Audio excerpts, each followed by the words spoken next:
Civil society. What is this? Well, usually when people use the phrase, they seem to use it as a kind of synonym for polite. This kind of rhetoric does not belong in civil society. And I guess that's true, but that's not necessarily how I mean civil society. So as it pertains to this video, and as others who have engaged in the subject also define it, civil society is everything that takes place between you and the state. All the organizations and associations that you take part in between that space comprise civil society. So what does that mean?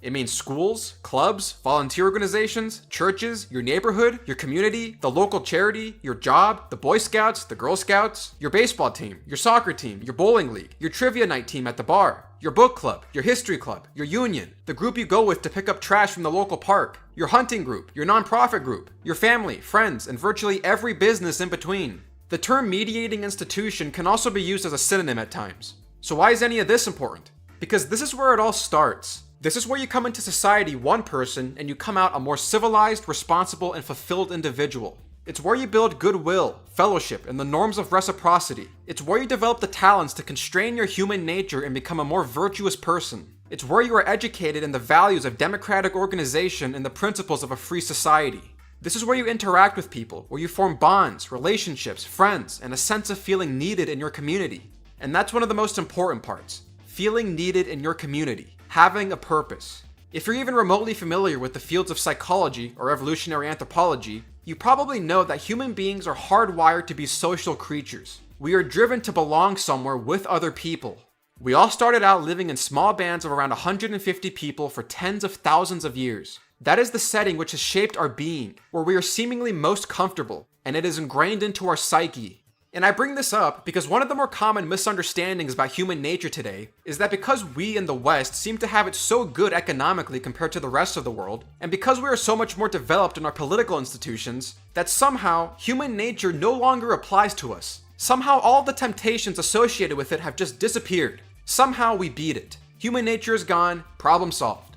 No, it's called human nature for a reason, encompassing both the good and the bad. And one of the most persistent forces throughout all of mankind, which is embedded in human nature, is the need to belong.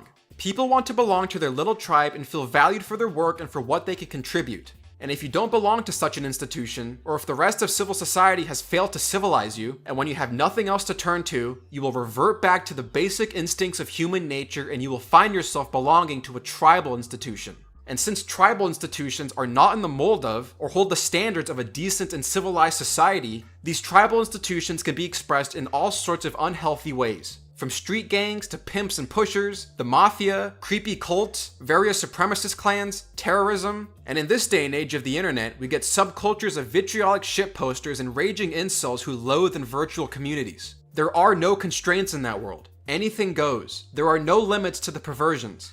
But ultimately, for the people who can't find meaning in proper civil society, this is where they think they can belong. This is where they feel as though they can achieve real connection with people, where they have something to offer, in dangerous, unhealthy, and tribal institutions. And I say that they're tribal because the only reasoning that needs to be utilized is instinct. The logic of the tribe is what unites the dropouts of society to these places. You're reasoning with instincts and feelings into seeing these places as a type of refuge, as places that explain the world you found yourself in, as places that put it all in its right order, when in reality, they're nothing more than a self-destructive and chaotic mess. And what's the most important thing here? Defending the tribe and attacking any perceived enemy, based purely on tribal reasoning. Us good, other bad, and evil. So that's why civil society is important. It has been the primary source of civilizing human beings, of taming our basic tribal instincts and directing our passions and capabilities toward productive and beneficial ends, for both the individual and the community at large. It's what the renowned French historian and political philosopher Alexis de Tocqueville observed about America during his visit across the country. The spirit of individuality is the basis of the English character. Association is a means of achieving things unattainable by isolated effort. What better example of association than the union of individuals who form the club, or almost any civil or political association or corporation? Now, most of my thinking in this video comes from a variety of sources, but primarily these books, which are listed in the description, the authors of which have done an enormous job at exposing some of the underlying problems in the country right now, and have been incredibly helpful to me. And now more than ever seems like a pretty good time to make a video on this topic. Why? Well, because civil society is decaying, it's retreating. As the country continues to become more polarized, tribal, and all around indecent, and as people retreat into lives of isolation and loneliness, our mediating institutions have been slowly crumbling in the background. Today, Americans feel more unhappy and meaningless than ever before. A February 2018 Gallup ShareCare Well-Being Index, which included more than 2.5 million surveys, showed an overall decline in national well-being, the largest decline in the index's 10-year history. Fewer Americans in these states said they liked what they did each day. More Americans in these states said they worried each day. They showed an increase in clinical diagnoses of depression, with more people reporting that they had little interest or pleasure in doing things. And according to a new survey last year from healthcare provider Cigna, the survey of more than 20,000 US adults ages 18 and older revealed some alarming findings. Nearly half of Americans report sometimes or always feeling alone, 46%, or left out, 47%. 1 in 4 Americans rarely or never feel as though there are people who really understand them. 2 in 5 Americans sometimes or always feel that their relationships are not meaningful, 43%, and that they are isolated from others. 1 in 5 people report they rarely or never feel close to people, or feel like there are people they can talk to. More than that, we're now more politically polarized than ever before in this country, with 27% of Democrats seeing the Republican Party as a threat to the nation's well-being, and 36% of Republicans seeing the Democratic Party as a threat to the nation's well-being. As a study from More in Common on the tribalism in America concluded, when individuals feel threatened, they retreat within narrow tribal identities that provide a sense of security and belonging. These narrow tribal identities often clearly define who counts as us and who counts as them. We are becoming more isolated, more fractured, and more polarized. As the Cigna study on loneliness concluded, we are seeing a lack of human connection, which ultimately leads to a lack of vitality, or a disconnect between mind and body. And I would also add that we're becoming more disconnected between mind and community. Now that's just a hint of some of the deeper problems going on in America, all of which are affecting our institutions of civil society. And now we can really measure the decay. And the categories that I'll be listing to measure that decay are what I consider to be the most significant to this topic. There may be others that you think are significant, but these are my primary concerns. So let's start with the family.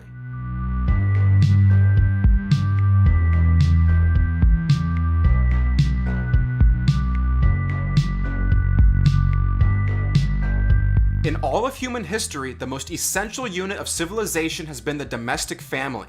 Family is what outfits you with the proper customs, norms, morals, knowledge, and socialization necessary to function in the broader society.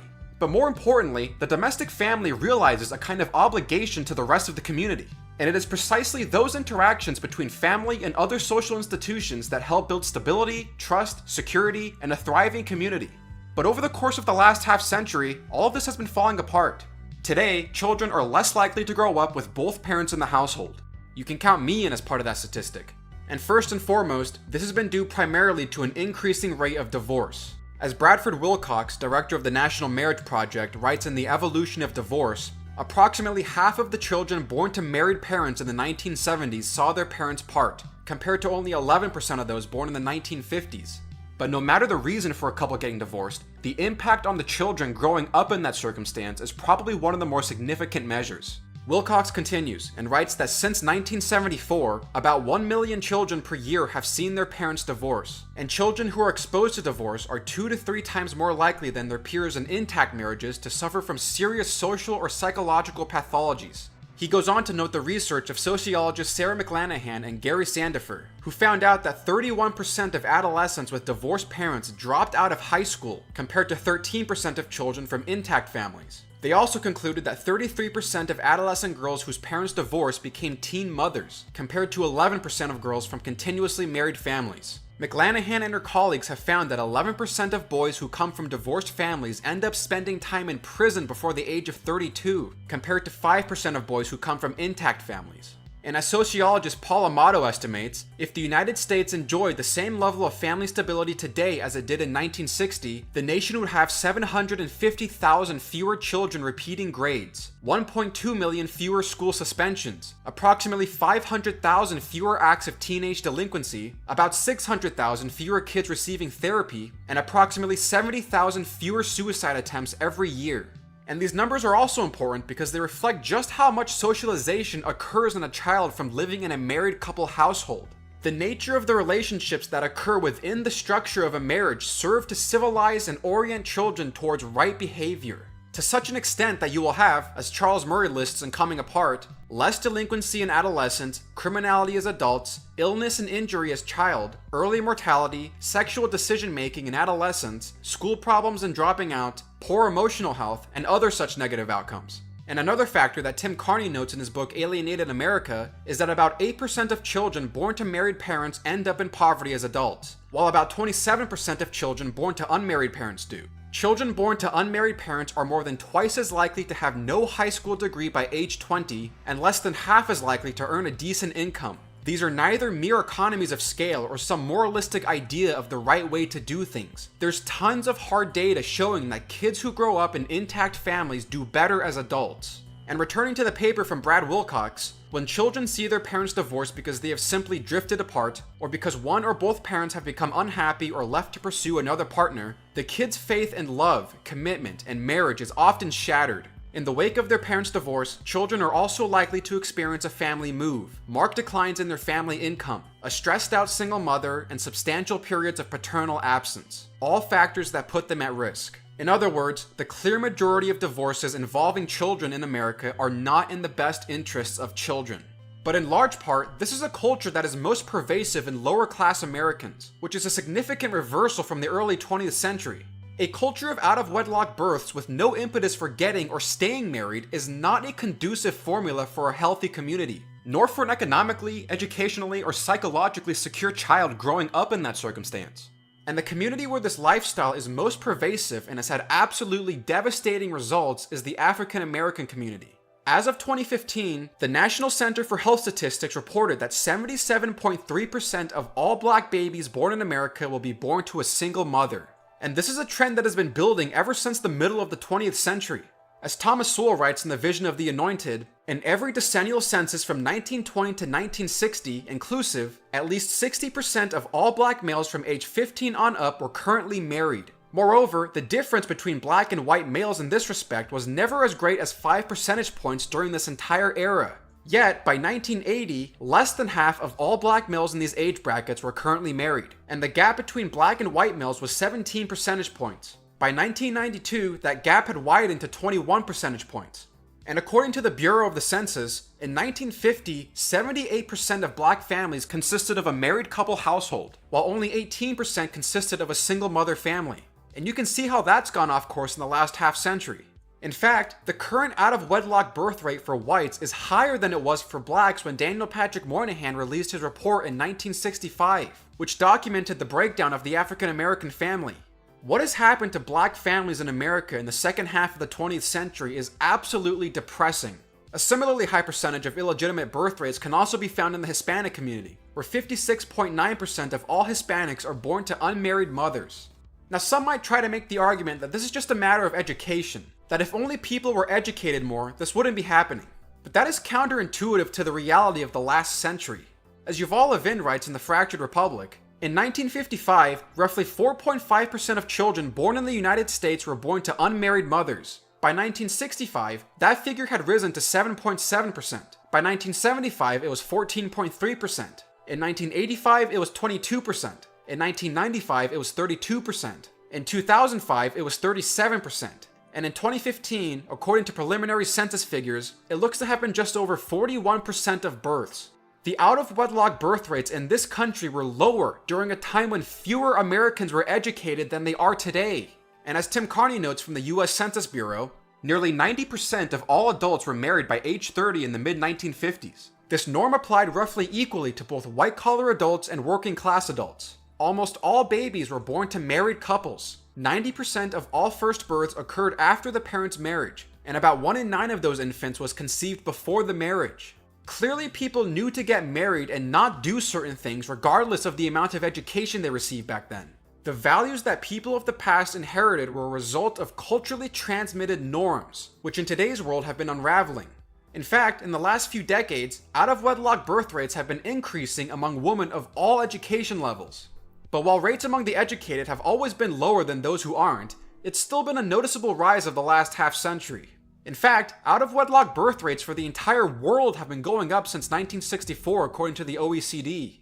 And as Isabel Sawhill at the Brookings Institution writes in the New York Times, more than 40% of new mothers are unmarried. Many young adults drift into parenthood unintentionally. They may be cohabiting at the time of their child's birth, but about half of these couples will have split up by the time their child is 5 years old. College-educated young adults are still marrying before having children and planning their families more intentionally. The rest of America, about 2/3 of the population, is not. Moreover, as it pertains to the general public's understanding or perception of what the institution of marriage and family are supposed to be, they went from being viewed through what Brad Wilcox writes as the prisms of duty, obligation, and sacrifice, to the new attitude of marriage as stated by Jonah Goldberg as being, marriage had better work for me. This was something that sociologist Robert Nisbet predicted would happen back in the early 1950s in his book The Quest for Community, where he notes how the diminution in the functional significance of the family has been compensated by the affectional realm of intensified romance. If there is no greater purpose to the marriage or to the family structure overall, then people will start finding reasons. In this view, that reason is found solely in the realm of romance. And if you're just looking for romance, then you don't necessarily need to be married for that. As a YouGov survey in 2017 found, 1 in 6 Americans now think that marriage is an outdated institution.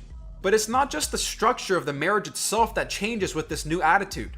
Robert Nisbet also notes how changing the functional purpose of the marriage changes the functional positions of the members of the family, to the point where basic societal rituals and traditions associated with the family and its relationship to the broader community start to make less and less sense and facilitate social incoherency. If marriage and family rearing are no longer being associated with something larger than the psychological fulfillment of each individual's desires, then it's no wonder that marriage has been collapsing.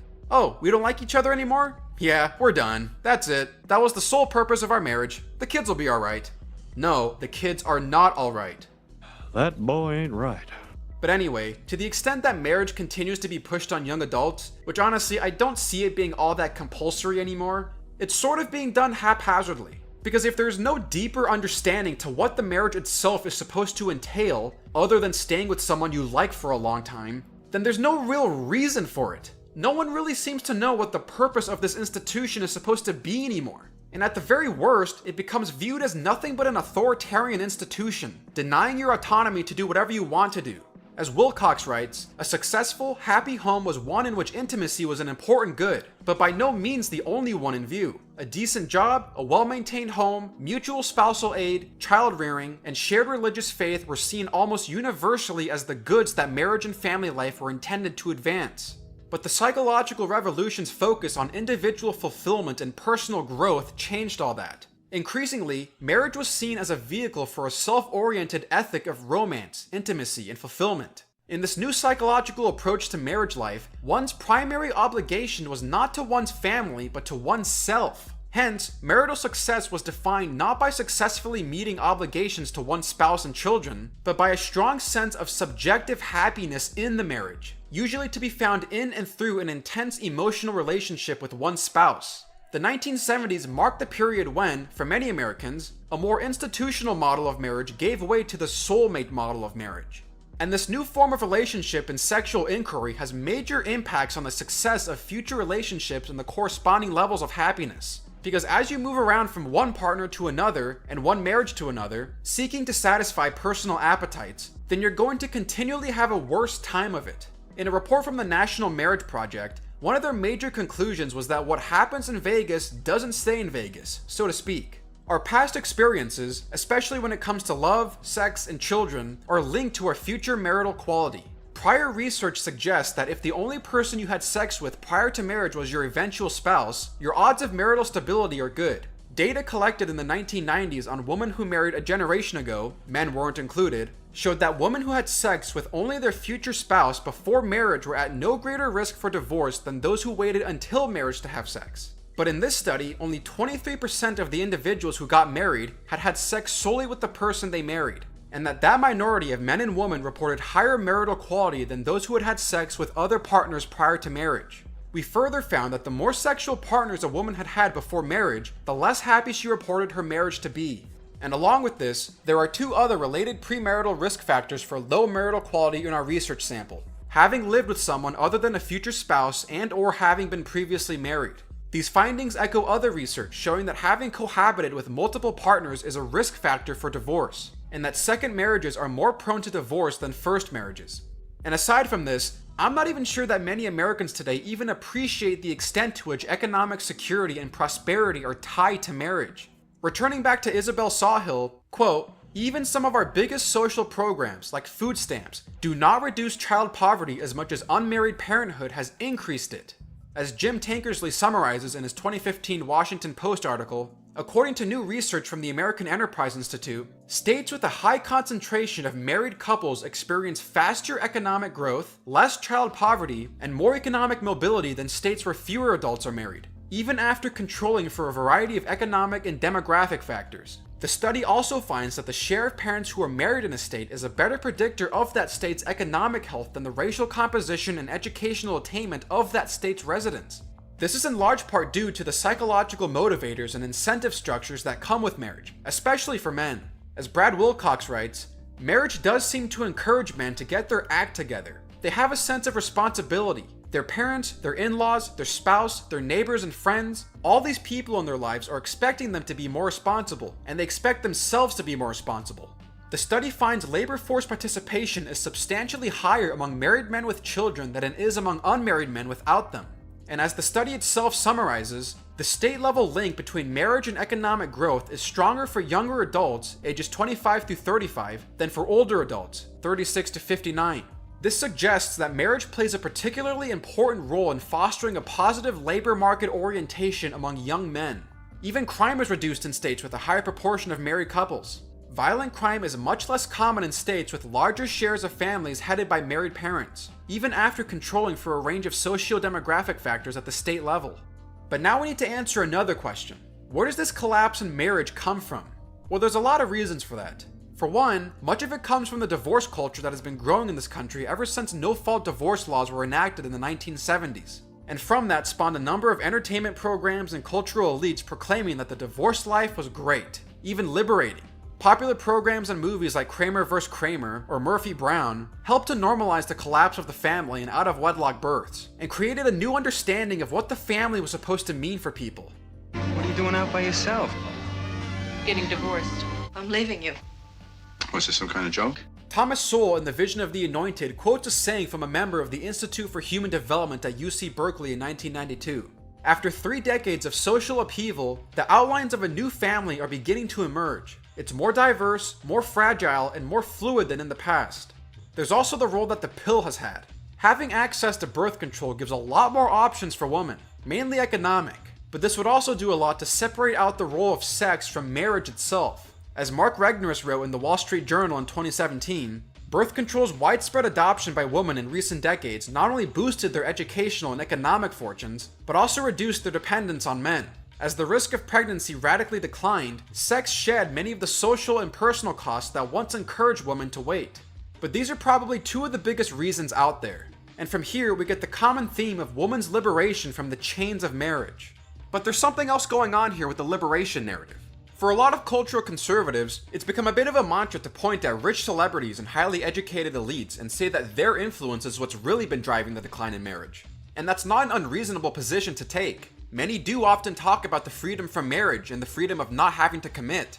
And while that's definitely not without its influence, for much of the quote-unquote elite, they don't actually live by what they preach. And in fact, much of the female liberation narrative seems to be completely flipped on its head once you look at the statistics. Here's the general narrative. Educated women have more economic and social opportunities in life. Therefore, they get married less because they aren't confined to a small town with hardly any opportunities. So, the more educated women are, the more liberated they become from the stranglehold of marriage. This is generally the thought process associated with women's liberation, and is why the liberal pundit Matt Yglesias wrote in 2015, "In places where women have very few economic opportunities, they can't afford to be too choosy about marriage partners. Where women are more empowered, they become choosier." This is not totally true. By nearly all metrics, women who are more educated are more likely to be married, while women who are less educated and lower income are less likely to be married. People who supposedly have the fewest economic opportunities. And Tim Carney notes this reversal in his book Alienated America, where the retreat from marriage is most profound in the working class. As he cites from scholar Kay Heimowitz, when it comes to the family, America really has become 2 nations. The old-fashioned married couple with children model is doing quite well among college-educated women. It is primarily among lower-income women with only high school education that it is in poor health. And as Richard Reeves, Isabel Sawhill, and Eleanor Krauss wrote in an article at the Brookings Institution, the most educated women are the most likely to be married. And according to Brad Wilcox and Andrew Sherlin, in the affluent neighborhoods where many college-educated Americans live, marriage is alive and well, and stable families are the rule. Tim Carney continues and says that the gap in marriage between educated and non-educated Americans is growing. In 1990, about 2/3 of all adults over 25 were married, with only a slight advantage, 6 percentage points, for the higher educated. By 2017, only half of those who never went to college were married, and the gap between the highly educated and the less educated had more than doubled. This undermines the assertion that the death of marriage represents liberation. If marriage were a bum deal foisted on women who lacked opportunity, you'd expect the most liberated women, those with college degrees, decent incomes, and good prospects, to be the ones shedding marriage. They're not. The elite women are practicing what social conservatives have long preached: getting married, having kids with their husband, in that order, and raising the kids actively. Pop culture may not reflect that fact, but the numbers show it. And these elites live within bubbles where traditional families are the norm. And so while all of this information takes care of the marriage side of things, I think it's also necessary to dive into a subcategory of marriage, and that being the role of cohabitation in America. A National Health Statistics report on trends and attitudes about marriage, childbearing, and sexual behavior from 2016 found that from 2002 to 2011 through 2013, there was an increase in the percentages of men and women who agreed with premarital cohabitation and non-marital childbearing. Regardless of age group, about 2/3 of men agreed. Living together before marriage may help prevent divorce. More variation was observed among women, with a higher percentage of those aged 25 to 34, 64.2%, agreeing with the statement compared with those ages 35 to 44, 55.7%. In 2011 through 2013, 3/4 of women and men agreed it is okay to have and raise children when the parents are living together but not married. Percentages were similar in 2006 through 2010. Women aged 25 to 34 were more likely to agree with this statement, compared with women aged 35 to 44, and the percentage of women aged 15 to 24 who agreed, 74.4%, did not differ significantly from the other two age groups. There were no significant differences among the age groups for men. The percentage of respondents who agreed it is okay for an unmarried female to have and raise a child increased over time. Among women, 69.5% agreed in 2002, 78.4% agreed in 2006 to 2010, and 78.3% agreed in 2011 to 2013. Among men, 58.9% agreed in 2002, 70.1% agreed in 2006 to 2010, and 69.2% agreed in 2011 to 2013. None of the supposed benefits of these beliefs are supported with any hard evidence. As Michael McManus, president of the Marriage Savers organization and author of the book Living Together, stated in an interview with National Review, couples who live together are gambling and losing in 85% of the cases. Many believe the myth that they are in a trial marriage. Actually, it is more like a trial divorce, in which more than 8 out of 10 couples will break up either before the wedding or afterwards in divorce. First, about 45% of those who begin cohabiting do not marry. Those who undergo premarital divorce often discover it is as painful as the real thing. Another 5 to 10% continue living together and do not marry. These two trends are the major reason the marriage rate has plunged 50% since 1970. Couples who cohabit are likely to find that it is a paltry substitute for the real thing, marriage. Of the 45% of those who do marry after living together, they are 50% more likely to divorce than those who remain separate before the wedding. When the interviewer responded back to him, "Isn't it practical sometimes?" McManus responded, "No, never. A Penn State study reports that even a month's cohabitation decreases the quality of the couple's relationship. Cameras were placed in living rooms, which recorded that couples who began their marriage living together were more negative when they discussed an issue, more demeaning, more flippant, more likely to deride the other person. Couples who had never cohabited, by contrast, have far more respect for one another and settled issues more amicably. Thus, negative patterns of behavior learned in cohabitation came into the marriages and destroyed a higher percentage of them."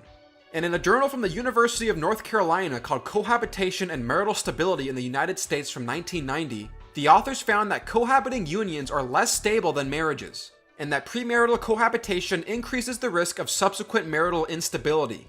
A 2004 American Psychological Association study found that the before engagement cohabitors had more negative interactions, lower interpersonal commitment, lower relationship quality, and lower relationship confidence than those who did not cohabit until after engagement or marriage, even after controlling for selection factors and duration of cohabitation. Our findings suggest that those who cohabit before engagement are at a greater risk for poor marital outcomes than those who cohabit only after engagement or at marriage. And a National Institute of Health journal from 2002 also reported that cohabiting relationships are less stable than marriages and that instability is increasing. How many relationships engage in cohabitation? Well, as Larry Bumpus and Hen Liu found in 2000, the proportion of births to unmarried women born into cohabiting families increased from 29 to 39% in the period 1980 through 84 to 1990 through 94, account for almost all of the increase in unmarried childbearing. And as Charles Murray notes in Coming Apart, in the 1990s, about 40% of all births to single women actually occurred to women who were cohabiting with the biological father of the baby, and presumably that percentage grew during the 2000s. And who are these women cohabiting and having children out of wedlock? The mothers in cohabiting couples tended to have lower education, to be younger, to have poorer psychological adjustment, less social support, and less money than the married mothers. Cohabiting mothers come disproportionately from the lower socioeconomic classes, and they tend to provide worse environments for raising children than married mothers. But more importantly here, again, is the children that are growing up in that circumstance. Children pick up on things from their immediate surroundings. If cohabitation is the culture they are born into, they are more likely themselves to engage in such practices as they grow up. As the National Institute of Health study continues, parents who cohabit may find it difficult to argue effectively that their children should abstain from unmarried sex or cohabitation, leading to even more widespread acceptance and practice of cohabitation in the future. And more than that, in nearly every piece of data available, we know that children growing up in cohabiting households are simply going to be at a developmental disadvantage beginning in infancy. Researchers Stacey Aronson and Aletha Huston found that married mothers and their infants demonstrated more positive behavior and received higher home observation for measurement of the environment scores when the infant was 6 and 15 months old than did their cohabiting and single counterparts. Married families were also better off than single and cohabiting families on several demographic, parent personality, financial, and social context measures. Moreover, as Charles Murray noted, the disadvantages of being born to cohabiting parents extend into childhood and adolescence, even when the cohabiting couple consists of the two biological parents. Susan Brown used the 1999 cohort for the National Survey of America's Families to examine behavioral and emotional problems and school engagement among 6 to 11-year-olds and 12 to 17-year-olds. Same story. Having two unmarried biological parents was associated with worse outcomes than having two married biological parents, and the outcomes were rarely better than for those living with a single parent or in a cohabiting step-parent family. If you are interested in the welfare of children, knowing that the child was born to a cohabiting woman instead of a lone unmarried woman should have little effect on your appraisal of the child's chances in life. That's the common theme of the systematic studies of this issue for more than 20 years. A warm, stable home life is necessary for kids to flourish, and parental commitment is a crucial part of maintaining such an environment. My own research indicates that children born to cohabiting parents are about twice as likely to see their parents break up compared to kids born to married parents. Even in countries like Norway and France, children are about 90% more likely to see mom and dad break up by the time they turn 12 if their parents are cohabiting versus married at birth. The risks are especially high when children face a revolving cast of caretakers and unrelated adults in the home, particularly when those unrelated adults are men. Let's compare the outcomes of two hypothetical, yet representative children. Sarah, a child living with her mom and a cohabiting boyfriend who is not her dad, and Amanda, whose parents are married. In grade school and middle school, Sarah will be more than 4 times more likely to experience serious emotional problems than Amanda. Sarah is also twice as likely to get expelled, suspended, or struggle in school. By high school, it's twice as likely that Sarah will have tried marijuana. But the biggest danger to Sarah is that she will face a much higher risk of physical, sexual, or emotional abuse. This will create a fundamental shift in the culture, in the value placed on certain institutions and norms. And the more that the culture promotes the lifestyles and behaviors seen in households and communities where cohabiting, out-of-wedlock births, and rejection of marriage are the norm, the worse it will be for the children growing up in that circumstance. And the worse it will be for the society at large. As the famous quote from Ron Haskins of the Brookings Institution goes, "At least finish high school, get a full-time job, and wait until 21 to get married and have children." Of the families that did these 3 things, only 2% of them remained in poverty, while 75% have joined the middle class. Now that covers the family. And now we move on to the next category.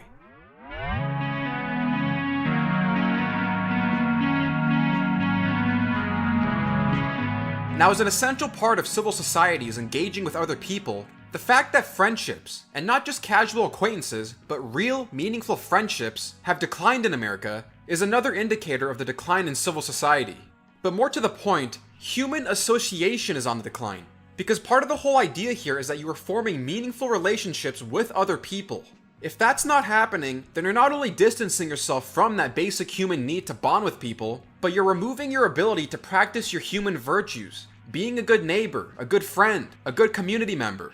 And one person who made this issue most popular is sociologist Robert Putnam, who pointed out in 1999 in his book Bowling Alone, and as it pertains directly to the title of that book, that there were more people than ever before in America who went out bowling.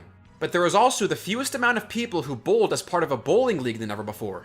In fact, at the time of writing his book, league bowling had plummeted.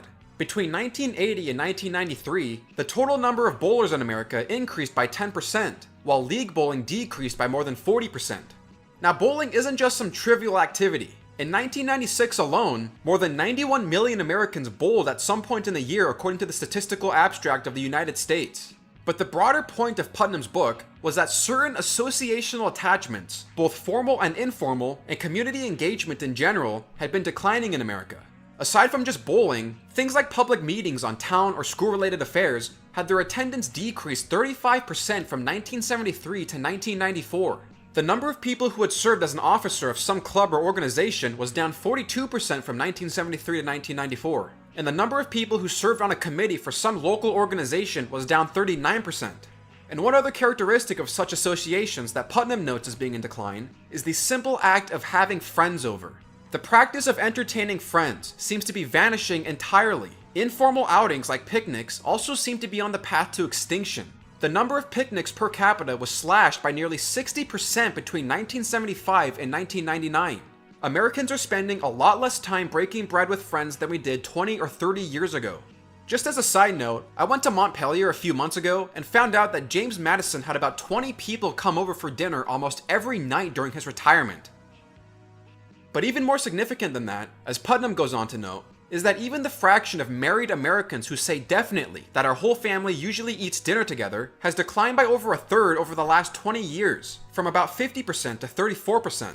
And the number of people for whom eating together isn't a customary practice increased from 16% to 27%. And the proportion of adults dining alone roughly doubled during this period. The simple act of getting together with a lot of people and just eating things is a basic feature of all human societies. This is an experience shared by our ancestors for tens of thousands of years, and even this basic ritual has been coming apart. And remember, Putnam published his book in 1999, so these trends have long been established throughout the preceding decades. But there's another aspect of this type of disassociation with others that sociologist Philip Slater noted in his 1970 book, The Pursuit of Loneliness. We seek a private house, a private means of transportation, a private garden, a private laundry, self-service stores, and do-it-yourself skills of every kind. An enormous technology seems to have set itself the task of making it unnecessary for one human being to ever ask anything of another in the course of going about his daily business. Even within the family, Americans are unique in their feeling that each member should have a separate room, and even a separate telephone, television, and car when economically possible. We seek more and more privacy, and feel more and more alienated and lonely when we get it. And in an article by Richard Thomas in the Palimpsest in 1975, he noticed how the architecture of our houses were starting to become less focused on the front porch, where you can see your neighborhood and community, and more focused on the back patio, away from people and more isolated. So in the aggregate, we do not engage in our communities as much as we did in the mid-20th century. We isolate ourselves more often within our own neighborhoods and our own homes, and we are leaving ourselves with less room to develop meaningful relationships. I may finally have found a place where I can be all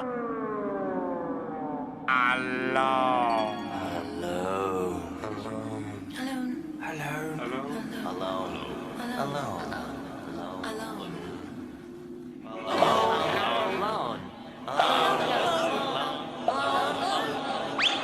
I gotta get out of here!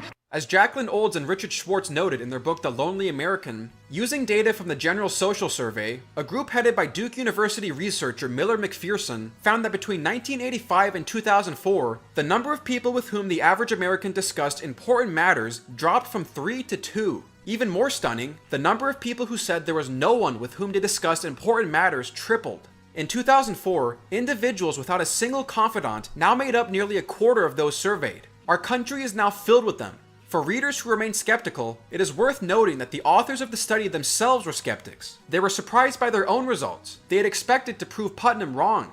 When you don't have people close to you who you feel like you can dispel your deepest thoughts with, or just to talk something through with, you're just more likely to feel alone in the world. Or even worse, that you are just a world unto yourself. A kind of atomistic solipsism, or anomie.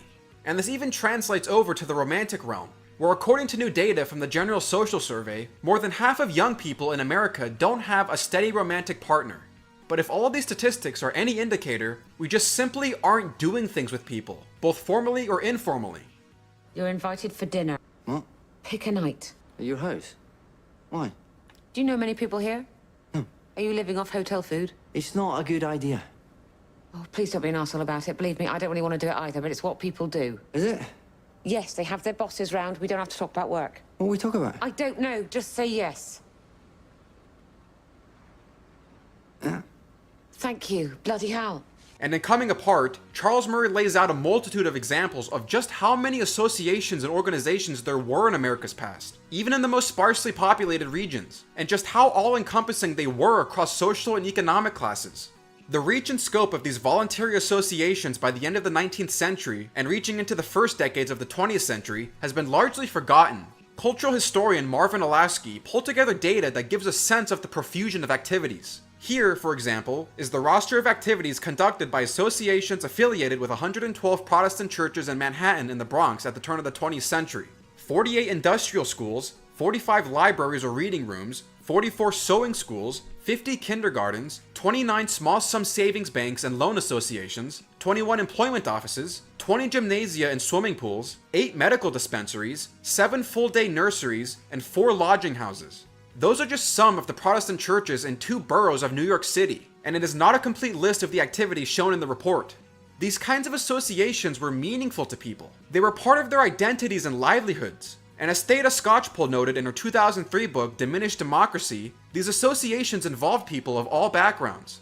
Read biographical sketches of prominent men and women of the past, and you will see proudly proclaimed memberships and officerships in a wide array of the same fraternal, veterans, women's, and civic associations that also involved millions of non-elite citizens. Those who were leaders had to care about inspiring large numbers of fellow members. Members counted, and leaders had to mobilize and interact with others from a wide range of backgrounds or they were not successful. To get ahead within associations, ambitious men and women had to express and act on values and activities shared with people of diverse occupational backgrounds. And one of the more striking examples to me in Charles Murray's book was the extent of civic associations in early 20th century Iowa. When Iowa mounted a food conservation program in World War I, it engaged the participation of 9,630 chapters of 31 different secular fraternal associations. It is a number worth pausing to think about. 9,630 in one lightly populated state. But these kinds of associations have been fading away, and the connections people would make from being a part of these associations has also faded. The opening chapters of Robert Putnam's book lays out a multitude of other organizations that have seen their memberships decline over the last half-century. Across a very wide range of activities, the last several decades have witnessed a striking diminution of regular contacts with our friends and neighbors. We spend less time in conversations over meals. We exchange visits less often. We engage less often in leisure activities that encourage casual social interaction. We spend more time watching, admittedly some of it in the presence of others, and less time doing. We know our neighbors less well, and we see old friends less often. In short, it is not merely do-good civic activities that engage us less, but also informal connecting. This is deeply troubling stuff, as will become much clearer later on in this video. But as it pertains to the immediate human needs and desires, we are depriving ourselves of our relational nature. We are becoming more isolated and less involved in associational life. More and more now, we're becoming worse off to even be able to manage living in a democracy and the responsibilities that entails. If you don't live in a community where you and your neighbors really know each other, or if you don't have friends that you can actually rely on and whose relationship with them is meaningful to you, there is a part of your identity that is missing. And very often, that emptiness creates room for the ills that accompany loneliness. If we're to revive civil society, developing meaningful relationships with people and creating an environment that fosters a tight-knit local community is vital to that project. But as it stands, many of these trends in friendship and association are continuing to get worse. And this brings us to our next topic.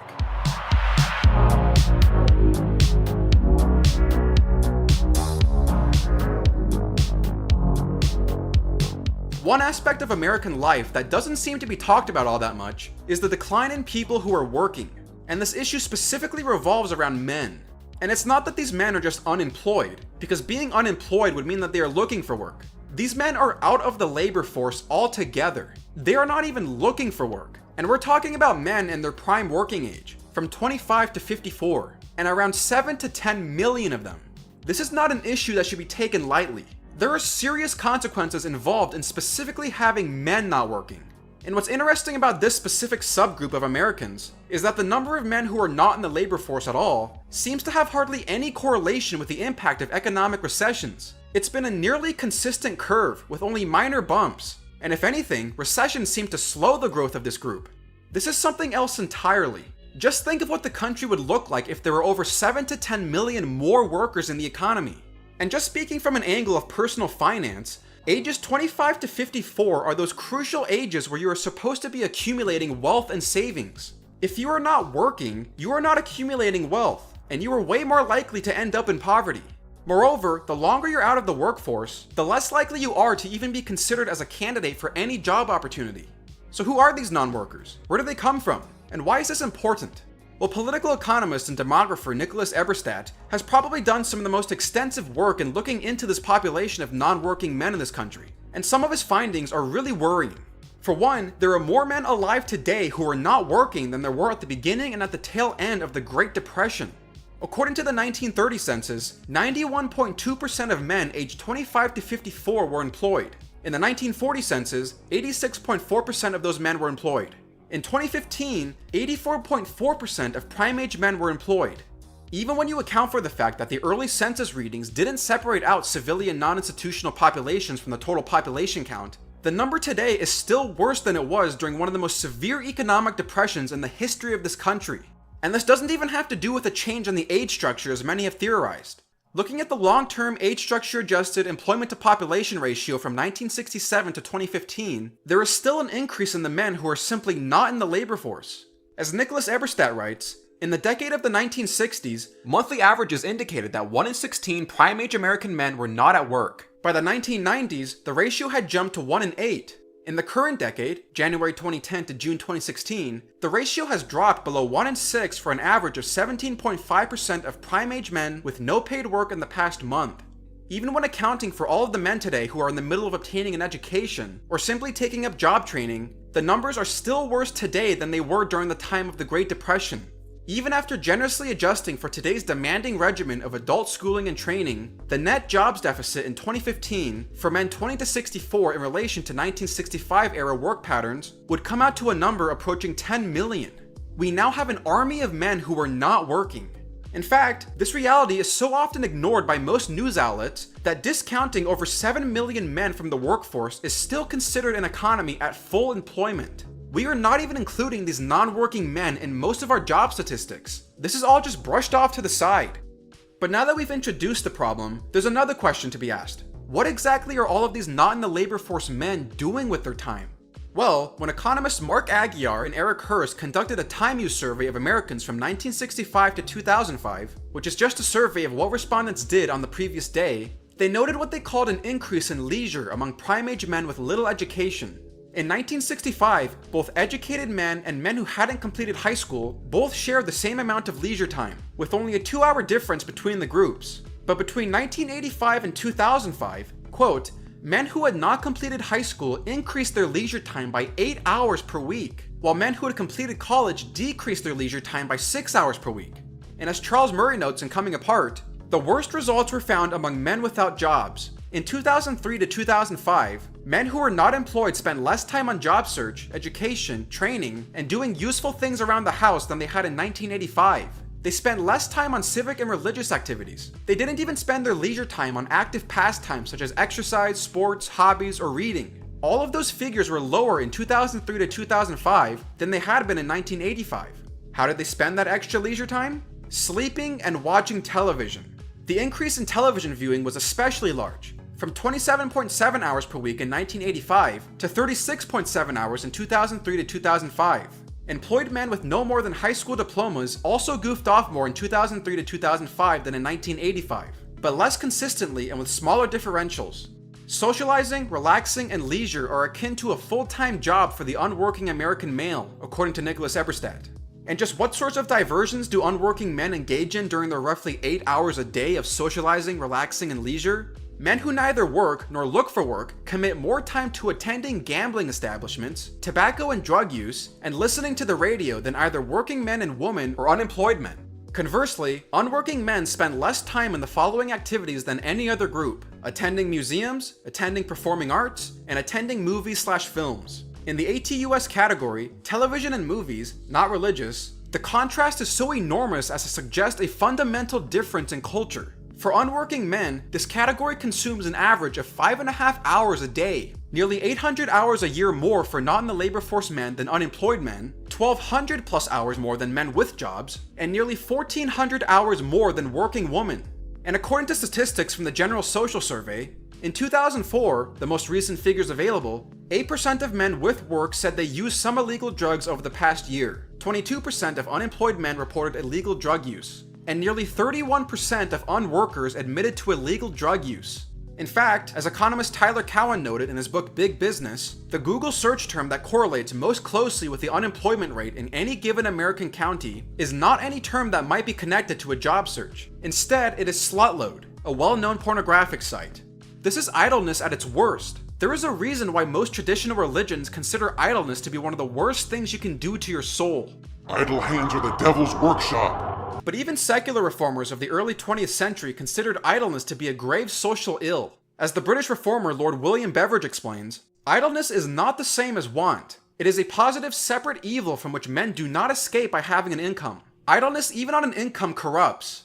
Nicholas Eberstadt also has a good way of putting this. Bluntly stated, leisure refines and elevates while idleness corrupts and degrades. He continues, by every indicator, not in the labor force men look to be less socially engaged than men with work. With respect to participation in civil society, there is a long-standing pattern of lower religious attendance for unworking men than for working ones, and unworking men are much less likely to have volunteered over the previous months than working men. Daily newspaper reading is appreciably lower for the unworking than the working. Working men are consistently more likely to vote than unworking men.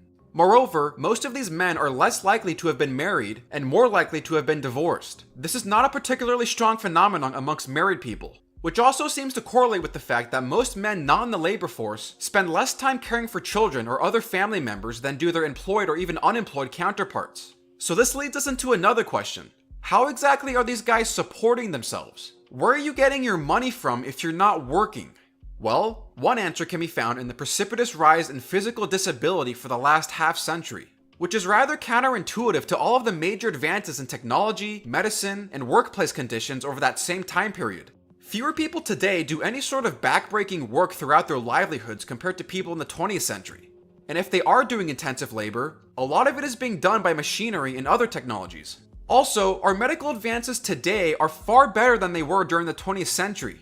Yet, as Charles Murray writes, the percentage of people qualifying for federal disability benefits because they are unable to work rose from 0.7% of the size of the labor force in 1960 to 5.3% in 2010. As the Social Security Administration's annual statistical report shows, the rise in people claiming disability from being unable to work is staggering, especially when nothing else surrounding these definitions has changed.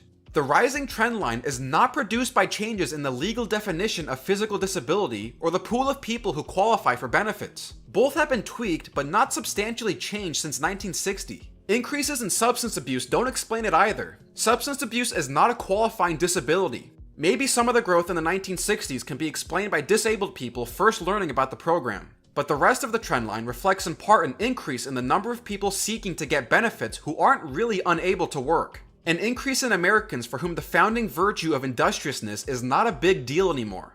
And as Nicholas Eberstadt found in Men Without Work, the living expenses of unworking men today are subsidized by Uncle Sam. According to the ASEC, the average amount of government benefits received by working prime-age men was just over $500 in 2014. For unworking prime-age men, the average was about $5,700, over 10 times as much. unworking prime-age men reportedly drew about 2.5 times as much in the way of government support as their unemployed counterparts. But it's also likely that these numbers severely underestimate the extent to which government aid is being dispensed here, because the data collection for government benefits almost always tends to be underreported. According to a 2015 study in New York City, the current population survey conducted by the Census Bureau missed, quote, over 1/3 of housing assistance recipients, 40% of food stamp recipients, and 60% of TANF and general assistance recipients. And as Eberstadt writes, it also found that the dollar amounts of welfare transfers were dramatically underreported. But as a general matter, 63% of homes with unworking men reportedly received such assistance, 41% lived on food stamps, and 53% reported being on Medicaid. In addition, such welfare dependence for not in the labor force men seems to have shot up by nearly 20 percentage points since 1985.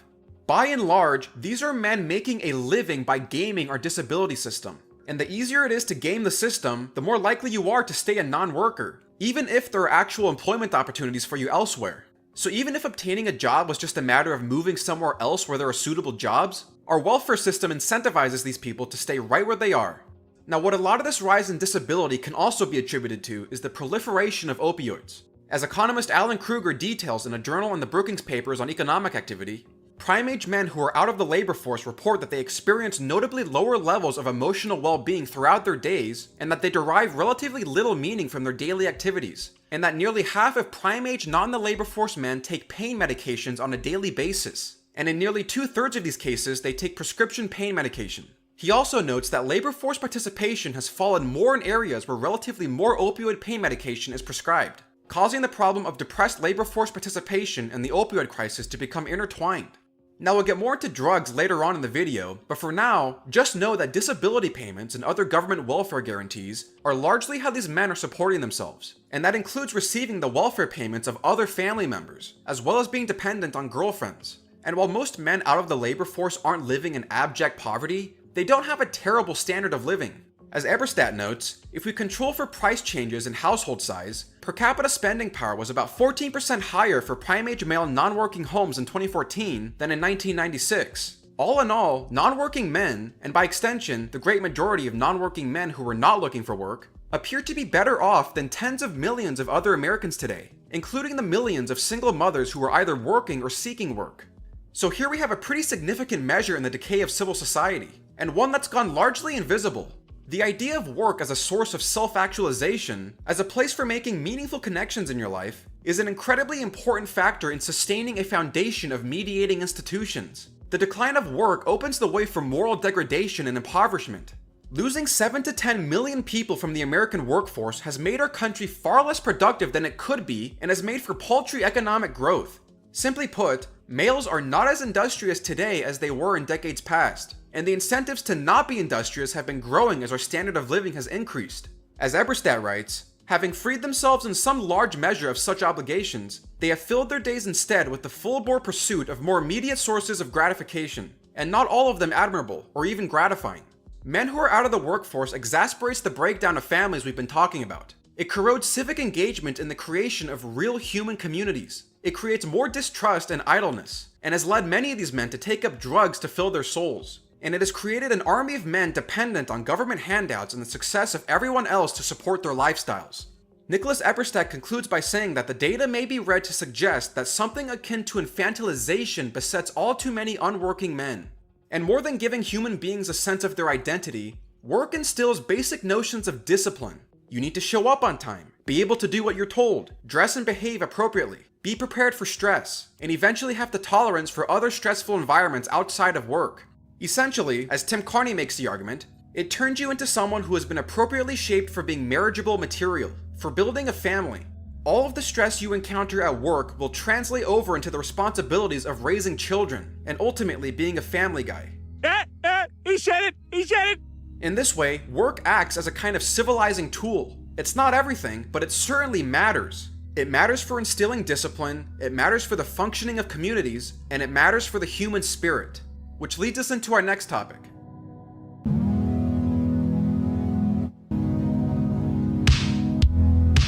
Most people already seem to be aware of the decline in religious belief and church attendance, but I would wager that a significant portion of the country is either indifferent to this fact, or might even be cheery about it. So for this section, I'll just say that it would be best to hold off your opinions on religion. The facts that I'm going to discuss here are the facts. And I say that because internet people are generally needlessly aggressive against anything religious, or go into a raging secular mode. And I say that as someone who is rather a-religious myself, though I do appreciate the philosophical depth of the world of religion. But anyway, to restate, church attendance, followed by religious belief, have seen a slow decline over the last half century, and particularly in the last 20 years. As a recent article from AP writes, the percentage of US adults who belong to a church or other religious institution has plunged by 20 percentage points over the past 2 decades, hitting a low of 50% last year. Gallup said church membership was 70% in 1999, and close to or higher than that figure for most of the 20th century. Since 1999, the figure has fallen steadily, while the percentage of US adults with no religious affiliation has jumped from 8% to 19%. David Crary goes on to note that over that 20-year period in regard to political affiliation, church membership among Democrats fell from 71% to 48%, compared to a more modest drop from 77% to 69% among Republicans. This is another sad fact of American life over the last few decades. More and more now, any sort of religious affiliation by Americans is being viewed along political lines. This is something I'll get into later on in the video, but as it pertains to current day realities, the more one identifies themselves as religious, the more likely they are to be viewed as a Republican, which is pretty disappointing because I know plenty of religious Democrats, and this is just another attempt at needless division. But as the state of political polarization gets worse, this kind of dividing line becomes more distinct. But solely sticking to levels of religiosity, the rise of the religious nones, or people who subscribe to no religion at all, has been a growing share of the population, with at least 1 in 3 of all millennials saying they are religiously unaffiliated. And according to a 2014 Pew Research report, religious commitment, as measured by respondents' self-assessments of religion's importance in their lives, frequency of prayer and religious attendance, has declined among men and women, college graduates and those with less education, married and unmarried respondents, and people in every region of the country and people with various racial and ethnic backgrounds. And this sudden decline in religiosity has been the reversal of a trend beginning since the founding, where more people were becoming religious in this country, with the apex being the middle of the 20th century. As Tim Carney knows from religious historian Philip Hammond, ever since the nation's founding, a higher and higher proportion of Americans have affiliated with a church or synagogue, right through the 1950s. And as Robert Putnam notes in Bowling Alone, in the 1960s, churches and synagogues were packed, as more Americans worshiped together than only a few decades earlier, perhaps more than ever in American history. So why exactly is any of this important? Why does it matter that religious nones are on the rise and attendance has declined? Because the community around the church, the people who get together every week and organize their lives around that institution, act as a vital core for developing and maintaining institutions of civil society. As Charles Murray writes, religion is one of the key sources of social capital in a community. The people who generate that social capital through their churches and synagogues are not necessarily people who believe fervently in every theological doctrine of their faith. They may or may not. But the people who, when asked by the GSS interviewer, report that they attend worship services regularly and have a strong affiliation with their religion are the people who teach in Sunday school, staff the booths at charity fund drives, take the synagogue's youth group on outings, arrange help for bereaved families, and serve as deacons. Simply put, religious people are some of the most actively involved in their local communities. Almost everything I mentioned in the previous section is much weaker among the religious. And this is largely due in part to the sheer amount of activities that religiously affiliated people are involved in. As Robert Putnam writes, regular worshippers and people who say that religion is very important to them are much more likely than other people to visit friends, to entertain at home, to attend club meetings, and to belong to sports groups, professional and academic societies, school service groups, youth groups, service clubs, hobby or garden clubs, literary, art, discussion, and study groups, school fraternities and sororities, farm organizations, political clubs, nationality groups, and other miscellaneous groups. In fact, religiously involved people seem simply to know more people. One intriguing survey that asked people to enumerate all individuals with whom they had had a face-to-face conversation in the course of the day found that religious attendance was the most powerful predictor of the number of one's daily personal encounters. Regular church attendees reported talking with 40% more people in the course of the day. It is clear that religious people are unusually active social capitalists. And aside from these community activities, people who are religiously affiliated also give the most to charity and are far more likely to volunteer. Putnam continues, religious involvement is an especially strong predictor of volunteering and philanthropy. About 75 to 80% of church members give to charity, as compared with 55 to 60% of non-members. And 50 to 60% of church members volunteer, while only 30 to 35% of non-members do. In part, of course, this is because churches themselves do things that require funds and volunteers, but religious adherents are also more likely to contribute time and money to activities beyond their own congregation. Even excluding contributions to religious causes, active involvement in religious organizations is among the strongest predictors of both philanthropy and volunteering. In one survey of 22 different types of voluntary associations, from hobby groups to professional associations, to veterans groups to self-help groups, to sports clubs to service clubs, it was membership in religious groups that was most closely associated with other forms of civic involvement, like voting, jury service, community projects, talking with neighbors, and giving to charity. And this isn't the only thing that churches can provide. Churches provide an important incubator for civic skills, civic norms, community interests, and civic recruitment. Religiously active men and women learn to give speeches, run meetings, manage disagreements, and bear administrative responsibility. They also befriend others who are in turn likely to recruit them into other forms of community activity. In part for these reasons, churchgoers are substantially more likely to be involved in secular organizations, to vote and participate politically in other ways, and to have deeper informal social connections. In fact, your level of religiosity is just as strong an indicator of civic engagement as your level of education. But all of this is in large part due to the fact of both regular attendance, belief, and the doctrines found within the church itself. The more likely you are to view the actions of your existence in servitude to a higher order, the more likely you are to sacrifice your time, labor, and money to virtuous ends. There is a reason why a majority of all congregations around the country have consistently been shown to contribute to developments around their local communities and social services and other neighborhood projects. As Putnam writes, Partners for Sacred Places found that the overwhelming majority, 93%, of older urban congregations provide community services such as food pantries, self-help groups, and recreational groups, and that 80% of the beneficiaries of these programs are not members of the congregations. There is a larger service being done to the local community by your religious neighbors. And for the most part, if you're in a family that is particularly adherent to the doctrines of your church, these values are instilled throughout childhood. So one grows up in such an environment and develops the skills necessary for these ends. But the more that church attendance and religious adherence is on the decline, the less this kind of moral education occurs within the household, and the more space that is left for ethical and moral indifference. I think the blatant difference in numbers between secular and religious community participation exemplifies that. And as John Carroll writes in his essay on the state and fading community, family values are reinforced by other social groups, including the extended family, church, sporting clubs, and schools. Remove any group from this crisscrossing network and the communal glue weakens. A priest or minister reinforces personal morality. He strengthens the resolve of parents in constraining rebellious teenagers and may influence those teenagers directly. As church attendance declines, so does the pastor's influence. But not only is religion a major component of civil society and spiritual fulfillment, going back to our previous topic, religion also plays a major role in satisfaction with marriage. According to recent data from the Institute for Family Studies, those who reported being a highly religious couple were far more likely to enjoy higher levels of relationship quality and sexual satisfaction compared to their peers in secular or less/mixed religious relationships. Which is particularly good if we're thinking about the beginning of this video and ways to maintain stable families. Regardless of whether or not you are religious, intact and stable families are a net good and should be championed. Moreover, those who attend religious services more often also tend to have 0.27 more children than those who never attend. And I don't care what the population activists say, more people is good. But one of the more interesting facts out there is that people who live in wealthier communities also tend to be more religious. In fact, as Yuval Levin writes in The Fractured Republic, more educated Americans are significantly more attached to traditional religious institutions. The aforementioned UVA sociologist Bradford Wilcox has found that church attendance has declined twice as fast among Americans with no more than a high school diploma as among those with a college degree in recent decades. University of Nebraska sociologist Philip Schwadl, examining data from the General Social Survey, found that with each additional year of education, the likelihood of attending religious services increased by 15%. These figures show that Americans at the top are living far more stable lives and are much more firmly attached to core social institutions than Americans at the bottom today, and that these differences are growing. The basic experience of American life looks remarkably different at these different ends of our society, and there is less and less of a middle between them.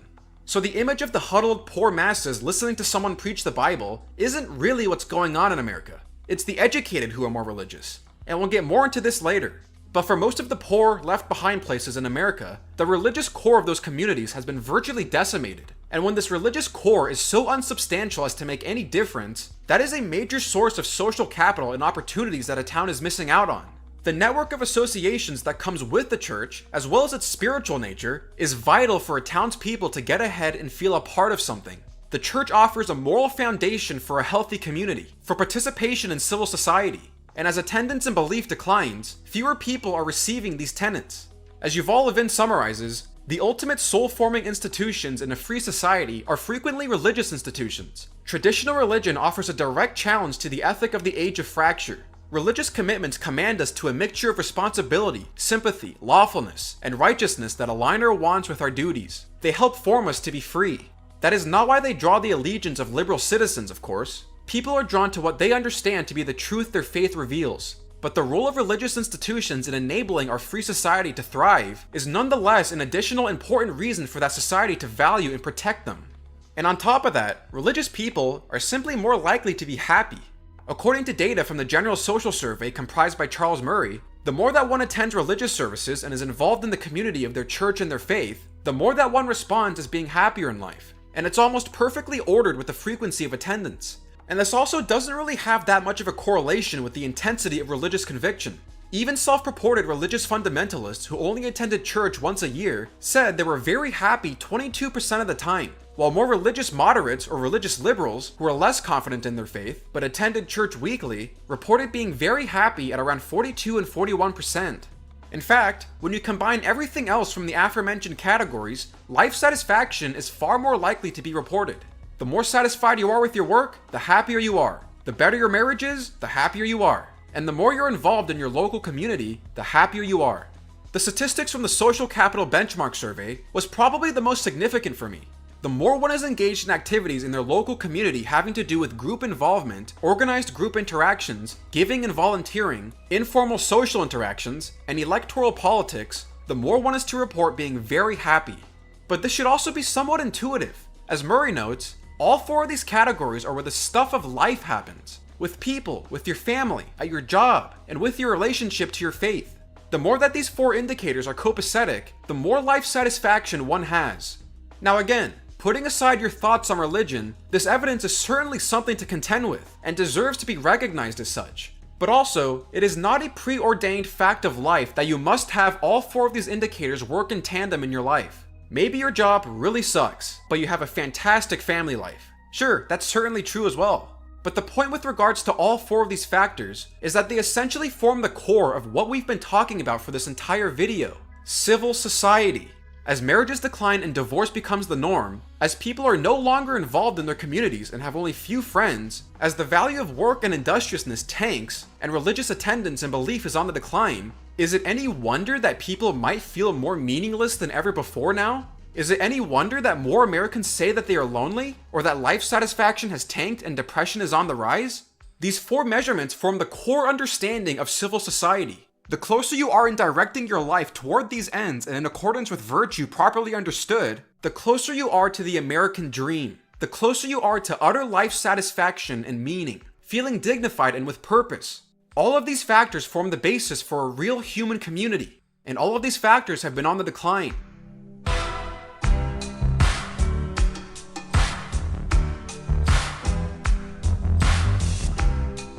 Now, the issue of social media is also the most recent one to occur, and a lot of the research on the subject is still up in the air, though there is definitely some tangible information to work with. Ever since the rise of social media platforms like MySpace, Facebook, and YouTube in the early 2000s, as well as the rise of smartphones all over the world, the degree to which our perception of what constitutes meaningful relationships, as well as the way in which we use our time, has shifted dramatically.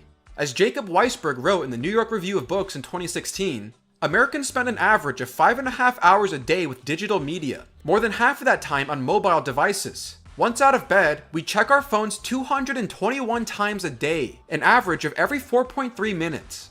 And according to a 2019 Pew Research poll, about 3 in 10 US adults say they are almost constantly online. And of those ages 18 to 29, 48% say that they are almost constantly online. And I don't think people realize the extent to which they use their smartphones. For me, I use mine as an alarm clock, to play music, podcasts, YouTube videos, scrolling through Twitter, texting, checking my mail, checking on this channel, checking the weather, checking the news, and to call and FaceTime relatives.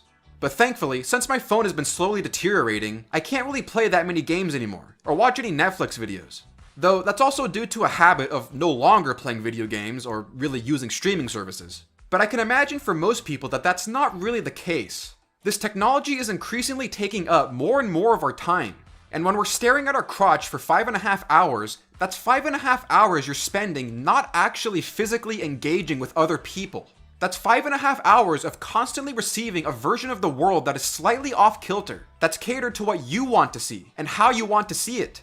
More than that, all of the time spent on social media is deliberately designed so that you get addicted to it. And news sites deliberately title their headlines in such a way to make you engage with the content, without even having read the material. And when you do click on the article, you'll get recommended a bunch of other clickbaity headlines, just so they can make more money off of psychologically manipulating your behavior.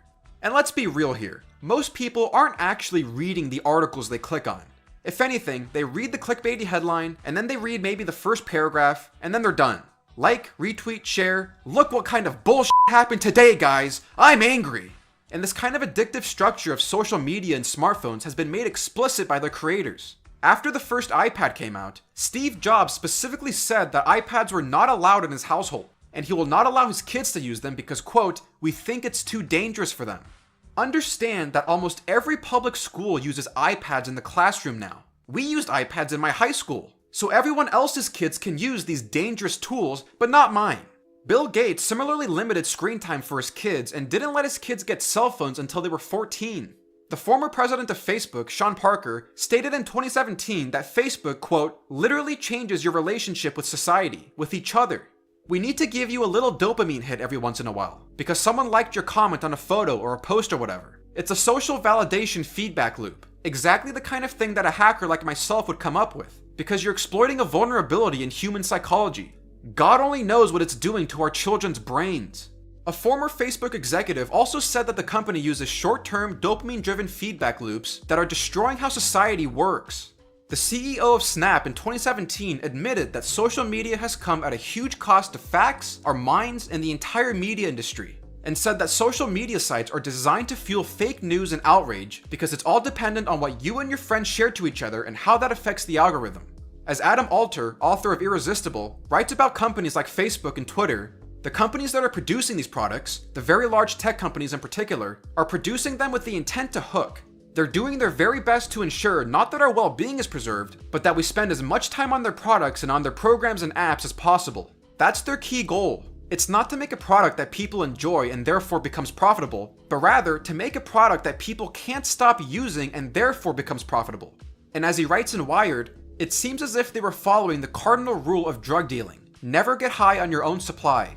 But aside from its addictive quality, what the rise of social media, and the internet more broadly, has done is to give people an avenue to escape into virtual communities. If you can get more joy out of being online and hanging out with Shadow Dude 359, then eventually that's going to replace a lot of the value you do get from being with real people. And more than that, it strains any relationship you do have with real people. If you see your friend post a photo of themselves at the beach, having a great time with all their other friends, you're more apt to look at your own life in disappointment, because you perceive yourself as not having as good a time as your friend is. This is often the phenomenon that happens with a site like Instagram, where all there is people posting photos of the best moments of their day. And so when you look at these photos, you start to either feel left out, or you see yourself as being inadequate. But what we don't realize is that people's profiles are catered in such a way so that they can project onto the world that their lives are fantastic and full of nothing but joy. You're getting a false perception of someone else's life and internalizing that false perception, which consequently makes you more depressed. We'll talk more about this later, but one of the effects this has had is to make people retreat more into their virtual communities on YouTube, Facebook, or 4chan, because at least there you can find like-minded people that don't seem to exist in the real world. But the thing is, this isn't real human interaction. You not only have a barrier between a physical person, but you're removing any engagement of your 5 senses. Social media claim to be liberating us from the boundaries of space and time, but it's also made us more isolated and devoid of real community and what it means to be human. As Nicholas Carr argued in his 2011 book, The Shallows, The internet is literally changing the way our brains function. It changes the way we consume information, our tolerance for patience, and our behavior. We can hardly concentrate anymore without being exposed to some new flashy image popping up on a screen. People don't think deeply anymore. Many of us can hardly read a book for an hour without the need for something entertaining to distract us. According to a 2014 study from the Bureau of Labor Statistics, the average American spends only 19 minutes a day reading. How are you supposed to be a serious citizen competent enough to engage in arguments in self-government if you can't even pay attention long enough to consume them? This is even worse for teenagers. Teenagers ages 15 to 19 spend just 4.2 minutes a day reading. And can you guess what's taking up all their time? The internet. Our habitual practices are changing. The way we compartmentalize in our head is changing. The way we think is changing. We're bleeding out our ears! No, I'm just kidding. Though there is a larger conversation to be had about humans and our interaction with technology, but that's not for here. Anyway, all of this is particularly troubling for people in my age range. I'm a Gen Zer, and while I didn't get my first phone until I was 14, the last day of my freshman year of high school actually, for most of my peers, it seemed as though they all got their phones by the time they were in the 6th or 7th grade. And as Greg Lukianoff and Jonathan Haidt laid out in the recent book Coddling of the American Mind, the interactions between young people and technology is not something we should be overlooking. Young people are now so anxious that many of us dread to answer the phone, or even call someone over just texting them. Because we've grown up having phones, we're all used to just texting each other, and taking our time to write carefully thought out responses, that when we do try to socialize with other people, we're more prone to fits of anxiety, because we can't meticulously plan out our responses to other people when we're standing right in front of them. Hey, so, do you like memes? Which only incentivizes the retreat into our phones, because at least there we know that we can communicate properly. As much as our phones seem like they connect us, as much as they seem like they make us function properly, persistent use does seem to have some detrimental effects. The forum board, or the Twitter thread, or the Discord voice chat is not comparable to real face-to-face interactions. And it can't be more obvious that this is true when you read some of the most intense hate comments online, only to find out that the person would never actually say such things to you in person. The anonymity factor of the internet allows people to indulge in their worst selves, because they face no immediate consequences for it, and can hide behind a screen somewhere. But there is a disconnect that occurs with the internet. As Jean Twenge and her co-authors wrote in an article in the Clinical Psychological Science Journal, it is worth remembering that humans' neural architecture evolved under conditions of close, mostly continuous face-to-face contact with others, and that a decrease in or removal of a system's key inputs may risk destabilization of the system. A meaningful friendship with someone you physically see is far more valuable than the number you have on your social media account. Being hunkered down and isolated in your home with your virtual friends is not a good substitute. As Andrew Sullivan wrote in New York Magazine, by rapidly substituting virtual reality for reality, we are diminishing the scope of intimate interaction, even as we multiply the number of people with whom we interact. We remove or drastically filter all the information we might get by being with another person. We reduce them to some outlines: a Facebook friend, an Instagram photo, a text message, in a controlled and sequestered world that largely exists free of the sudden eruptions or encumbrances of actual human interaction. Yes, I know. Here you are watching me telling you that watching me might not be the best thing for you. Yeah, I get it, people, but just you get the point. But another way in which the rise of social media and the internet have had a damaging impact is in the voice it gives for the most depraved and fringe people of the country. Are you an isolated individual, anxious about your identity and susceptible to sketchy internet blogs ranting about the Zionists? Well, you might just find yourself marching with tiki torches and formulating conspiracy theories about the Holocaust. Little f***ing c***s! They get ruled by people like me! Little f***ing octoroons! My ancestors f***ing enslaved those pieces of f***ing shit! Pussy. Race traitor. You work for Jews, you know? It seems almost inevitable at this point that the more isolated you are from real people, and the more you retreat into the internet, the more comfort you find in your virtual community, where you and other internet people can uncover the truth about the worldwide conspiracy theories involving pizza shops and reinforce your confirmation bias. But what's even more disturbing about the internet reinforcing paranoid or racist attitudes is when those unhealthy attitudes actually start to materialize in dangerous ways in the real world, when people become motivated enough to take physical action against people. Which leads us to one more aspect of decay that has come with the rise of social media.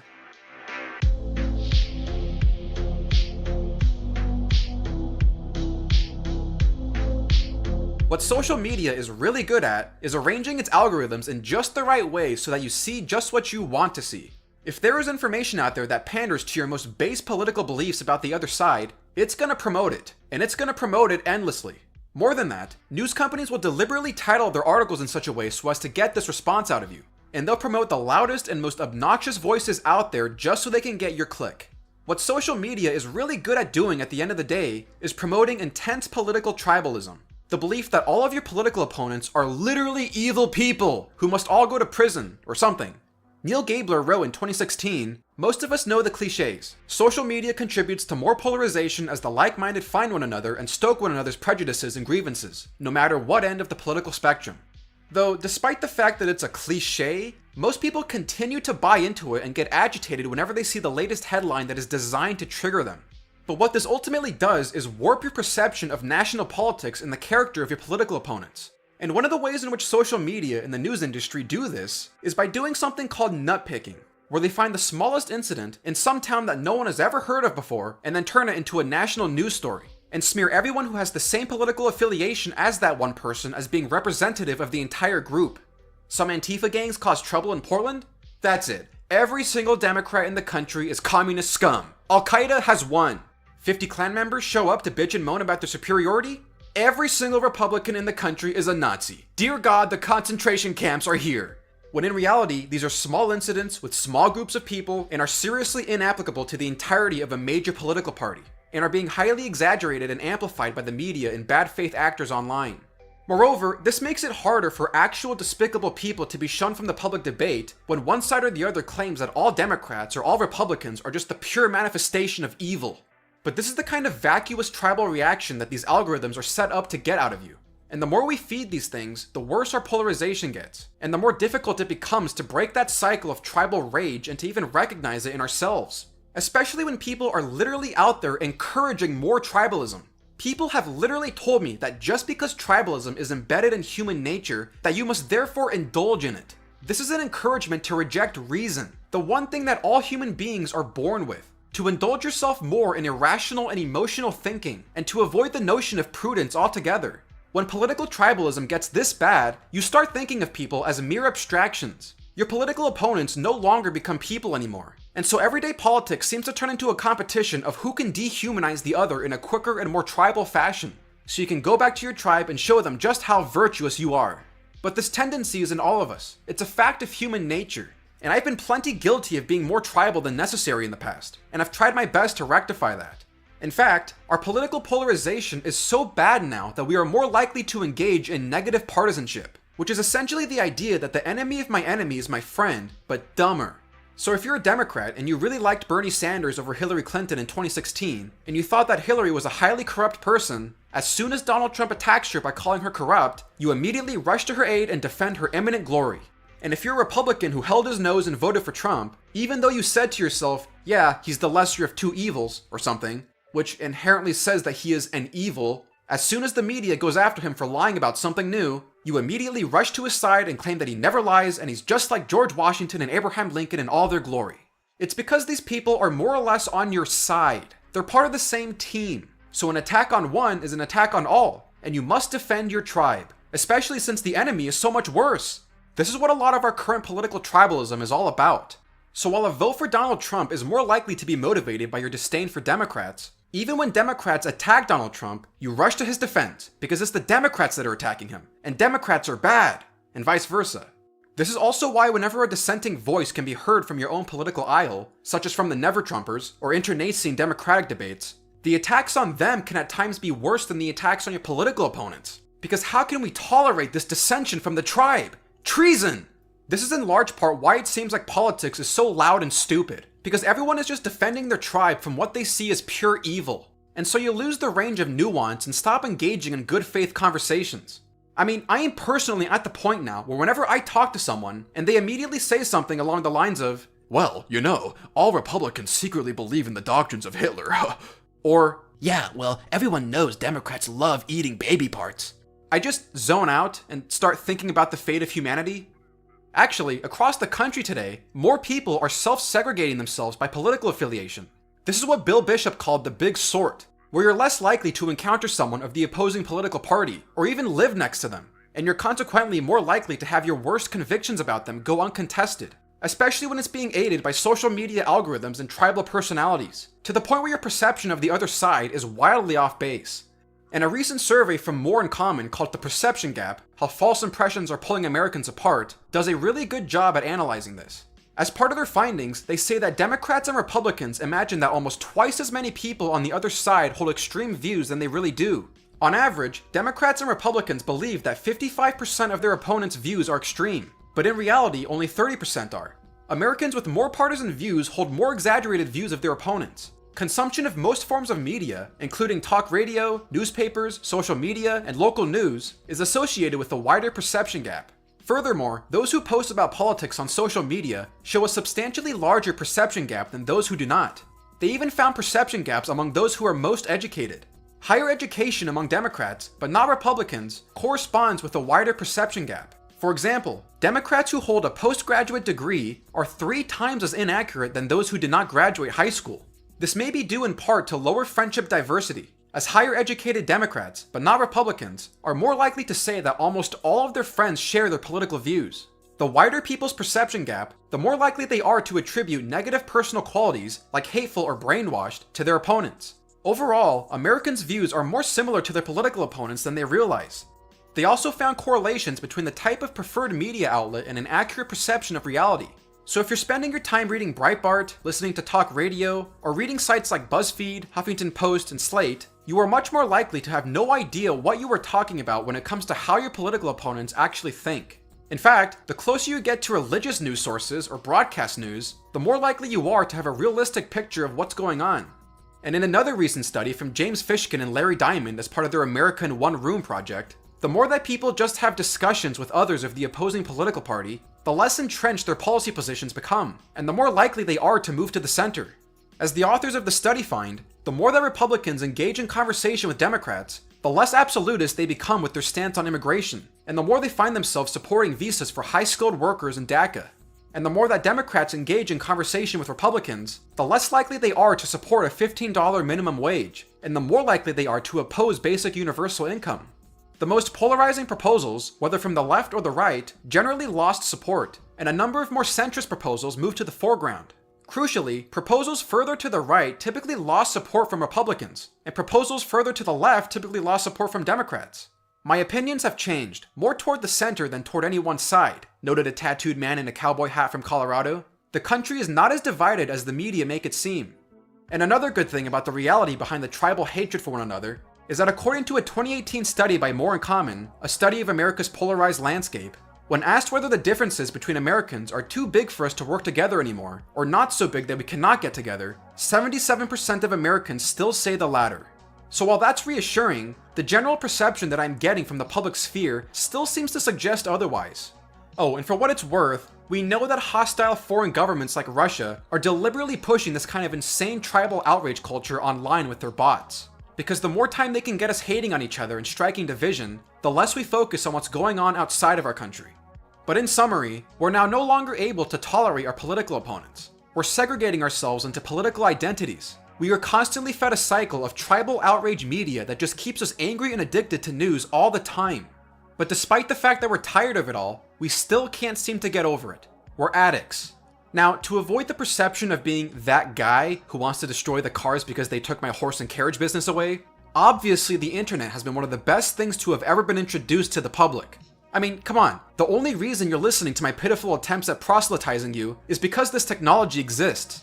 The only reason why I can get obscure books with free 2-day shipping is because the internet has made international shipping costs so unbelievably efficient and inexpensive. I can talk to people thousands of miles away from me. I can learn things from people that, who knows if I would have ever had access to without the internet. I think guys like Venkatesh Rao or Tyler Cowen are far more optimistic about things pertaining to the virtual world than I am, but they certainly do make worthwhile points. But anyway, that's part of the issue with social media. The good, the bad, the ear bleeding, and the fueling of tribal outrage and identity crises. Oh, and for a final, but kind of trivial category,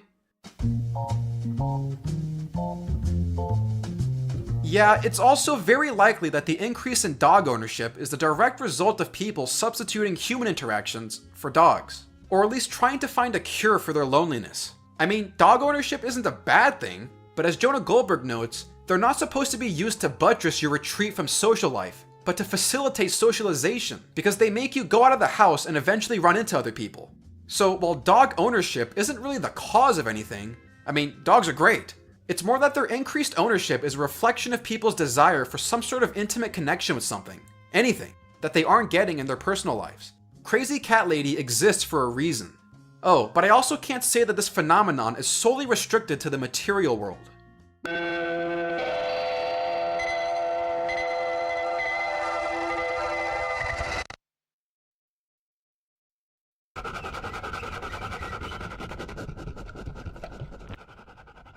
This here is Chloe. She's the best virtual dog a PC user could ever ask for.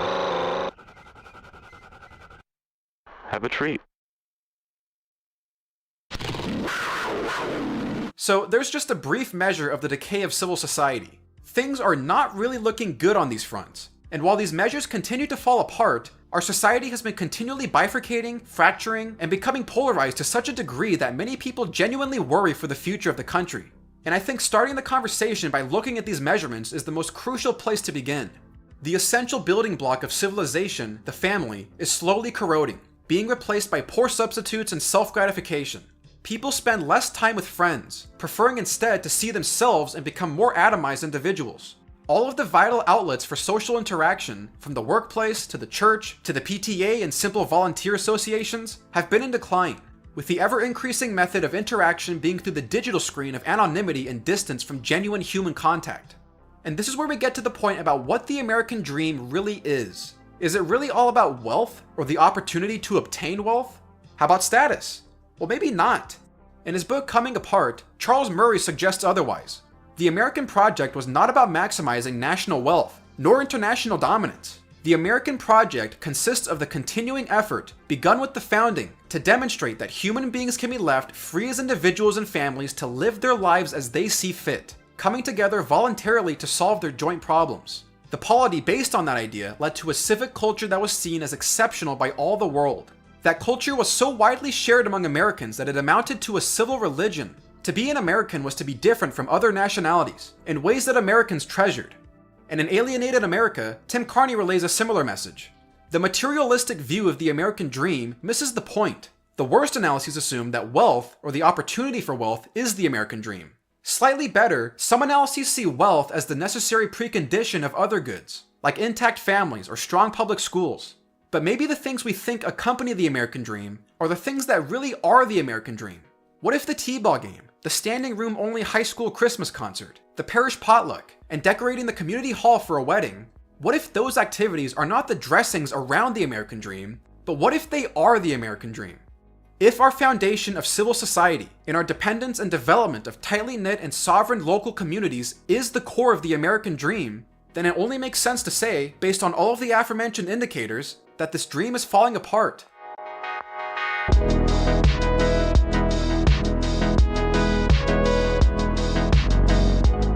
So now why is any of this happening? Why is your once thriving civil society, the space where people found purpose, the space that enriched your life, now falling apart? Well, like most things, there is no one singular cause. But for the purposes of this video, I'll narrow the sources down to 3 categories. External decay and internal decay being the first 2, and isolation, alienation, and loneliness being the third. Starting with external decay, we'll focus on 3 points: the economy, immigration, and the government. Now this is by no means a definitive list, but we can find some pretty significant causes in these areas. So let's begin.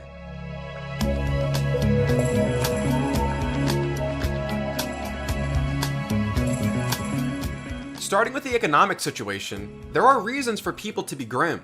Contrary to mainstream opinion that most of our current economic woes started after the 2008 recession, the more apt starting point would really be the turn of the century.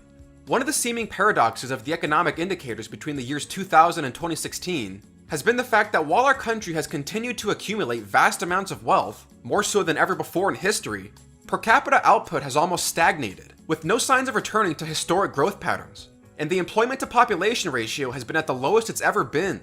Nicholas Eberstadt has taken a deeper look into this paradox of wealth, output, and employment. As he writes, between early 2000 and late 2016, the estimated net worth of American households and nonprofit institutions more than doubled, from 44 trillion to 90 trillion. In fact, the Great Recession barely even made a mark on wealth creation. But when you look at economic output, it took nearly 4 years for America's GDP to get back to 2007 levels. And even then, the recovery from the Great Recession has been one of the slowest and weakest ones we have ever seen. In late 2016, per capita output was just 4% higher than in late 2007, 9 years earlier. By this reckoning, the American economy looks to have suffered something close to a lost decade. And as it pertains to the historical trend since 1948, GDP growth has been slowing down ever since the turn of the century. From 1948 to 2000, the per capita growth rate was around 2.3%. But between late 2000 and late 2007, the per capita GDP growth averaged less than 1.5% per annum. So despite our insane creation of wealth, our output has been slowing down since the late 1940s. In fact, it's slowing down to such an extent that the Congressional Budget Office is still anticipating future growth to be slightly over or slightly under 2% through 2029. And as it pertains to our starting point of the year 2000, the adult work rate in this country has never recovered to its pre-2001 recession levels. But where these facts make their most impact is in their distribution. This is where much of the income inequality talk has been coming from, and the notion that America is currently experiencing its second Gilded Age. Between 2000 and 2016, per capita growth in America has averaged less than 1% a year. So while we've been generating more wealth than ever before, most people aren't necessarily seeing that in their pocketbooks. In fact, Nicholas Eberstadt estimates that if we maintained our post-war per capita growth rate, for the years 2000 to 2016, per capita GDP in America would be more than 20% higher than it is today. And when we look at other economic variables like absolute mobility and relative mobility, a more complicated picture arises. Starting with measures of absolute mobility, which looks at a person's standard of living in relation to previous generations, things aren't that terrible. According to the Pew Economic Mobility Project, 84% of all adult children exceed their parents' family income, and for those raised in the bottom quintile, 93% of them exceed their parents' income as adults, more than any other quintile. For those in the top fifth, 70% exceed their parents. So over time, living standards have improved for the vast majority of Americans, which should be rather obvious just by looking at the material possessions people have today compared to what was either not affordable or simply did not exist in generations prior. More on that later in the video. Now, absolute mobility rates vary wildly depending on where you look, especially as it pertains to what age they measure you at when determining how much better you are compared to your parents or previous generations. In fact, much of the measures on absolute mobility are still highly debated for their validity. But despite these specific high numbers, absolute mobility has been declining. And this issue seems to be more poignant when looking at numbers for relative mobility. Relative mobility measuring your economic condition in relation to the rest of the country. As Yuval Levin writes in The Fractured Republic, relative mobility has been remarkably stable and remarkably low for at least the past 5 decades in the United States. A child born to parents living in poverty at any point since the 1960s has had only about a 30% chance of ever making it into the middle class, and about a 5% chance of ending up in the highest fifth of income earners. Rags to riches stories, and even rags to comfort stories, are awfully rare, and this has not changed much in living memory. So for a while now, relative mobility has been rather weak, and seems to have an intergenerational fixture attached to it. This problem has not gotten markedly worse or better as inequality has grown, and it has not improved or worsened with rising or falling growth, tax rates, or spending levels. Neither party's economic prescriptions seem likely to change it much. Now, despite these seemingly grim statistics, the situation isn't completely terrible. Since the 1960s, more Americans have been moving up the economic ladder than ever before. In fact, one of the commonly cited factors that the middle class is shrinking is only true because more Americans are moving up. If you start with the fixed point on an income chart designated as the middle, and then the entire population starts making more money, then yeah, the middle class is shrinking because everyone is making more money. Since 1967, we have seen more Americans enter the upper middle income range with a concomitant decline in the amount of lower income households. According to Census Bureau statistics, 37.2% of households were making $35,000 or less in 1967, compared to 29.5% of households in 2017. Also in 1967, 9% of households were making $100,000 or more, while today, 29.2% of households make that amount. The general shift has been towards progress. And despite the protests from a certain segment of the population that believes that we need to bring back manufacturing so that we can start producing like we were in the 1950s, American manufacturing today has never been more productive. You know why? Robots. Most manufacturing jobs in America aren't going away simply due to their being outsourced. They're going away because of automation. Robots are just more efficient than people. Though it's not simply just robots. It's also wealth. Wealthier nations just don't want to manufacture things. Interests change, opportunities change, and nations generally move away from manufacturing as they accumulate more wealth. This is why we have more than doubled our manufacturing output since the 1980s, despite the fact that physical labor in manufacturing has declined.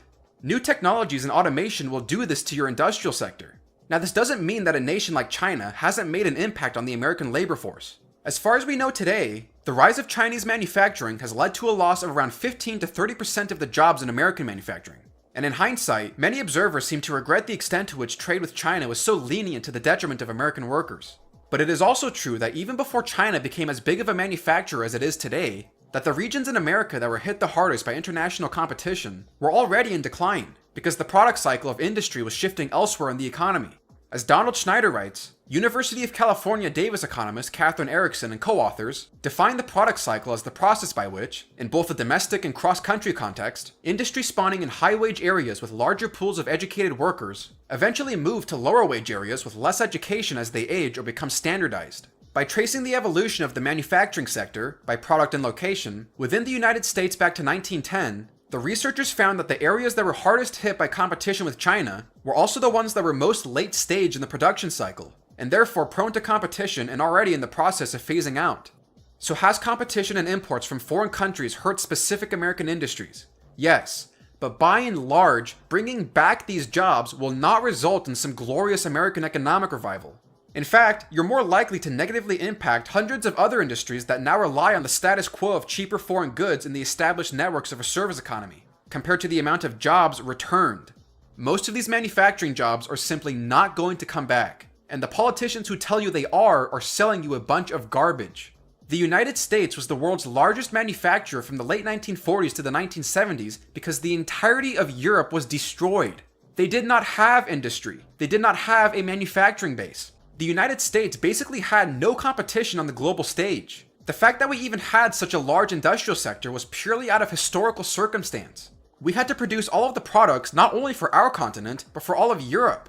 That's why we were so dominant in manufacturing and industry during the 1950s. And by the time Europe did start to develop these industries around the 1960s, they started competing. They wanted in on the market share, and that's exactly what they did. And you can only cut back so much on production costs and labor in order to maintain profits until you get to the point where you cannot sustain previous levels of employment in manufacturing. And after Europe got their industrial sector up, Japan did. And by this time, many of our factories began adapting to newer technologies in order to maintain a competitive edge. And this remodeling was able to maintain high rates of output with fewer laborers. And those factories that didn't remodel or could no longer compete had to shut down. According to the Bureau of Labor Statistics, in the mid-1950s, a little over 30% of the American workforce was in the industrial sector. Today, less than 10% are. A lot of people living in locations formerly known for their industrial sector need to come to terms with a painful reality. Your job is not coming back. No matter how charismatic that politician promising you the summum bonum is, he cannot get you your job back. The more you rely on demagogic politicians full of false promises, the more your economic prospects sink further and further behind, and the less likely you are to look for other opportunities in the marketplace or reorient your life in such a way so you can take advantage of those opportunities. We are a service economy today. We do not manufacture things with physical labor like we used to. Robots do that. Those who maintain that mass-scale physical laborers working in an industrial sector still forms the core of our economy are trying to justify nostalgic sentiments which are by all economic measures false. If you want higher wages, you need to have more productive skills, and all of those skills are centered in the service economy. And the trade-off that has replaced our former economic structure has been incredibly beneficial for the vast majority of American consumers. Being able to buy goods that are cheaply and easily manufactured for low prices and decent quality is good for everyone's standard of living.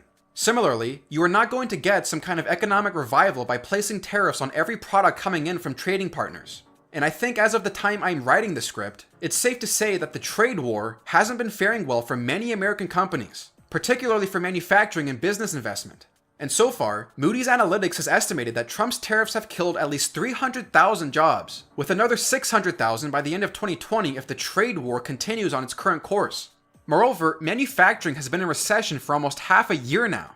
As a chief investment officer at Bleakley Advisory Group told CNBC, We have now tariffed our way into a manufacturing recession in the US and globally. In fact, the places that the tariffs were intended to help the most have been some of the places hit the hardest. Wisconsin has lost about 2,500 manufacturing jobs since August of 2018, and Pennsylvania has lost 7,700. We have now spent more money bailing out American farmers who have been hurt by the trade war than Obama did during the controversial auto bailout of 2009. Remember when that was a big deal? And here's a list of 202 companies that have been hurt by the tariffs and have either laid off workers or have had to raise prices on American consumers in order to stay afloat. When a populist fervor tells you to ignore the basic principles of economics, this is the result. And if there's one thing you take away from this brief venture into tariffs, understand that China is not paying the tariffs. You are. The American consumer, American businesses. It is a tax on you, because by definition, that is how tariffs work. Okay, now returning to the misconception on the disappearance of manufacturing jobs, the same thing can largely be said about the coal industry. While I am not a fan of the government coming in and imposing regulations to preemptively kill an industry, the coal industry was already dying. Fracking and natural gas are a whole lot cheaper and a whole lot more efficient and cleaner than coal. What a lot of the talk of going back to the old ways are really all about is in one part a lack of understanding of how our modern economy and how a capitalist system functions, mixed in with a lot of economic populism and nostalgia. And nostalgia can blind you in favor of your prejudices while ignoring other realities.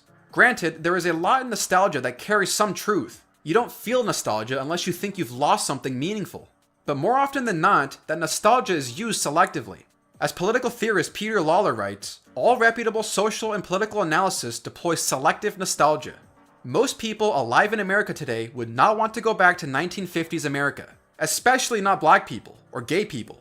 Because aside from individual rights, in large part, they wouldn't want to go back purely because of the economic comforts they receive today.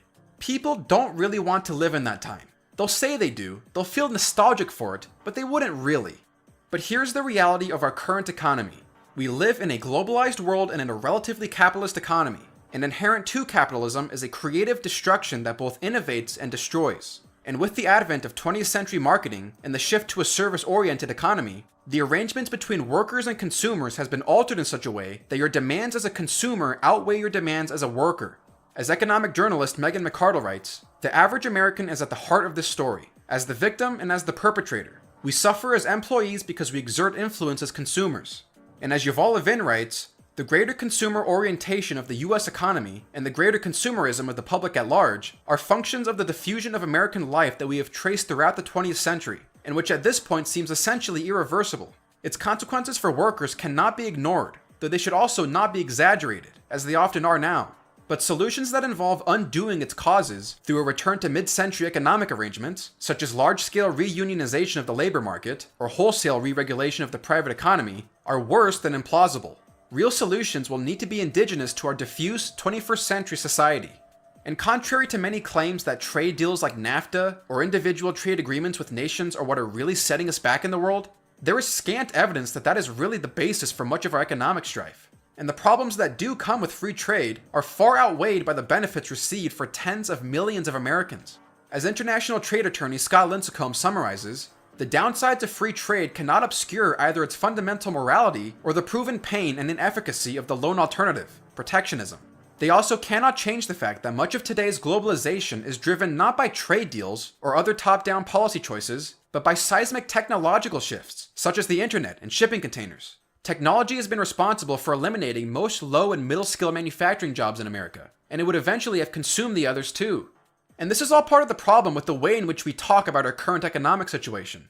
Major figures on both sides of the political aisle seem to think that our current economic reality was either a direct outcome of intentional design or of an eminence grise, and that it can all be fixed if we use the power of the government in just the right way. This not only presents the problem of offering false promises and the consequent harsh reality of realizing that the government can't actually fix your life, but it also highly overestimates the competency and the capability of the government to even be able to do such things. It proffers a certain kind of epistemological view of the government and the people in government that just does not exist in real life. And by failing to understand the limitations of human knowledge and government competency, it overlooks the fact that much of our current economic woes are the result of things that no one could have predicted and that no one could have prevented, nor ought to have thought to themselves that they should have been prevented. And Donald Schneider makes this case extremely well in his recent essay on elites in the economy. The notion that every economic development is the intentional result of some elite agenda makes it impossible to think clearly about America's socio-political circumstances and to think creatively about solutions to the problems Americans face. The idea that these problems exist because someone with power wants them to exist is not sophisticated or worldly. It is naive. It has too low an opinion of what elites in our society want and too high an opinion of what they have the power to do. And it is eager to accept every dark assessment of socioeconomic conditions in America while rejecting any signs of progress or prosperity.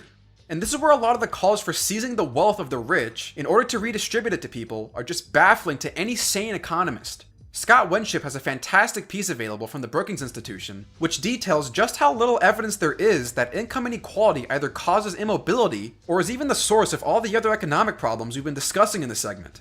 And as economist Ross Chetty notes in his papers from the Equality of Opportunity Project and the National Bureau of Economic Research, a lot of the problems having to do with economic mobility have more to do with where you live, what your family structure is like, and how much social capital you have. But even then, it's highly likely at this point that a lot of the literature on income inequality and the disparity between wages and productivity is the result of faulty methodologies and incomplete analyses. One of the common claims made today by many on the left is that the link between increased worker productivity and wage increases has broken down. That now, no matter how much more productive you are, your wage will likely not increase.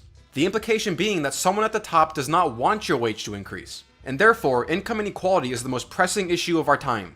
This was the whole idea with the chart that Hillary Clinton presented during the 2016 elections. Productivity soars, wages plateau.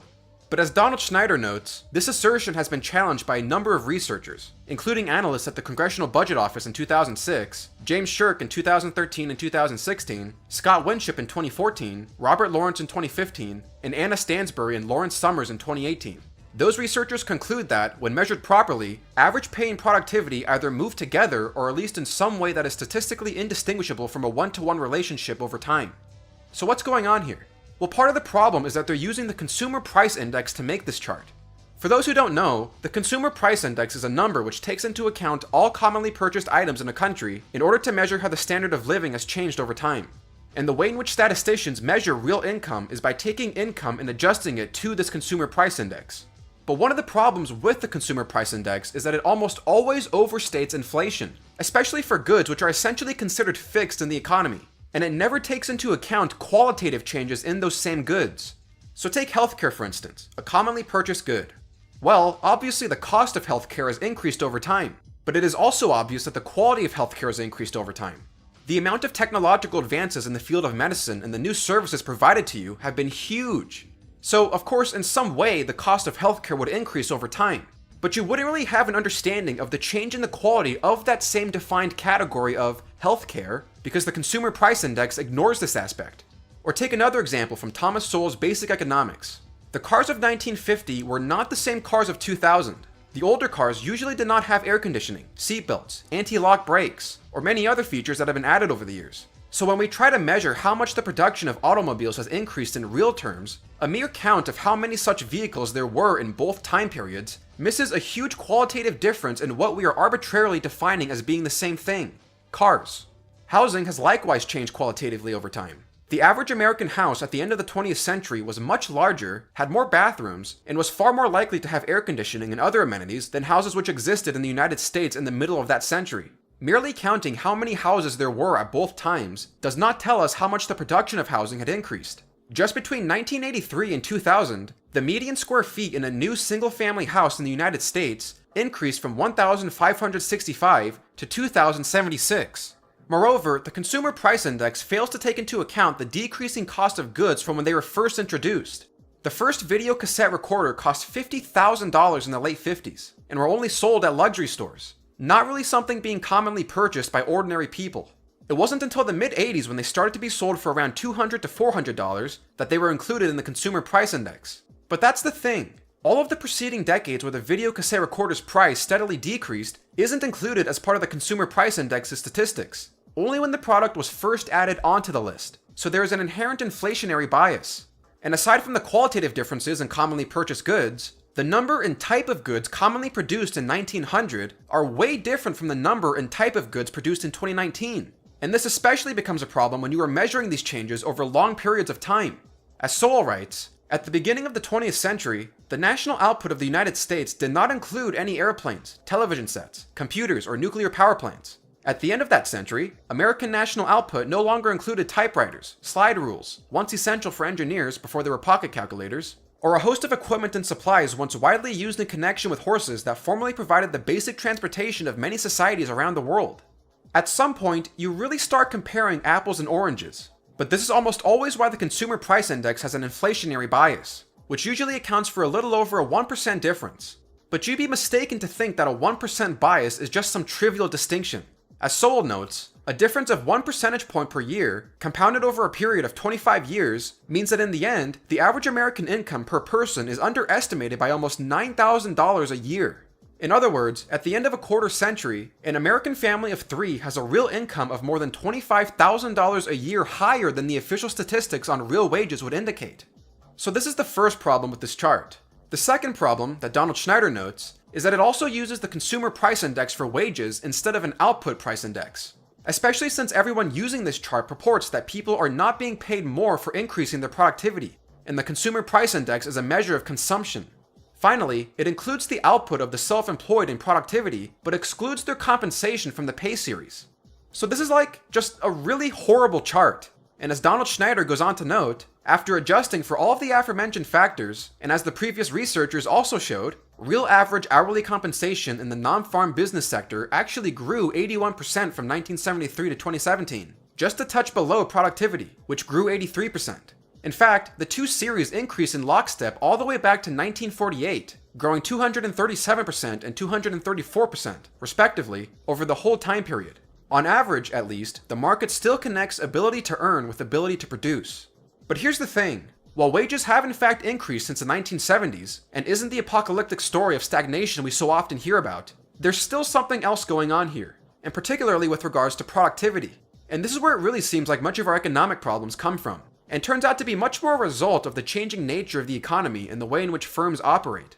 As our country has shifted over toward a more service-oriented and specialized economy, those who offer the most productive capacity for their line of work are very often those same people who have some sort of college degree or are some other highly skilled worker. And these high-skilled, highly educated workers also tend to receive the bulk of the benefit from technological advances, which only boost their productivity. Meanwhile, lower-skilled workers haven't really seen that much of a productivity boost from technological advances. And this is particularly true for a job like a cashier, trucker, a clerk, or a barber.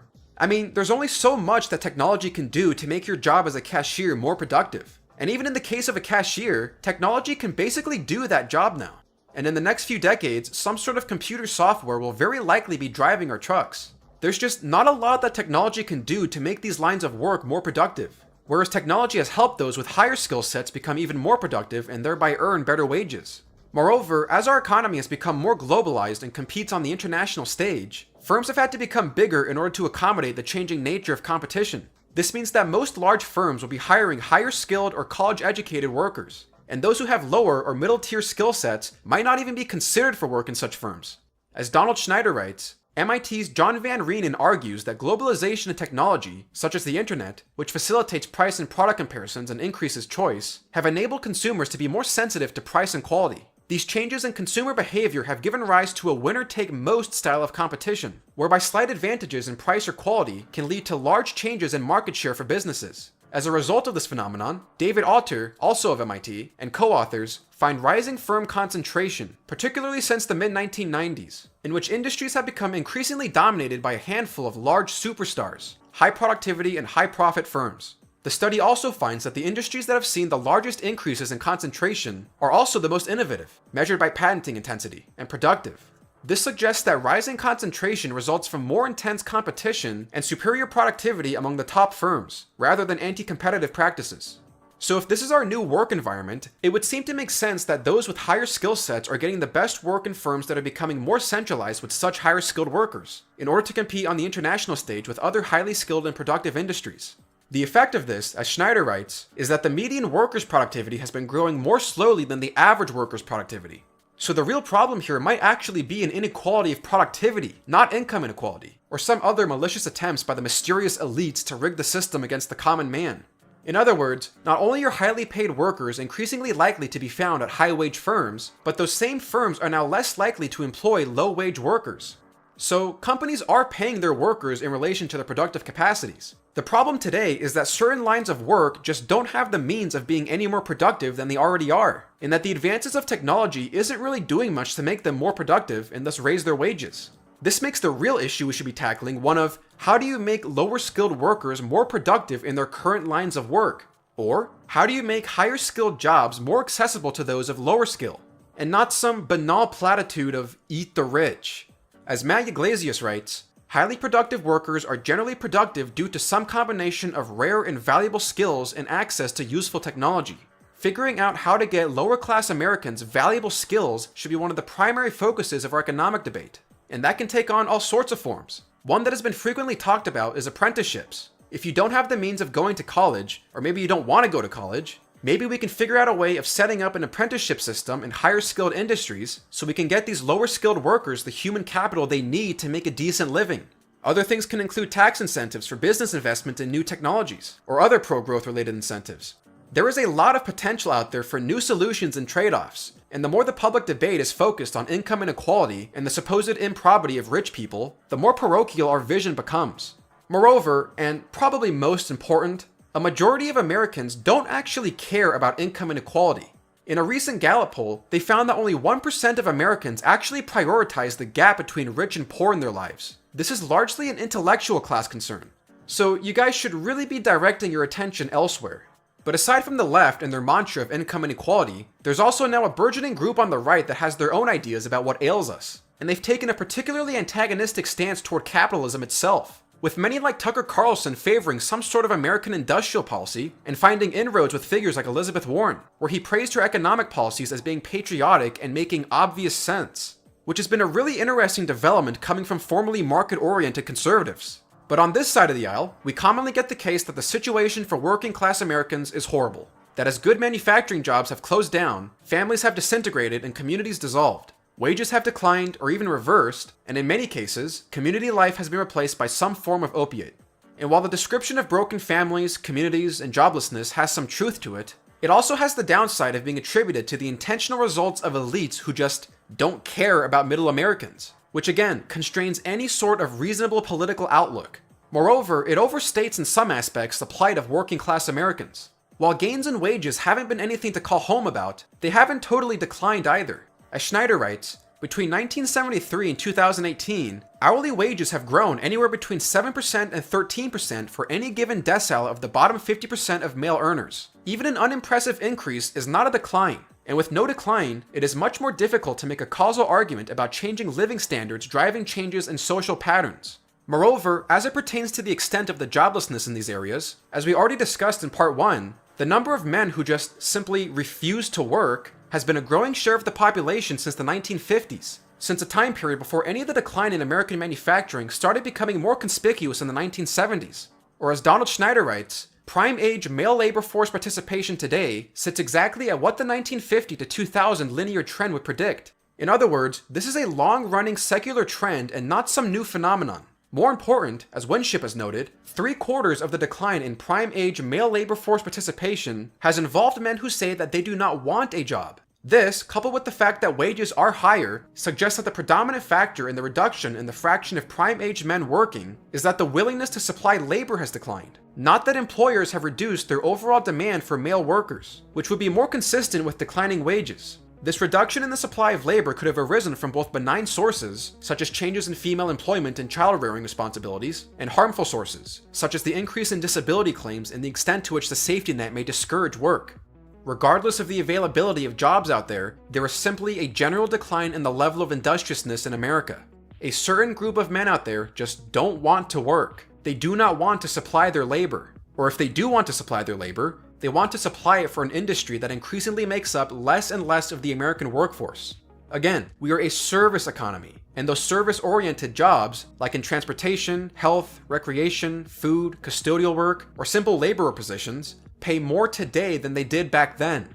While they might not offer the same amount of social prestige that manufacturing work once did, which I personally think is unfortunate and which we'll talk more about later on, that's where the jobs are, and many of these men just don't want to do them.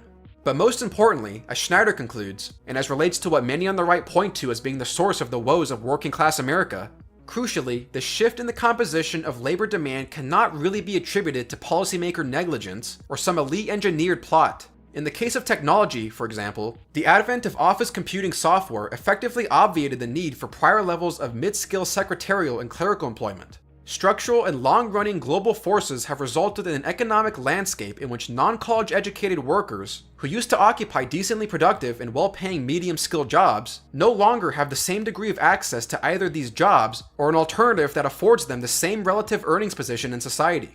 However, this does not necessarily imply an overall decline in pay over time, nor a decoupling between what a worker produces and what he earns. Instead, it suggests that there is an increased prevalence of relatively low productivity jobs that do not yield pay gains as rapidly over time as higher productivity jobs. This is consistent with the economy's decades-long shift from goods production to service provision, the latter of which is not as conducive to rapid productivity gains because it isn't capital intensive.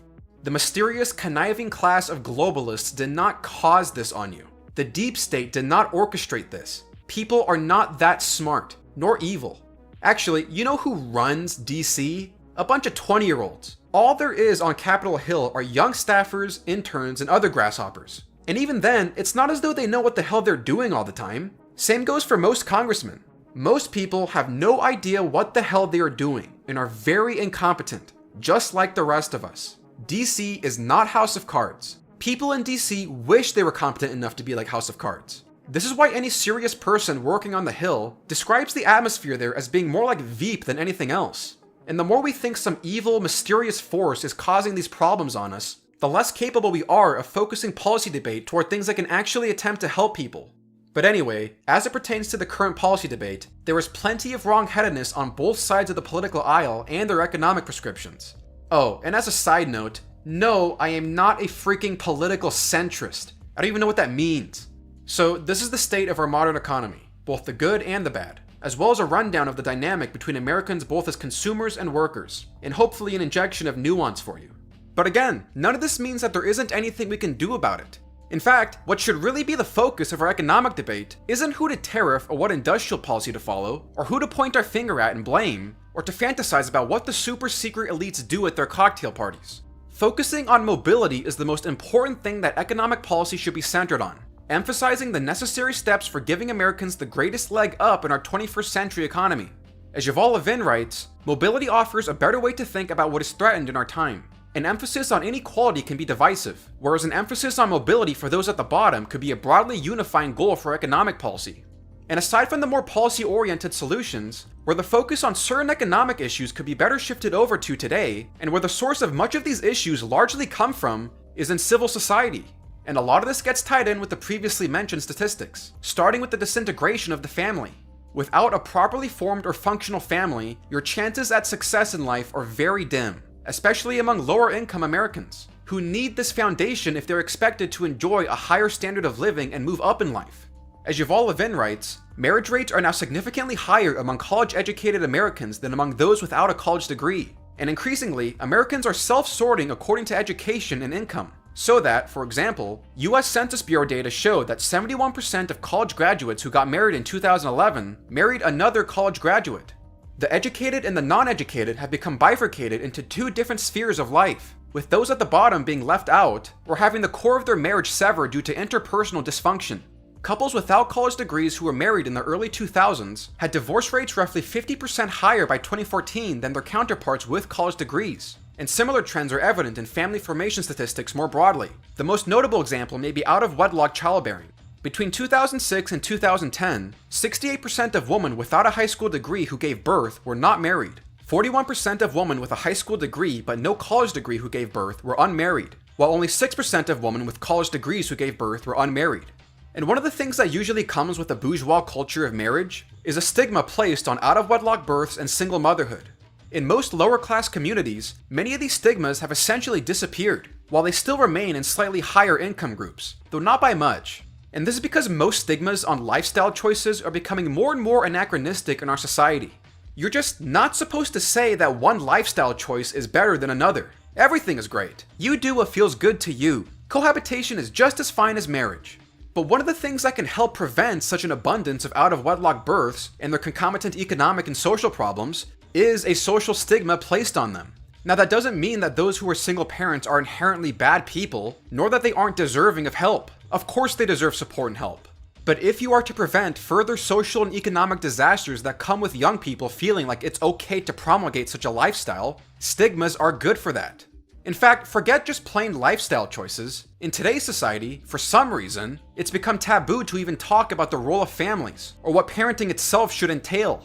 I mean, in 2017, when Bill Gates announced that despite his efforts at throwing billions of dollars in education improvements, schools are still falling short on the key metrics of a quality education, not once at all in his 3,000-word essay does he ever mention the word parent or family, which is quite possibly one of the most important parts of a child's education, and most teachers will probably tell you the same. It doesn't matter how much new technology you give a kid in school, if a student's family life is poorly suited to promoting their education, he's just going to have a hard time improving. As economist Ross Chetty has found, the most significant factor which affects the quality of your life and almost all of your future prospects is stable neighborhood families. And as Tim Carney explains, the best way to predict whether a child might end up better off than his parents is to look at his neighborhood and ask if most of the kids in his neighborhood were raised by single mothers or by two parents. In the communities with intact families, the American dream was alive and well. In the communities where the single mom was the norm, economic mobility was absent. There are serious consequences involved in the decline of the attitude surrounding marriage and family formation, and the rhetoric surrounding such institutions has disintegrated to irrelevance for many Americans. But the other issue that primarily affects low-income Americans is their level of religiosity. Again, having a local church in your town and having a significant portion of the population in your town regularly attending church is a vital source of social capital and community cohesion, and this generally no longer exists for many low-income Americans. As was already mentioned, church attendance has declined twice as fast among Americans with no more than a high school diploma as among those with a college degree in recent decades. For lower income and lower class Americans who want a chance to get ahead in life, these are vital social institutions to have in your communities. The connections that are made in these places and the value it gives to people's lives is crucial for developing social networks and providing a sense of meaning. But aside from just the availability of work, there is now an incredible stigma placed on jobs that are being deemed more and more for a lower quality of person. From garbage pickup workers, to septic tank removal services, to baristas and grocery baggers, to truckers and other transportation workers. It really says something about a culture that treats people working in these types of jobs as somehow being beneath them, that they don't deserve respect and should be considered an embarrassment to everyone they know. This type of stigmatizing of good and honest work is becoming a really obnoxious tendency in our culture. But it's also true that, more and more now, particularly men, are simply not working.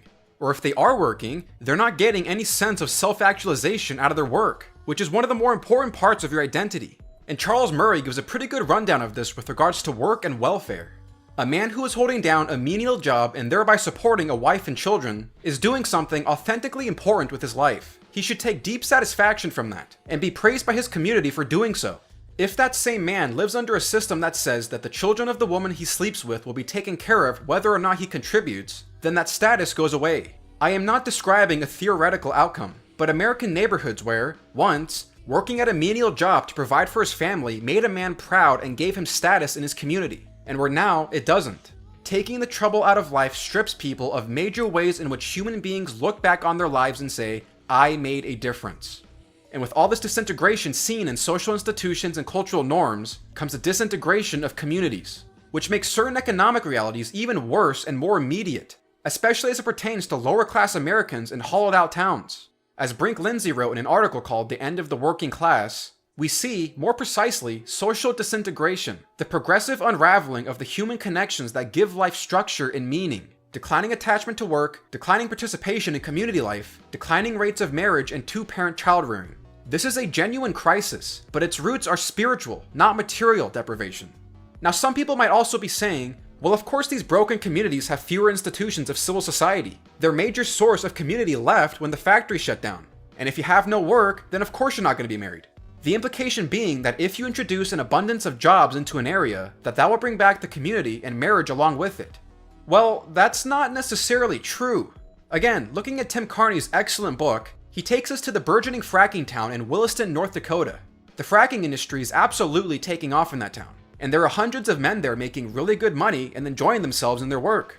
But as Carney noted from researchers Melissa Kearney and Riley Wilson, In response to local area fracking production, both marital and non-marital births increase, and there is no evidence of an increase in marriage rates. Not only that, the town was essentially functioning as a large college dorm for the workers, who would constantly go out on the town, drink at the bar, have some fun, and then return back to their homes. As Carney reported from his time in the town, this was no community. And the researchers concluded, we find no evidence to support the proposition that as economic prospects of less educated men improve, couples are more likely to marry before having children. So this was the situation that Carney was working with in alienated America. When factories die, marriage does too. When good-paying jobs pop up though, marriage does not necessarily come back. Married men make more money, but making more money doesn't get you married. Bad economics can help kill a community, but good economics cannot, alone, rebuild one. And if you're not building community, you're not getting close to fixing what ails us. But what this town provided us with was an excellent examination of a commonly held theory. Williston created something of a natural experiment, isolating the two variables, money and community, that often go together. It turns out that if you remove the community, the money doesn't bring back the family formation. Community strength and social capital are the roots of the good life. And this is a very similar idea of community that the essayist and poet Wendell Berry had. As Patrick Deneen explains Berry's conception of community, properly conceived, community is the appropriate setting for flourishing human life, flourishing that requires culture, discipline, constraint, and forms. At the most fundamental level, in an echo of Aristotle, if an unconscious one, community is both derived from and in turn makes possible healthy family life. Absent the supports of communal life, family life is hard-pressed to flourish. In one of the more poignant examples where you can see just how quickly a community deteriorates is in Charles Murray's Coming Apart, where he shows just how quickly the effects of family and community disintegration took hold in a white working-class town in northeastern Philadelphia called Fishtown. The town had always been rather low income, and has likely been around since the Revolutionary period, but that never really made much of an impact on the social virtues it had. Generally, most people were married. Most people had certain social stigmas for those living outside of marriages. Very few were divorced, and a majority were happy in their marriages. Most of the town was also very industrious and knew the importance of work, and the majority were very religious people who attended church regularly. But by the latter half of the 20th century, almost all of this turned around.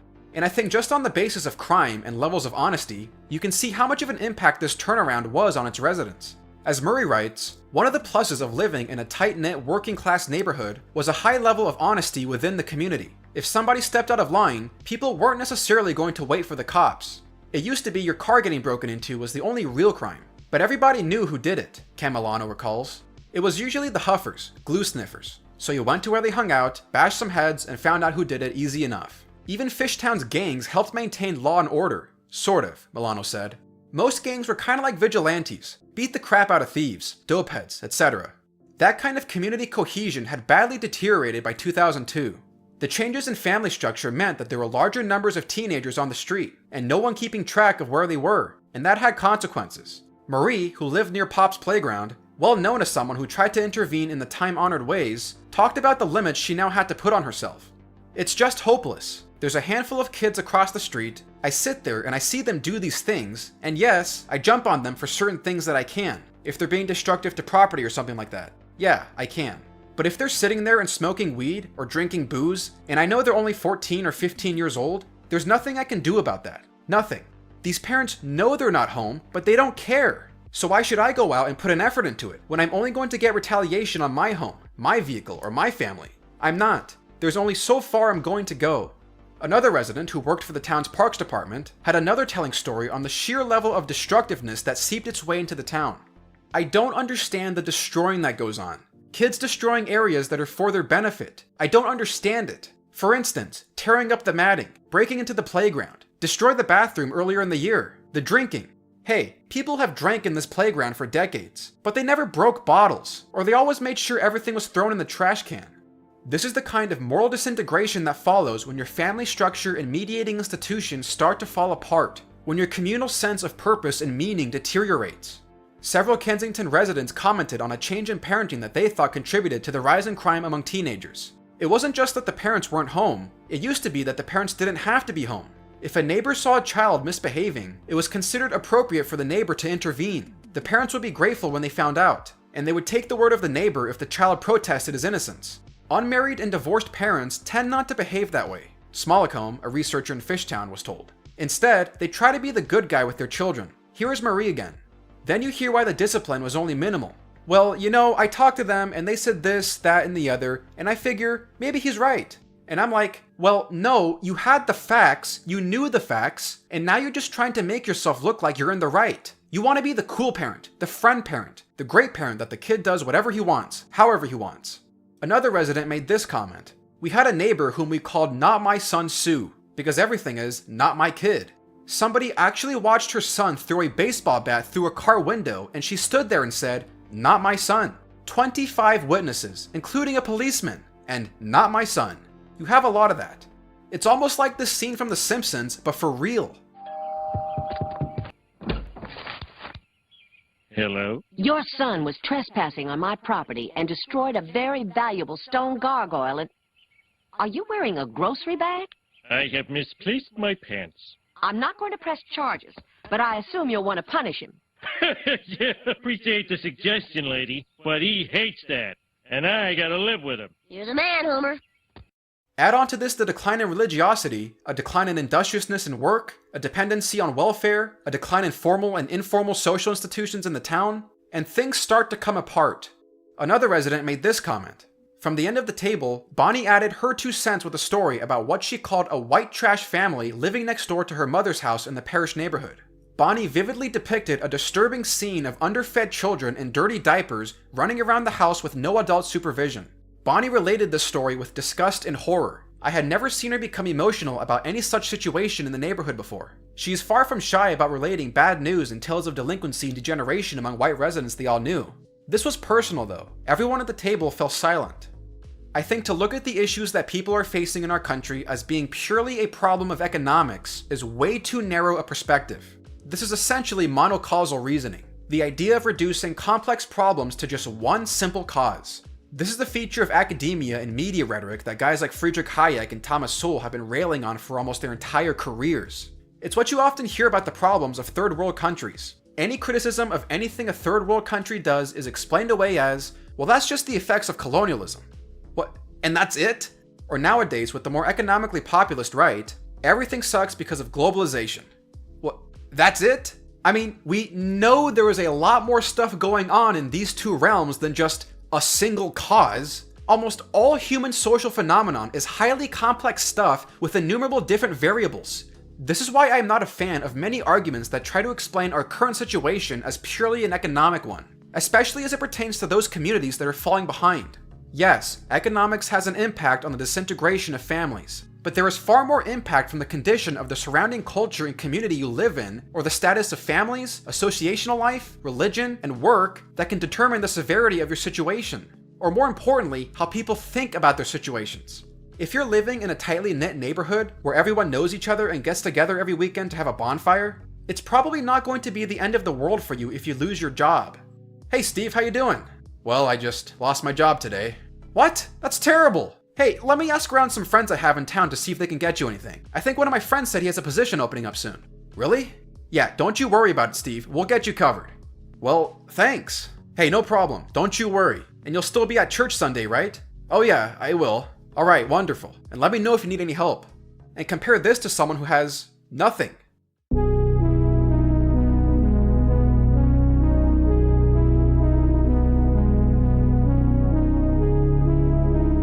Having social connections makes a difference. Being in a community where people depend on you, want you to be there, and where you simply have good relationships makes a difference, especially when hard times hit economically. Having certain moral convictions, behavioral convictions, makes a difference. And once again, Tim Carney has done an excellent job at showcasing this. And with regards to the 2016 election, Carney presents an extraordinary case on what specific social traits are missing from some of Donald Trump's key sources of political support.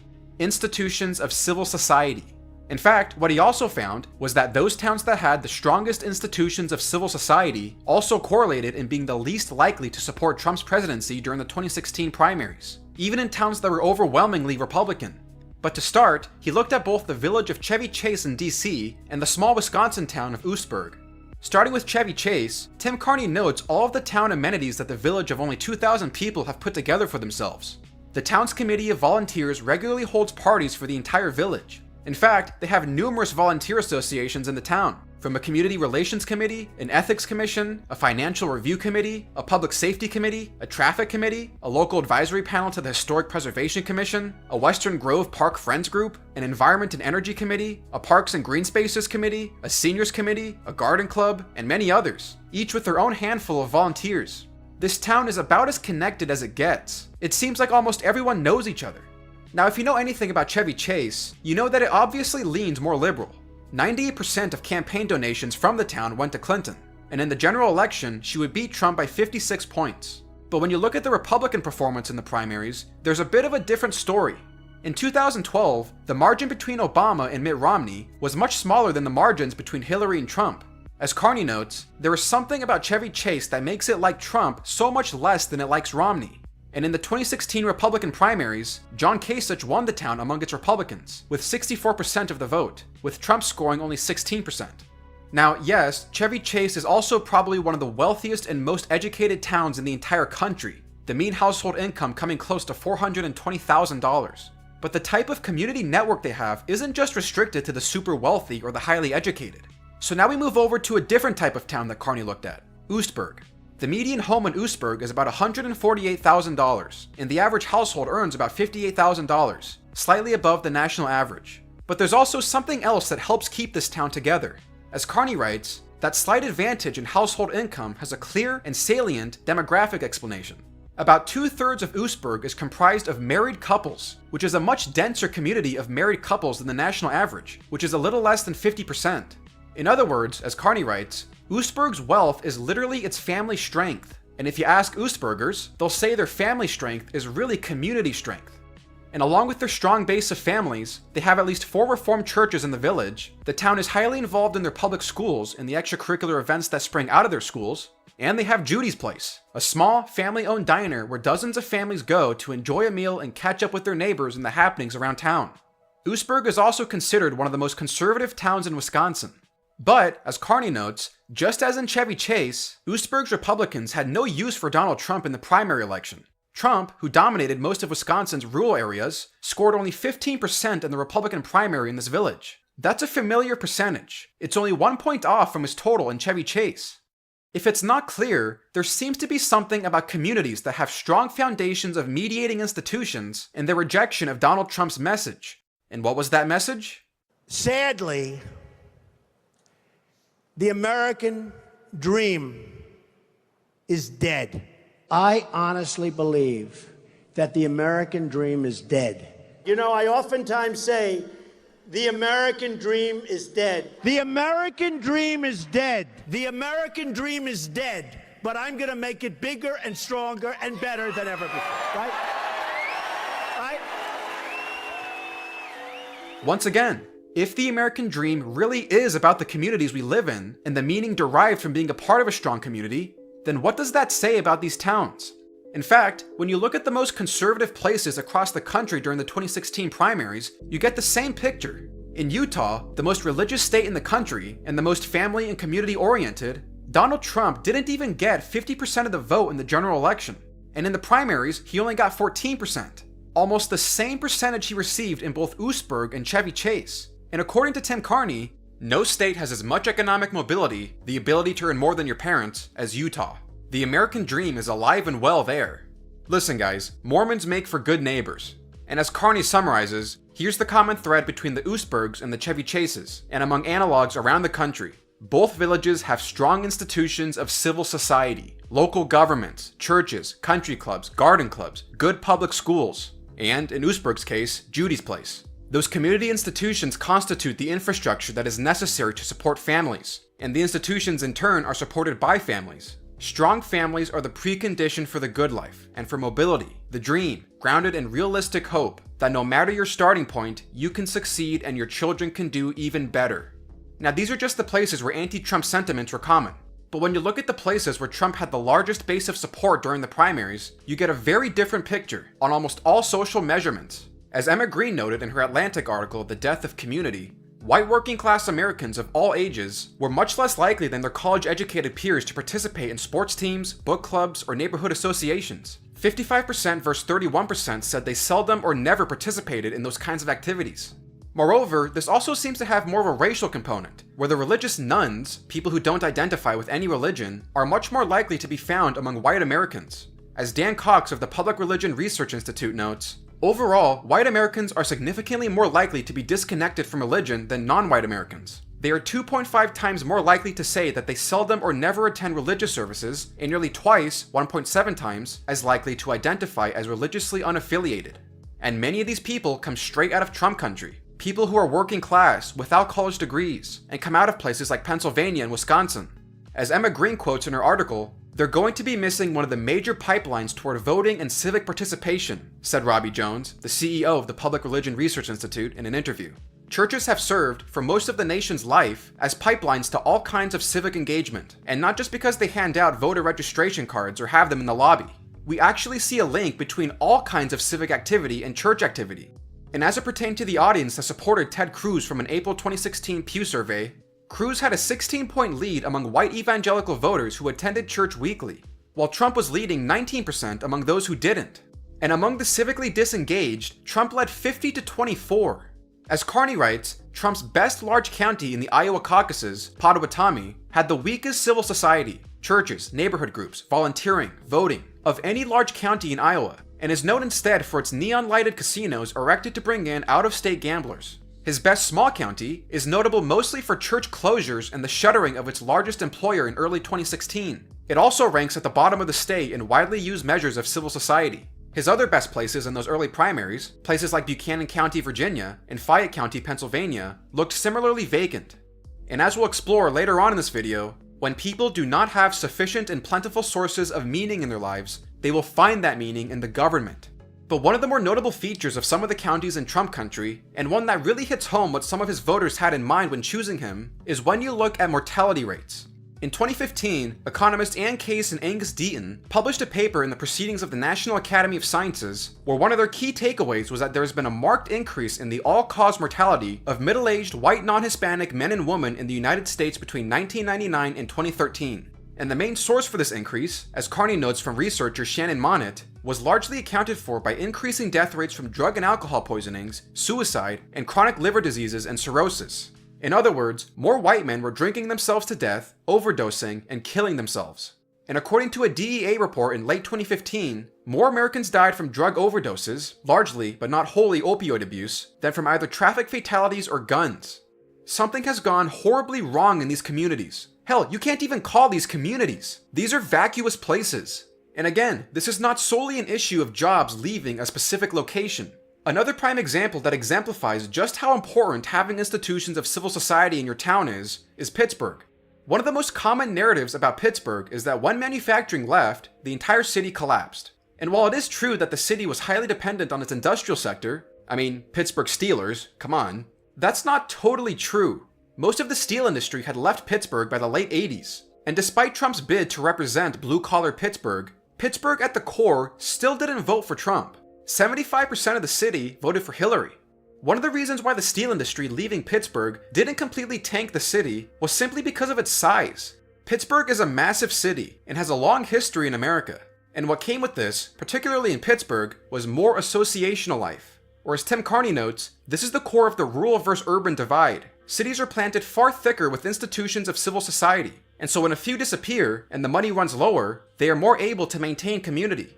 This is why it was more likely for the towns on the outskirts of Pittsburgh, but within Allegheny County, to vote for Trump, the parts of Pennsylvania that are lacking in these institutions. Pittsburgh at the core is not dependent on steel anymore, and its economy has actually been doing very well. Pittsburgh's economy in 2017 was coming out of a decade of growth. The per capita domestic product had jumped 18.1% from 2006 to 2016. The US economy had increased only 4.4% over that same period. As a result, Pittsburgh went from a per capita GDP that was far below the nation as a whole to one that was larger in 2016. It was precisely because the city had such an abundance of institutions and associations that it was able to make the economic shift over to other activities. But as it pertains to this particular section of the video, there is a reason why certain segments of America were attracted to the message coming from Donald Trump that the American dream is dead. If the American dream is truly being able to live in stable and meaningful communities with numerous civic associations and a sense of togetherness, a sense of place and localism, then the shift of many of these lower class and economically strained individuals over to Donald Trump and the community of the national government is no surprise. In fact, I think most Americans should take the concerns these people have much more seriously than they currently are, or at the very least, tone down the derision. But the rejection of Donald Trump, from those very places in this country where tight-knit communities do exist and are meaningful to its inhabitants, should also be no surprise. People enmeshed in strong communities rejected Trump in the early primaries, while people alienated, abandoned, lacking social ties and community rushed to him immediately. People need social bonds. These are the bonds that help get people through rough patches. There is some truth to the statement that it takes a village to raise a child. Our economic situation has certainly had an impact on this, but what underlies economic realities, and what has always underlined economic realities, have been strong social bonds and community, the institutions of civil society. People in the most sparsely populated and economically disadvantaged places across the country, hell, across the history of humanity, have fared well for centuries, all because of that sense of community. And we already mentioned the 4 facets of life that lead people to be more satisfied with their lives. One of the most significant issues that has impacted Donald Trump's base and the people all around the country that feel isolated and have lost the American dream is that sense of community. And Tim Carney has another way of putting this. To explain Trump's core supporters, many commentators pointed to the factories that were closing, but they should have been pointing to the churches that were closing. When your civic relationships become deficient, and when your social capital runs dry, it will almost inevitably lead to meaninglessness and stagnating towns and communities, followed by a degree of moral and ethical backwardness. The simple fact of having money does not suddenly change the beliefs and attitudes you have held your entire life, or the attitudes that your community holds. These are things that must be cultivated. These are things that take effort and work. As Charles Murray summarizes in Coming Apart, the problems these changes have engendered are different in kind from the problems of poverty.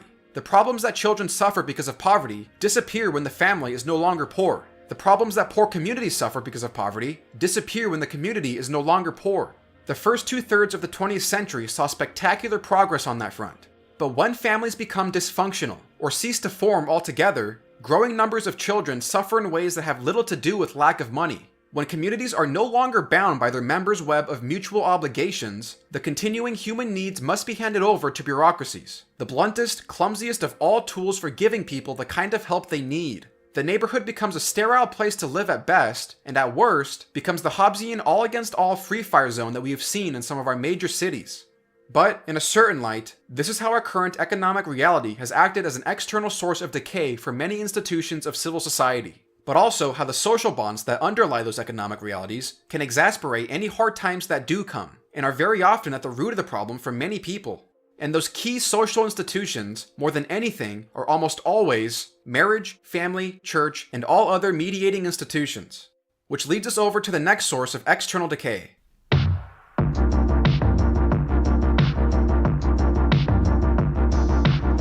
Now this is where the field of social science and evolutionary psychology help out a lot. So as is the case with human nature in general, we distrust outsiders, but we trust the people in our in-group.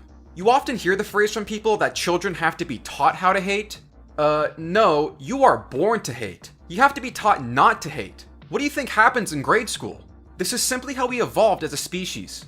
And according to various studies in evolutionary anthropology, even the role that storytelling has had in our species is a function of purveying this kind of information. Outsiders bad, insiders good. A former professor of mine at the University of Oregon, evolutionary psychologist and anthropologist Michelle Sugiyama, did a wonderful job at teaching and explaining to me the various methods and traditions by which humans evolved to communicate these instincts. I mean, even when children are born and start to open their eyes, they develop an immediate attachment to the faces and phenotypes of their parents over those of strangers. And as is a common reaction to babies and children meeting new people, they might cry, go quiet, or start to look fearful and hide. Basic facial recognition, fear of others, and attachment to familiarity is an innate function of the human brain. You have to be taught not to have such strong reactions or impulses towards such innate sensibilities. The idea that we could even get away from this kind of thinking in the slightest and turn complete strangers into customers is one of the miracles of capitalism that Jonah Goldberg writes about. But as it pertains to strangers entering America, the issue of immigration has been a heavy topic over the last couple of years, with all sorts of opinions as to how to handle it, or not handle it. But whereas the previous topic dealt more with economic issues and how they have led to a decline in civil society, surprisingly, most evidence doesn't suggest that this translates over very well into the topic of immigration. meaning that the person who loses his factory job in the Midwest doesn't have a concomitant support for populist politicians for those reasons as much as he does for reasons pertaining to immigration.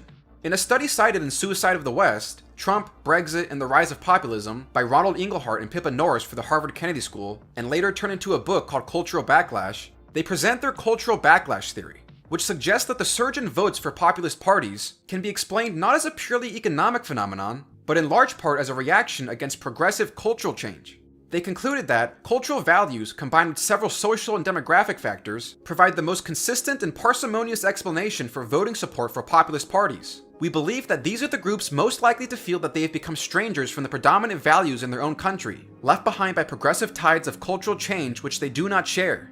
So most of the economic grievances that people have actually lie on top of underlying cultural grievances and anxieties.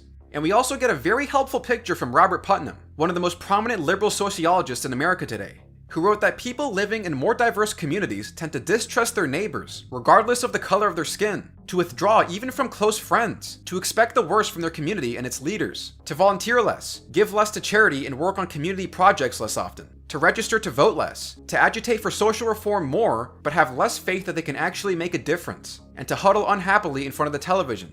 People living in ethnically diverse settings appear to hunker down, that is, to pull in like a turtle.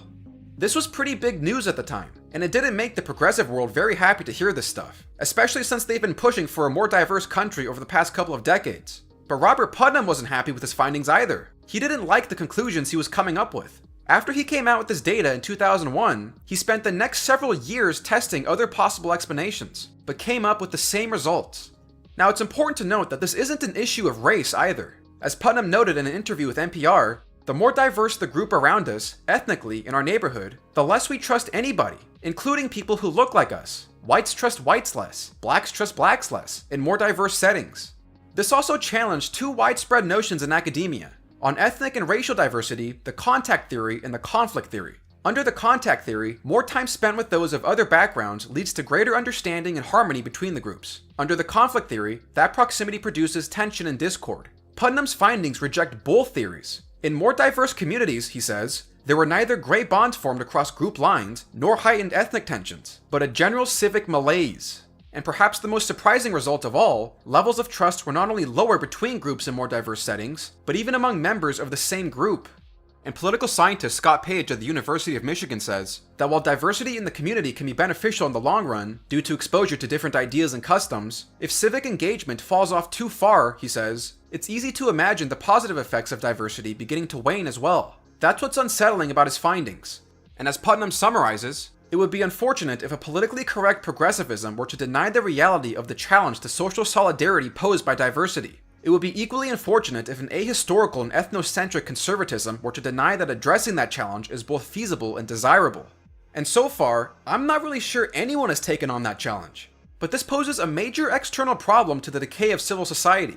If you can't even trust the guy next door, if you can't even trust half the people in your community, why would you even attempt to do anything for your community? Why would you go out and try to do good, or make connections and build associations, if you can't even trust the people in your own town? If you don't feel like you share anything?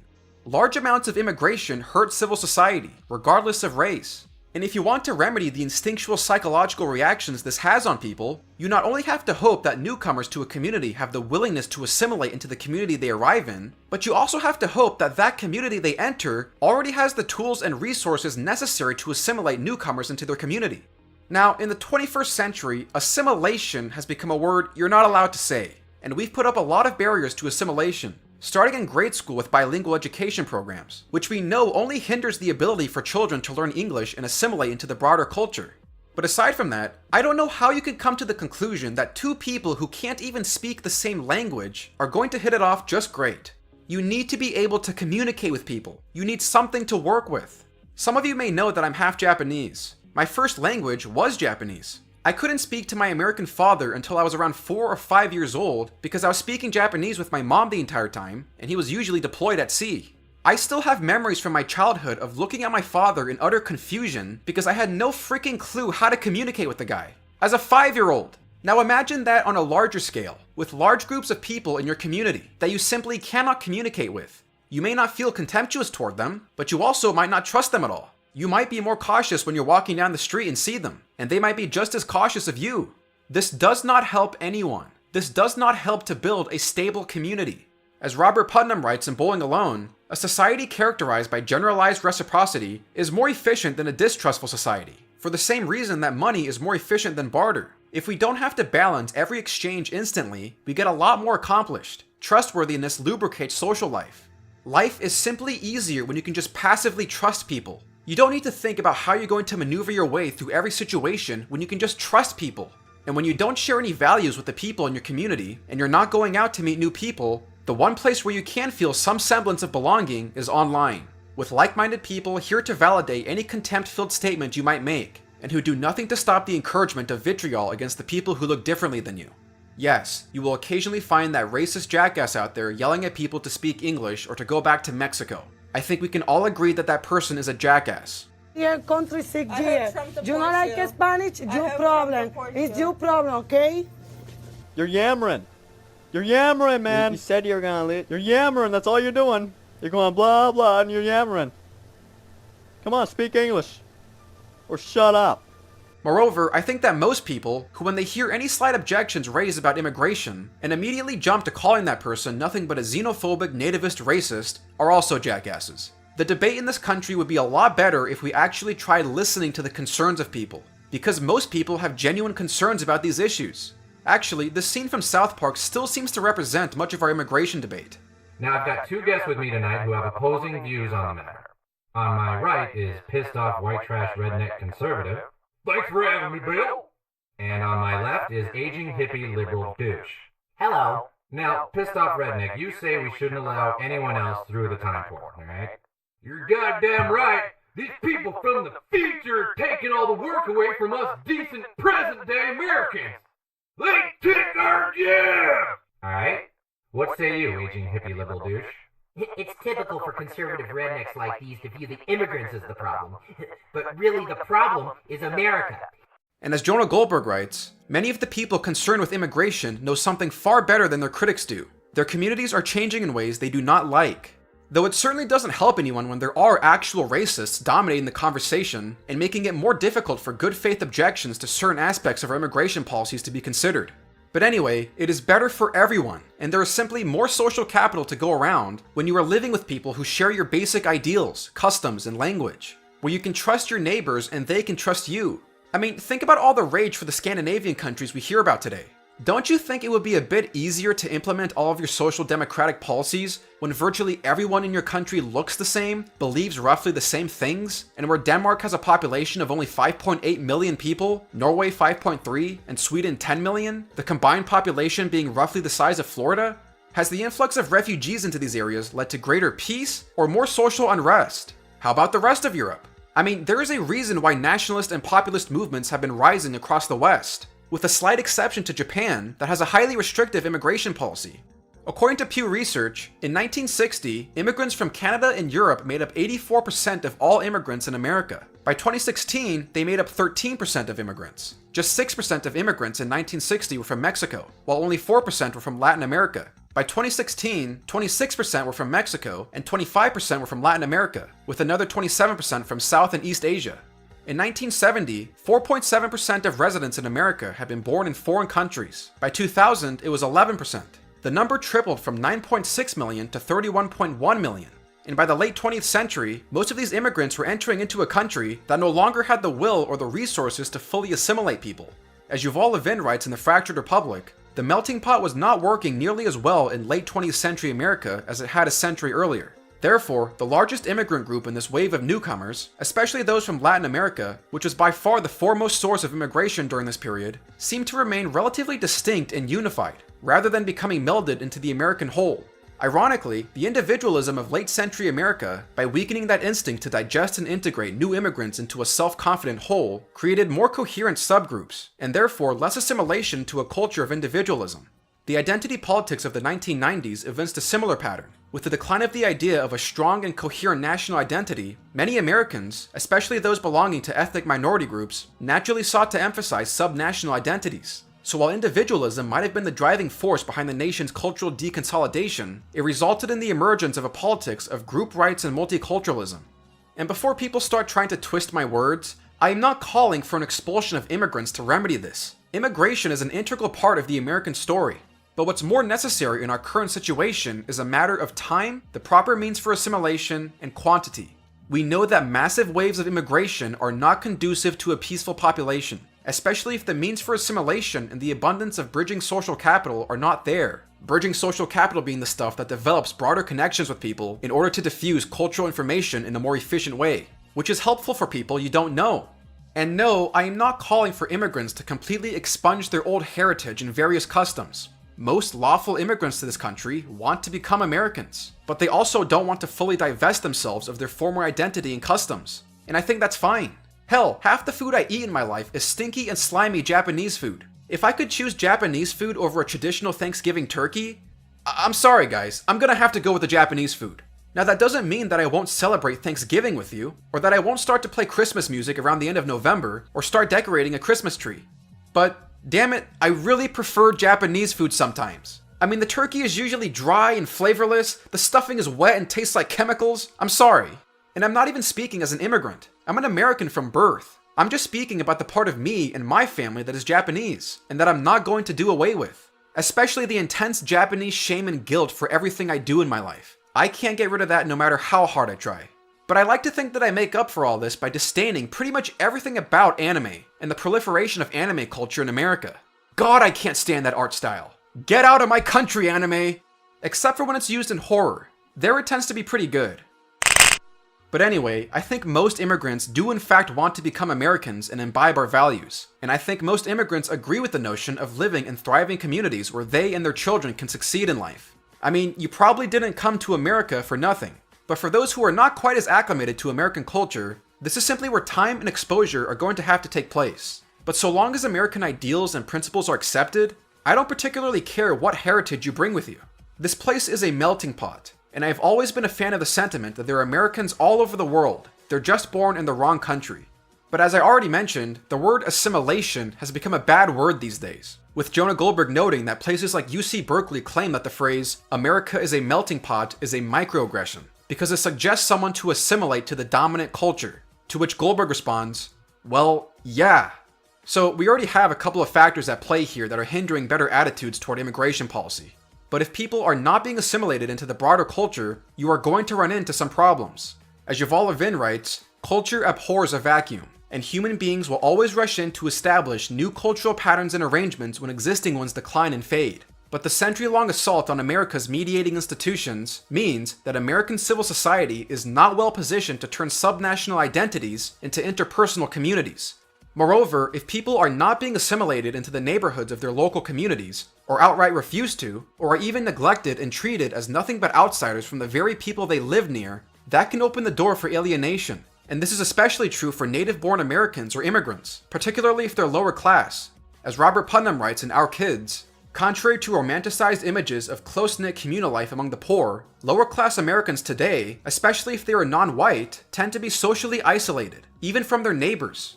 Now, personally, I don't think in the long term that the current state of our immigration ordeal is going to be all that terrible, especially among younger Americans. Throughout all of my education, I have been surrounded with people from all over the world.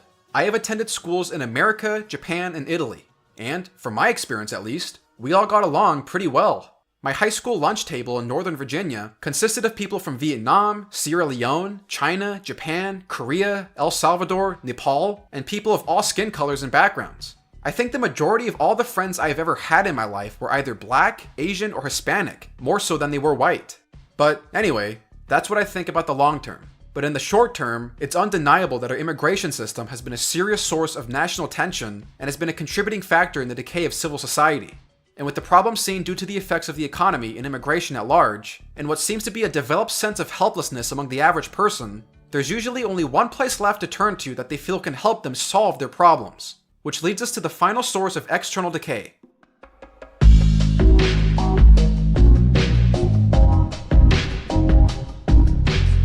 Now, the ways in which the government leads to the decay of civil society is most obvious in totalitarian countries, where the only thing that matters is the state. Places like North Korea, where your only relationship outside of your immediate family and forced labor unit is Kim Jong-un and the state, are some of the unhappiest places on Earth. Pretty much all communist or totalitarian regimes don't have any form of civil society, and whatever they may have had gets completely destroyed once the state steps in and decides what you do get to do.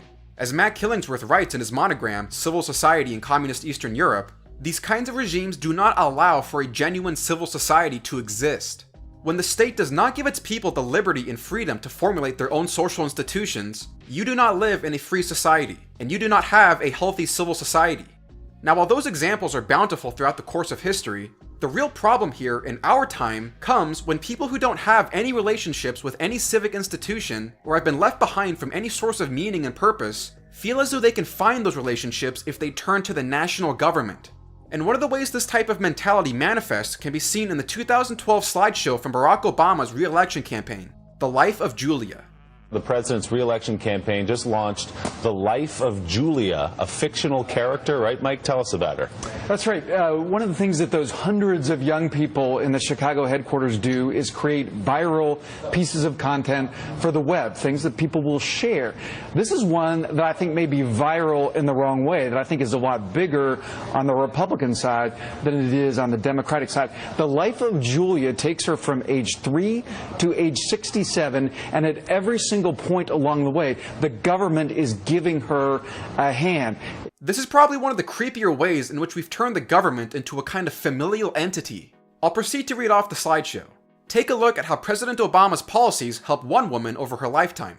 Under President Obama, Julia is enrolled in a Head Start program to help her get ready for school. Because of the steps President Obama has taken to improve programs like this one, Julia joins thousands of students across the country who will start kindergarten ready to learn and succeed.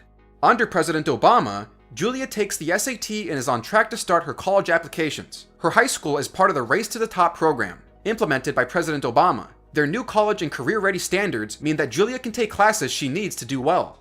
Under President Obama, okay, yeah, I think you get the point. Under President Obama, Julia goes off to college with a government tax credit and Pell Grant. She has her insurance covered because of Obama's healthcare reform. She has a kid and sends him off to school. She enrolls in Medicare and then retires. Now, conservatives have been able to get a lot of mileage out of this, but not without good reason, because this isn't merely just a policy statement, it's a statement on life itself. And Jonah Goldberg makes an excellent observation about this in Suicide of the West, where he notes that the most interesting implication of the ad is what's not there. Julia has no family, save for her one child, who vanishes from her life after he turns 18. But there are no parents, no husband, no loved ones whatsoever. There is no church, no voluntary association of any kind, until, of course, Julia's golden years, when she has time to volunteer for a community garden. The state, in other words, takes the place of family, friends, community, and religion. And as Patrick Deneen notes, Julia has achieved a life of perfect autonomy, courtesy of a massive, sometimes intrusive, always solicitous, ever-present government. And from Tim Carney, it's a perfect story of atomized alienation. There is no other human in the slides of Julia's first 3 decades of life. There's just a lonely young woman without a face who is cared for marvelously by Washington, D.C. Who needs friends, family, or neighbors when you have the president and his beneficent federal mandates, subsidies, and regulations? What's implicit in this vision of the state, as Goldberg notes, is the need to create one big national family, something to take care of you and be there for you, something that you can find community in. I said earlier that it takes a village to raise a child, but even here we get a distinction between where those political lines get drawn. One side of the political aisle sees that village as being embodied by the federal government and the monetary disbursements that come from it. You can see this in the rhetoric from the likes of both Hillary Clinton, Donald Trump, Bernie Sanders, and even Tucker Carlson at times, as his brand of economic nationalism continues to gain ground, also known as the state as your daddy.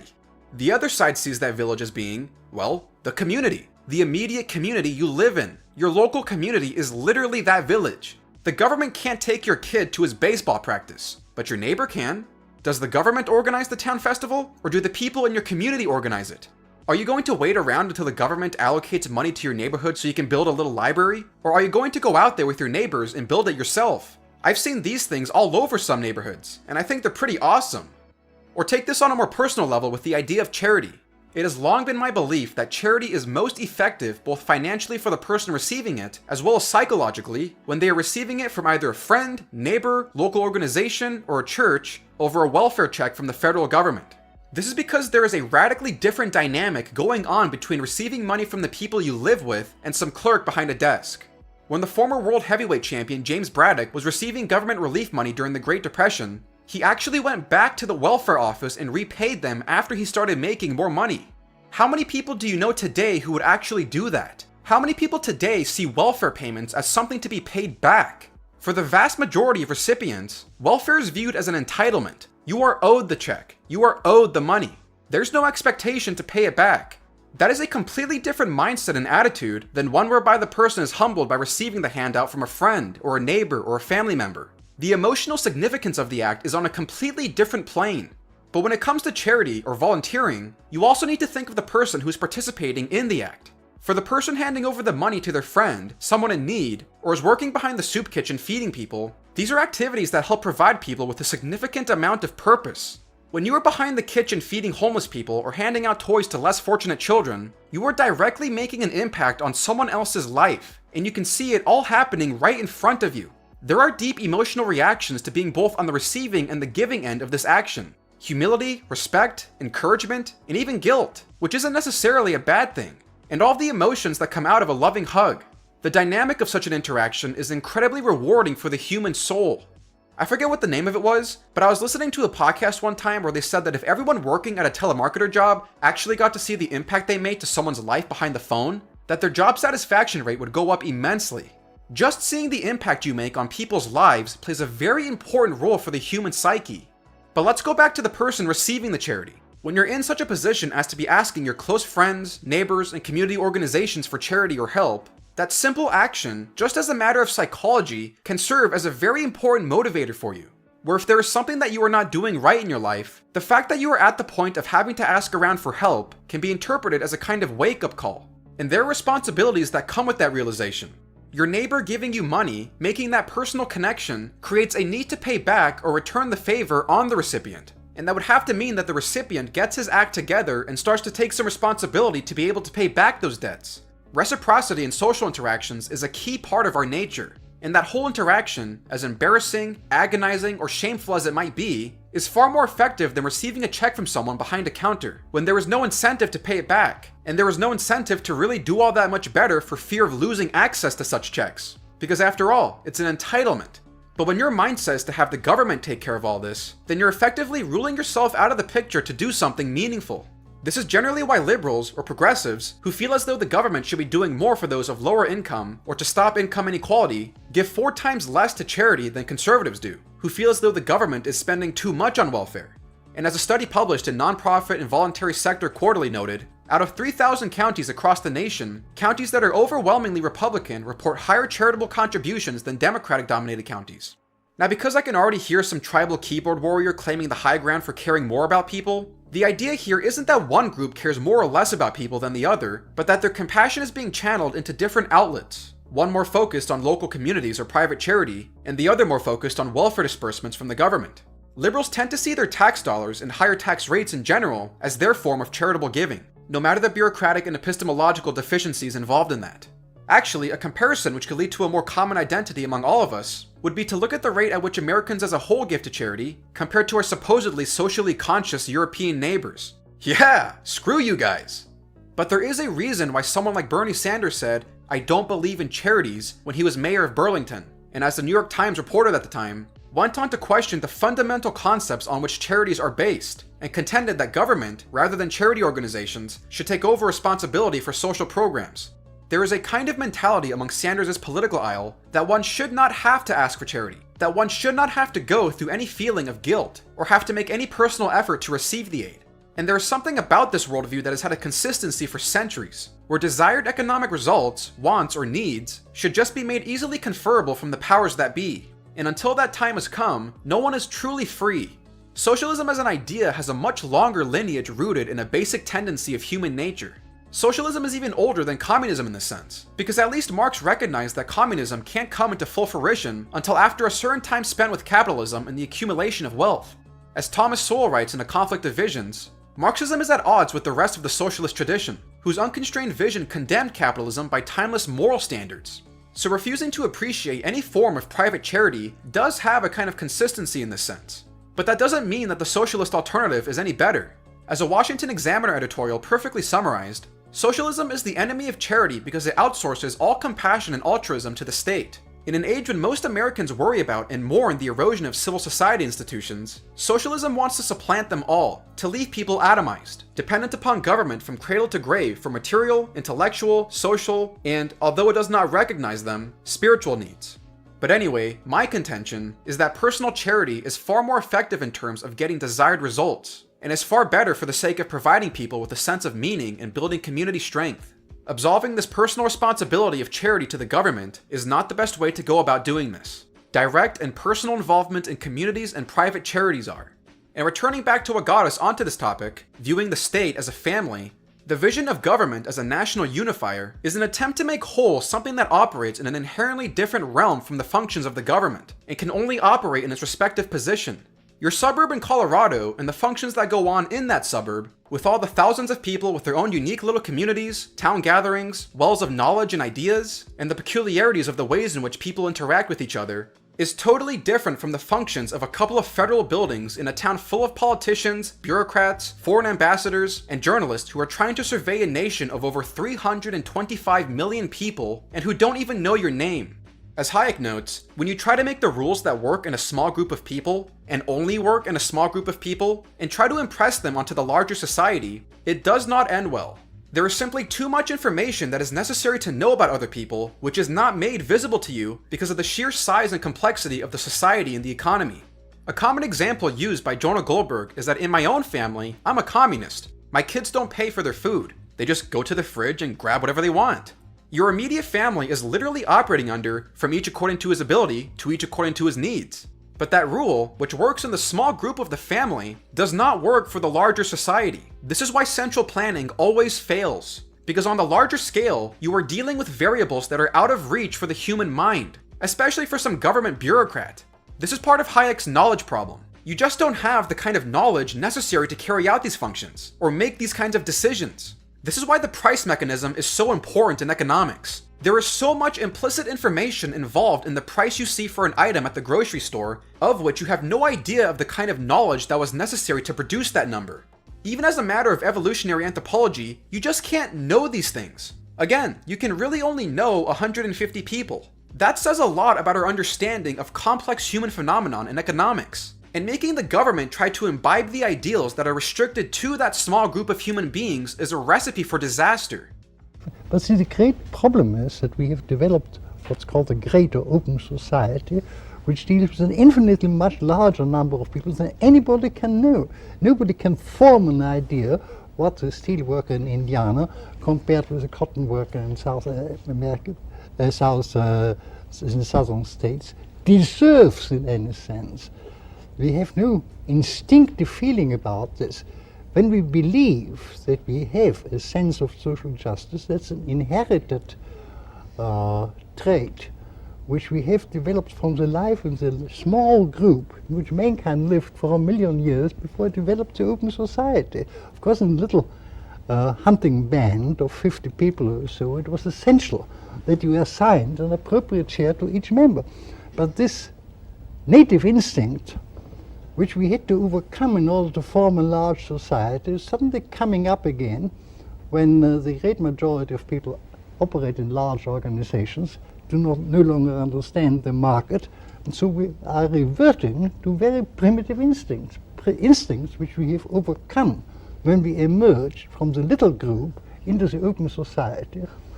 Now we'll get back to this idea later, but this is part of the problem of viewing the federal government as being the familial arbiter of all societal ills, especially when it was never designed to be that arbiter, as our founding fathers admit. One of the ideas that seems to have been completely lost in our modern society, and lost especially from our public schools, is the knowledge of what the appropriate prerequisites are to buttress our Constitution and way of life, a virtuous and moral people. The framers of the Constitution knew what kind of system they were creating. They knew what its strengths were, and more importantly, what its limitations were. And while most of the strengths of the system were centered around its structure and what the government's enumerated powers were, its limitations are much more a result of and dependent on the prevailing culture. Because our Constitution only works with a certain kind of people. People who are not only virtuous, but embedded with the moral convictions of the Judeo-Christian tradition.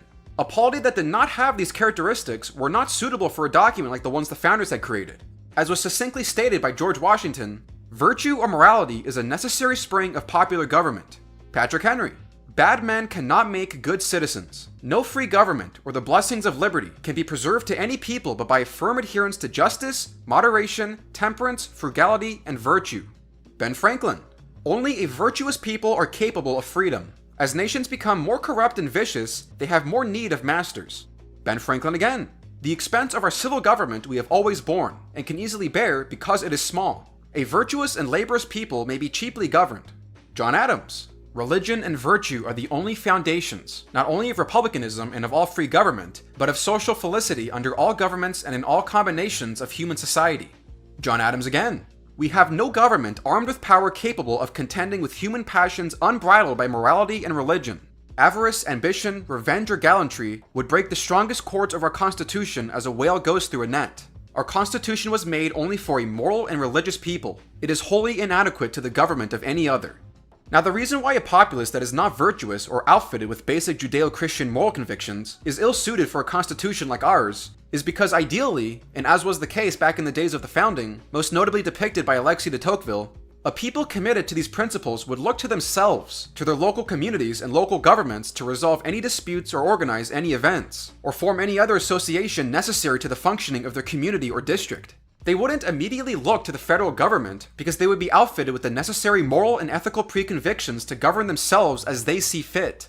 It's what the whole concept of a neighborhood watch is all about. Your community is what looks out for you, before your local government, and before even the police. It's the people you live with every day, and the freedom offered by our democratic way of life that allows people to live their lives in the way that they see fit under the basic precepts of the values and virtues of the American founding and the Constitution. If you and your neighbors can settle a dispute, you don't need to go to your local government. If you and your neighbors trust each other enough to look out for one another and what goes on in front of your neighbor's house while they're away, then you don't need to look to some ultimate authority to settle things in your town, or in the rest of the country for that matter. Hell, if your local community is strong enough, you wouldn't even need to resort to seeking out the police at times. As Jonathan Haidt and Greg Lukianoff write in The Coddling of the American Mind, this is the art of association that so impressed Alexis de Tocqueville when he traveled through the United States in 1831. Citizens of a democracy don't suddenly develop this art on their 18th birthday. It takes many years to cultivate these skills. And as Tocqueville himself noted in Democracy in America, the morality and intelligence of a democratic people would risk no fewer dangers than its business and industry if the government came to take the place of associations everywhere. The idea of virtue is also what is inherent in the concept of the pursuit of happiness. This is another thing that has been seriously neglected in public schools. Personally, I don't think I have ever had a single teacher explain the phrase to me or my class. When most people hear that phrase, they usually think to themselves, oh, it's just like being happy. So kind of doing whatever you want that makes you happy. No. When Thomas Jefferson changed John Locke's phrase of life, liberty, and property to life, liberty, and the pursuit of happiness, the happiness that he had in mind was much more akin to the Greek word eudaimonia, which essentially means utter life satisfaction. For the Greeks, getting to the state of eudaimonia was seen as an end, with the means to get there being the cultivation of individual virtue. This was the idea that Aristotle and the Stoics had, and was further reflected in Christianity. To live your life in the service and sacrifice of others, to be good to yourself and your community, and to put yourself up to the challenge in order to accomplish this, all in accordance with the ancient virtues in the Judeo-Christian tradition, so that when you look back on your life, after having accomplished some of the greatest personal feats and having tended to the needs of those closest to you and in your community, you can achieve eudaimonia. That is what the pursuit of happiness means.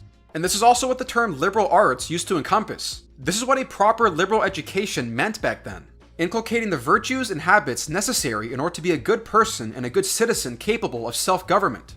The Northwest Ordinance of 1787 specifically says this. Religion, morality, and knowledge being necessary to good government and the happiness of mankind, schools and the means of education shall forever be encouraged. And as Patrick Deneen notes in Why Liberalism Failed, the motto of Ohio University in Athens, Ohio, is Religio Doctrina Civilitas Prae Omnibus Virtus. Religion, true learning, civility, above all, virtue.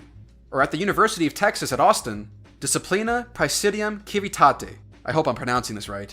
Which is translated as, a cultivated mind is the guardian genius of democracy.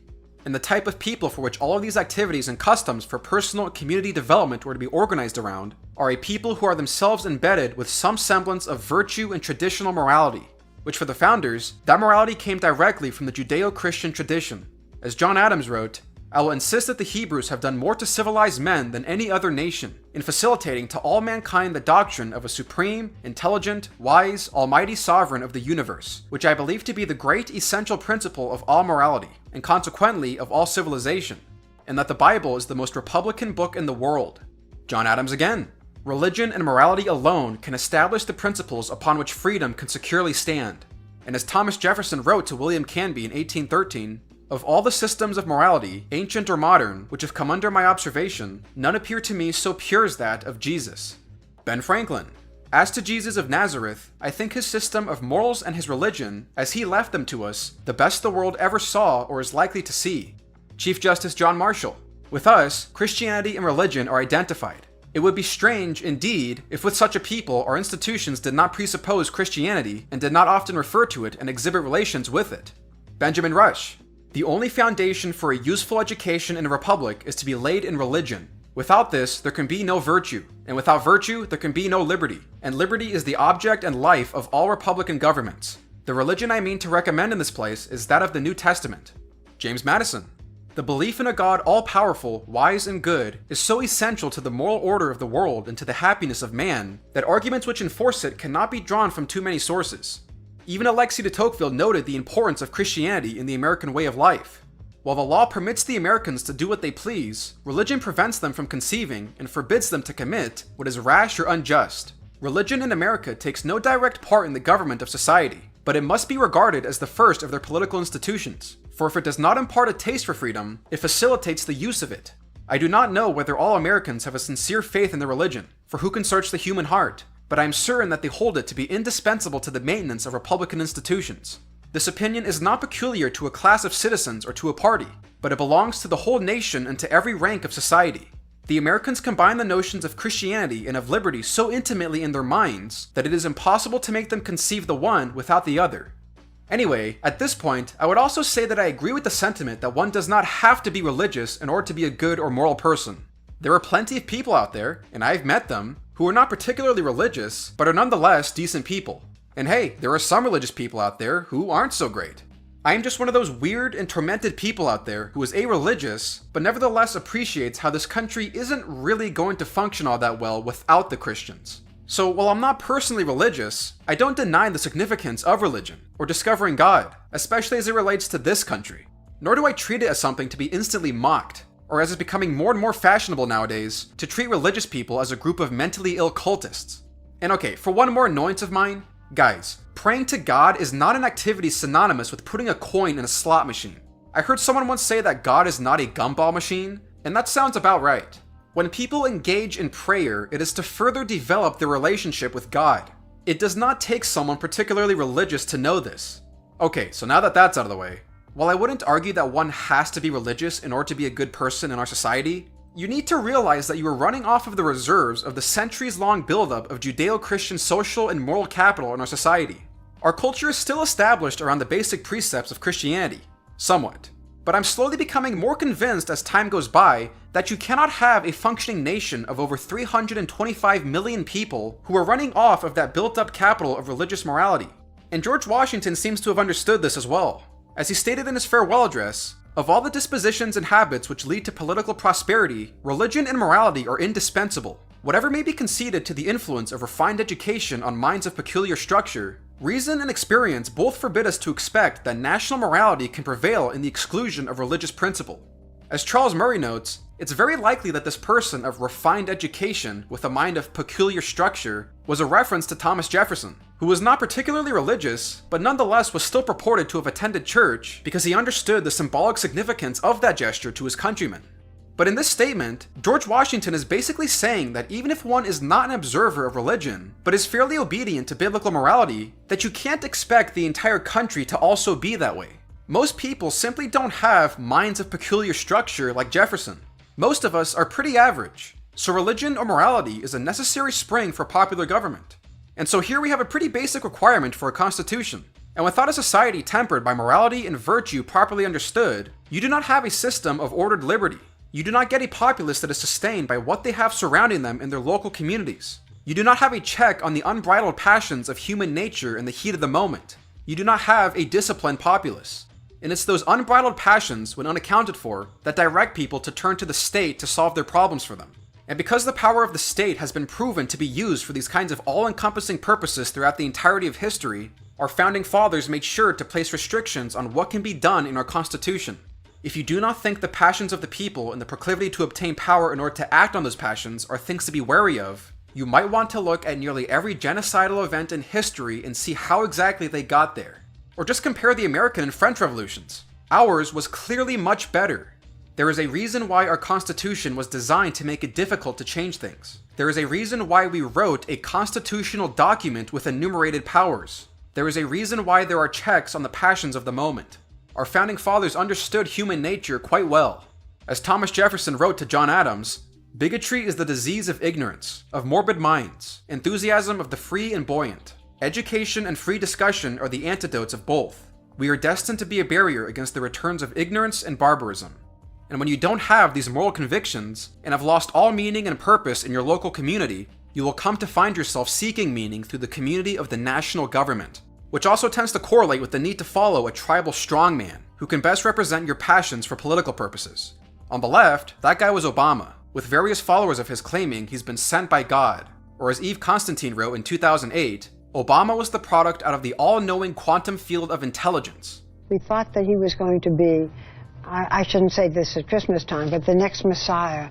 I mean, in a way, Obama's standing above the country, above the world. He's sort of God. He's the... President Obama. All that hope and change. And everybody. Yeah. You think it was too high, the expectation? He was the savior. Black Jesus. I mean... There's an excellent blog out there called Obama Messiah if you want to see a collection of all the various creepy messianic artwork and articles written about him.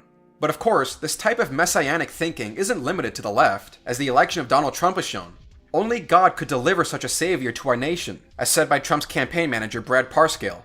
Or as one rabbi explained, Donald Trump in Gematria equals 424, which is the same as Messiah Ben David. This certainly does not mean he will be the Messiah, but it indicates that he will play a role in preparing the way for the arrival of the Messiah. He clearly has this inclination. And as was recently stated by superfan Bill Mitchell, no mortal man could do all that Trump is doing in the face of withering opposition. We are witnessing something supernatural here. God has chosen and blessed Trump. He is our modern Moses come to set us free from the socialist oligarchy. In 2020, he will part the blue sea. To say no to President Trump would be saying no to God. And I won't do that. If anyone knows of a similar blog like the Obama Messiah one, but for Trump, let me know. This kind of creepy human worship is really interesting to me. I know those deplorable girls exist, but that's more cringeworthy than anything. But anyway, we as human beings have an innate tendency to raise people up beyond the stature of just an ordinary person. People to be worshipped or treated as gods. It is in our nature.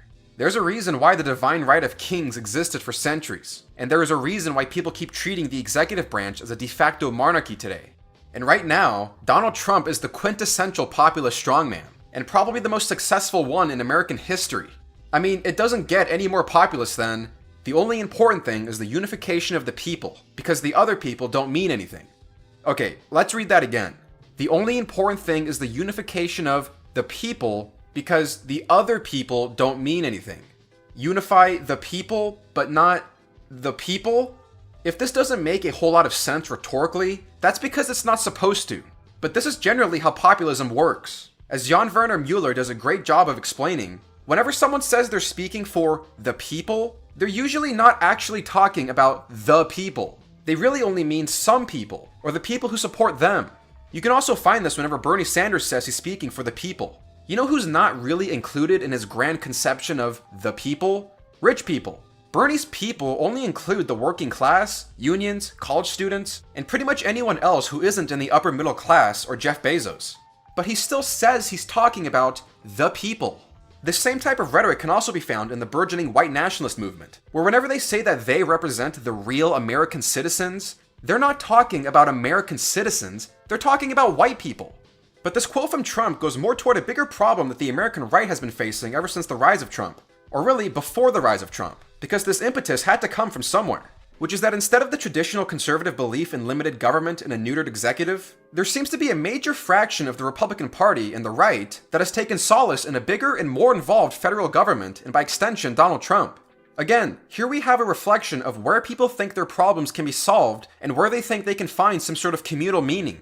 If we can just get our guy in office, then he can get me my life back. If one person who lives hundreds of miles away from me sits in a chair, my life will be better. As we mentioned before, there are reasons for people to think like this. People who are living in dying towns across the Midwest, or places with high amounts of diversity and low trust. People with no hope and no human community around. It is only natural for the last resort of these people to be the national government. That's the only thing they can belong to. And if we can just get our guy in there, then he can finally crush these damned insert scapegoat here who inflicted this on me. Which has historically been the mindset that comes along with populism, especially in our current polarized times. Because populism is inherently anti-intellectual, and the narratives created out of the populist fervor inherently take on a conspiratorial nature. Which is why we so often hear about the deep state coups on the right, and the shadowy cabal of rich white men on the left. As David Bahnsen writes in The Crisis of Responsibility, narratives do not like specifics. A broader lambasting of an entire institution is easier, as it plays into the human tendency for scapegoating. Plus, it provides psychological comfort for people to believe some, or all woes, are the byproduct of a massive, undefeatable force. This is also why many view politics as a zero-sum game nowadays. As Lydia Bean of New America's Political Reform noted, politics becomes a blood sport, where you're punishing and striking back at people you don't like. But never mind the conspiratorial nature of some of the scapegoating rhetoric on both sides, the grief these people have, I believe, is real. The people who are looking to Trump, or who looked to Obama over a decade ago, are facing real problems in their communities, and with the right speaker purporting to represent them, they can make their supporters become even more agitated and placed into a state of dependence on the government.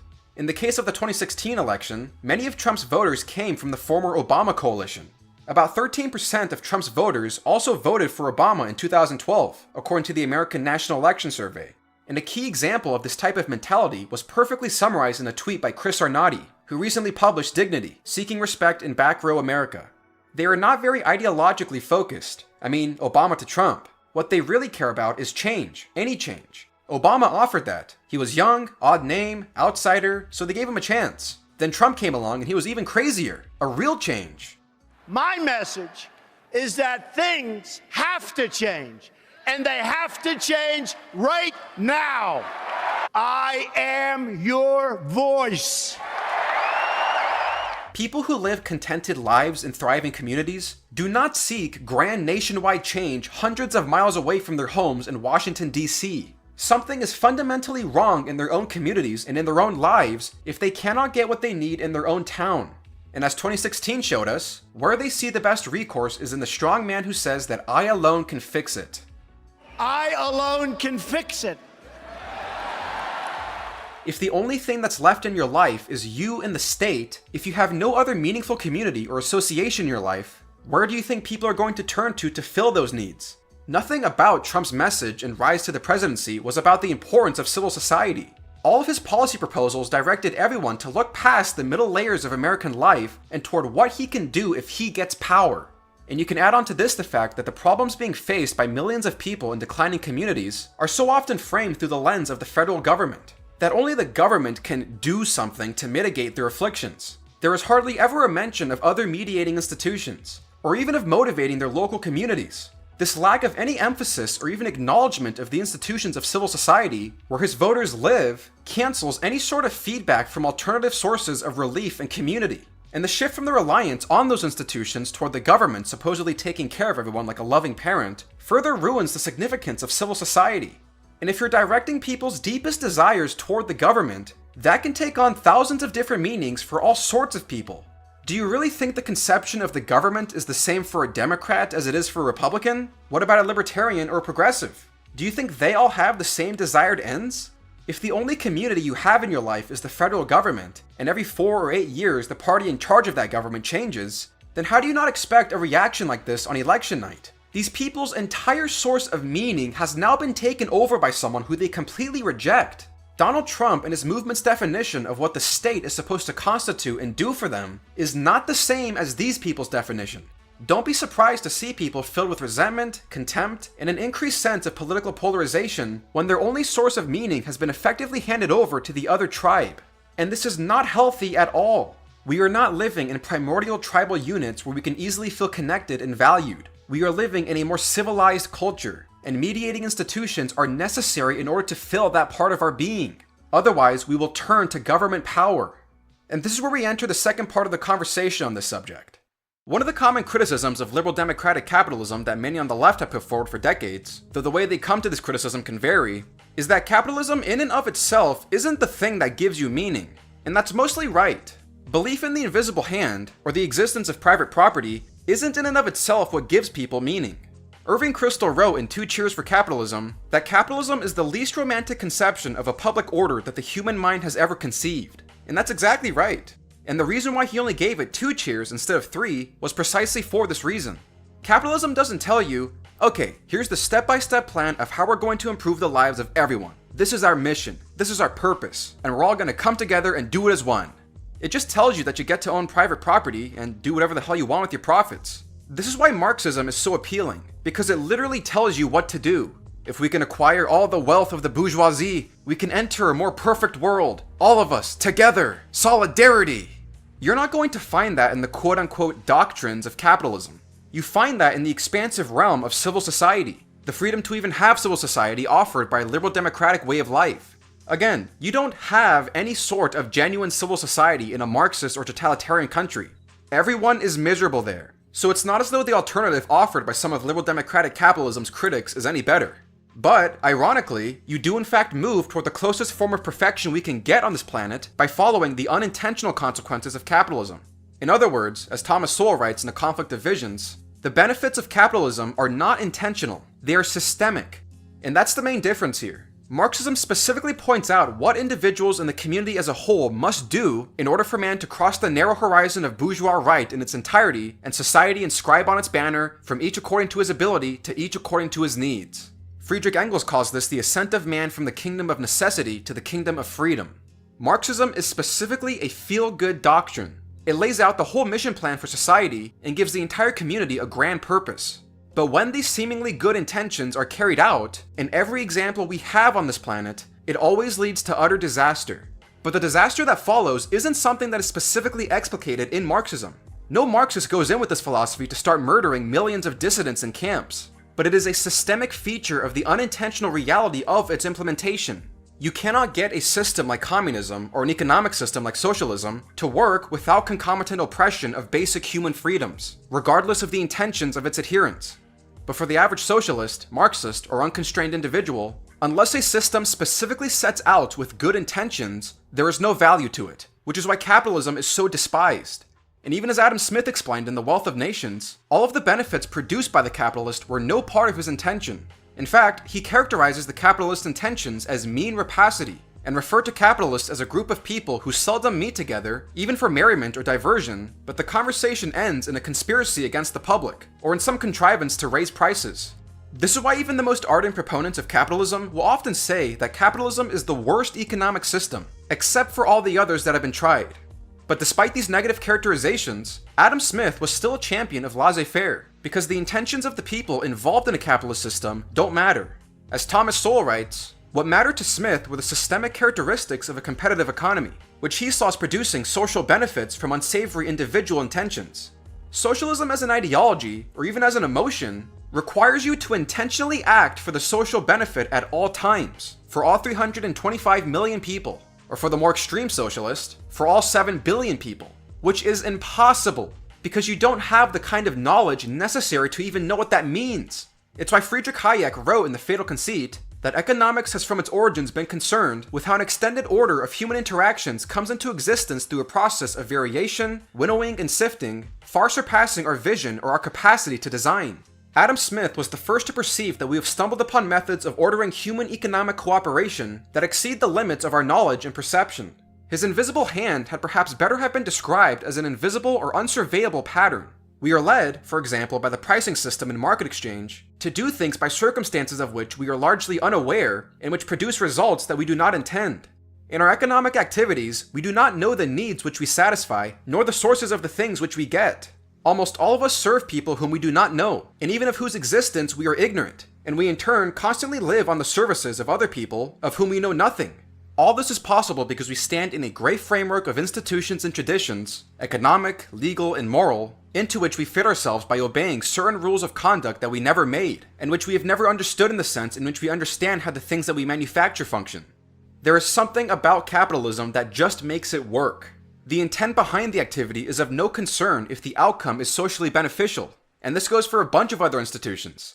We don't know who the person was who created the institution of marriage, but it doesn't matter, because there's something about it that has worked for human beings for centuries, regardless of the intent. We don't know why the English language evolved to be the way that it is, and that you understand what I'm saying the way I intend it, or all languages for that matter. No one meticulously planned out the languages that we all use around the world before they were adopted, but they came out of the process of interactions arising out of human experience. Rules of language are indeed written down, as Thomas Sowell writes, but after the fact, codifying existing practices, and most people have begun obeying these rules in early childhood, before being explicitly taught them.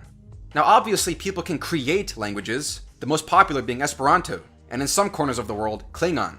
But the idea is that it is more effective when it has been evolved, because it is taking into account a vast wealth of experiences over the centuries that will be at the command of any individual or council designing a language. A given language may evolve over the centuries to something almost wholly different, but as a result of incremental changes, successively validated by the usage of the many rather than the planning of the few. The big difference here between institutions like these and what socialism is that these are institutions that have resulted out of a collective human experience over being intentionally planned systems. This way of thinking relies on historically evolved social processes and evaluates them in terms of their systemic characteristics, their incentives and modes of interaction, rather than their goals or intentions. Anyway, getting us back to the beginning, capitalism is not a very romantic system. It was never meant to be romantic. Marxism is an explicitly romantic system, offering a vision for the entire tribe, or in this case the extended tribe of the entire nation, and all the workers of the world, a grand unifying purpose and community. But you only get to a philosophy like Marxism when your culture and socio-political environment is sufficiently defective to the point where you do not have an abundance of strong mediating institutions within your society. When people's identities and desires become solely wrapped up in what their government is doing, and the possibilities that can come with that power. As Ross Douthat writes, man's desire for community will not be denied. The liberated individual is just as likely to become the alienated individual, the paranoid individual, the lonely, desperately seeking community individual. And if he can't find that community on a human scale, then he'll look for it on an inhuman scale, in the total community of the totalizing state. And this goes both ways for Marxism and ultranationalism, when the individual has nowhere else to belong to, and the state has deracinated all space for civil society. This leaves people ripe for ein Volk, ein Reich, ein Führer, and the dictatorship of the proletariat. And as Robert Nisbet writes in The Quest for Community, the extraordinary accomplishments of totalitarianism in the 20th century would be inexplicable were it not for the immense, burning appeal it exerts upon masses of individuals who have lost, or had taken away, their accustomed roots of membership and belief. You have to be purposeless and have removed all close associations in your life to have these kinds of messages be appealing to you, and it is the perfect avenue to succumb to the totalitarian temptation. Alexis de Tocqueville also had a keen insight into this human tendency, where the isolated individual turns his eyes toward that huge entity, the state, which alone stands out above the universal level of abasement. His needs, and even more his longings, continually put him in mind of that entity, and he ends by regarding it as the sole and necessary support of his individual weakness. This is why Marxism is the quintessential secular religion, and why the idea of false consciousness is so crucial to it as a means of purporting to expose the meaninglessness of associational life and furthering the breakdown of civil society. Because it thinks that the attachments found in civil society are either all fake, or an expression of a kind of individualistic dehumanization as a result of capitalism, and that there's something better to be found in the potentialities of the anarchic state. Georges Sorel, the French philosopher who was essentially a kind of philosophical forerunner to various strands of fascism and Leninism, recognized this religious utility of Marxism, while dismissing its bogus claims of being a scientific reality. As he argued, Das Kapital doesn't really make a whole lot of sense, but it doesn't need to, because its religious and symbolic nature was good in its own right. In fact, he thought that Das Kapital should be viewed as an apocalyptic text, as a product of the spirit, as an image created for the purpose of molding consciousness. It is a good illustration of the principle on which Marx believed he should base the rules of the socialist action of the proletariat. Marxism isn't an economic or scientific doctrine as much as it is a spiritual doctrine, and as the logic of the Marxist system demands, all spaces for civil society must be rejected, because they are a manifestation of the alienation of capitalism. As Joseph Cropsey summarizes the philosophy of Marx, while men are in bonds, as they have been under government and civil society, they experience as part of their bondage a constraint that compels them to contribute to their own dehumanization through institutions of their own devising. There is no possible way for a genuine civil society to exist under communist regimes, because their very existence is an existential threat to the desired community of the brotherhood of humanity. And because the community being sought after is the entire political community, that means that the only legitimate source of authority is the state, which means that there can be no authority that comes from any institution of civil society. Hence the crushing of all other religious institutions in these totalitarian societies, and why growing the size and responsibilities of the government almost always destroys these mediating institutions. As Robert Nisbet writes, this new order is the absolute, the total political community. As a community, it is made absolute by the removal of all forms of membership and identification which might, by their existence, compete with the new order. It is, further, made absolute by the insistence that all thought, belief, worship, and membership be within the structure of the state. What gives historical identity to the totalitarian state is not the absolutism of one man or of a clique or a class. Rather, it is the absolute extension of the structure of the administrative state into the social and psychological realm previously occupied by a plurality of associations. Now, the idea of the state, or statism, is distinct from the government, though many, including myself, will often use the terms interchangeably. The government is just the central entity that administers certain processes and functions that have been delegated to it, its enumerated powers. But the state, or statism, refers more to the use of force and authority in bringing about certain social outcomes within the country. Or in other words, guiding and delivering the people towards supposedly socially desirable ends, and deliberately engineering society. So in this rendition, the government is a tool of the state. It becomes the ultimate entity for forced moral instruction, and the larger the influence of state instruction and control, the more it crowds out the spaces of civil society, where real people accomplish real things in their own local communities. Are you a follower of your local church and their authority? No. Your allegiance is to the state. Is your little town trying to establish their own standards for educating their children? No. We get to decide what your children learn. Statism is essentially the idea that us technocratic elites know what is best for you, even if it is literally antithetical to what you yourself want, because we are just that much more anointed than you. And we will impose our vision of society on you and your community from the top down with as much government force as possible. And typically, this kind of action is justified by actors proclaiming that we, as a nation, are doing this, together. Even though it's usually never really all of us together, but okay. And once the state starts interfering as an arbiter of absolute moral authority and deliverance, leaving no room for local control or civil society, that's when your problems start to get worse. When you deny people the space and right to self-government as they see fit. It's essentially the notion that we see so often in our national politics, or particularly as a reflection of our electoral college, that California and New York should just be able to decide the rules for the entirety of Middle America. For one side or the other to want to impose its will on the rest of the country, just because they think they can, just because they have the numbers, or think that they are more technocratically venerated, is a really great reflection of not only that homogenizing instinct, but a kind of anti-pluralism and anti-federalism. We get to decide what you do. Think about that the next time whenever someone decides to write an article on how much they disdain the political power of quote-unquote flyover country. And if you want to see a more agonizing example of the utter disaster that comes by using the government as an instrument of ultimate moral deliverance, just see how well that went for the American Indians. Because American progressives and reformers in the 19th century decided to inculcate the notion of moral instruction from the federal government, thousands of Native Americans were subjected to a traumatic experience in boarding schools which were designed to completely deracinate them from their own societies back home, and left many utterly incapable of reintegrating back into their reservations once they graduated. And then later you can add on the socioeconomic strife and privation of the allotment system. Because the Bureau of Indian Affairs thought that they could guide Native Americans to a more moral life by turning them all into yeomen, the vast majority of which did not want to be yeomen, nor lived on land that could even support the kind of agricultural production necessary to make a living, nor even knew the basics of how to farm, they were left in a state of utter impoverishment and social and cultural disarray. You're gonna be a farmer, but I don't want to. Shut up. Because people thought it was a good idea to make the federal government the source of moral instruction, American Indians had to face the brunt of the mistakes of our legislators in the Bureau of Indian Affairs. Or just look at China today. As Jonah Goldberg writes, there is a literal Jim Crow state going on right now against the Uyghur ethnic minority. And when they're not being openly discriminated against, they're being sent to re-education centers, where they can be transformed through education.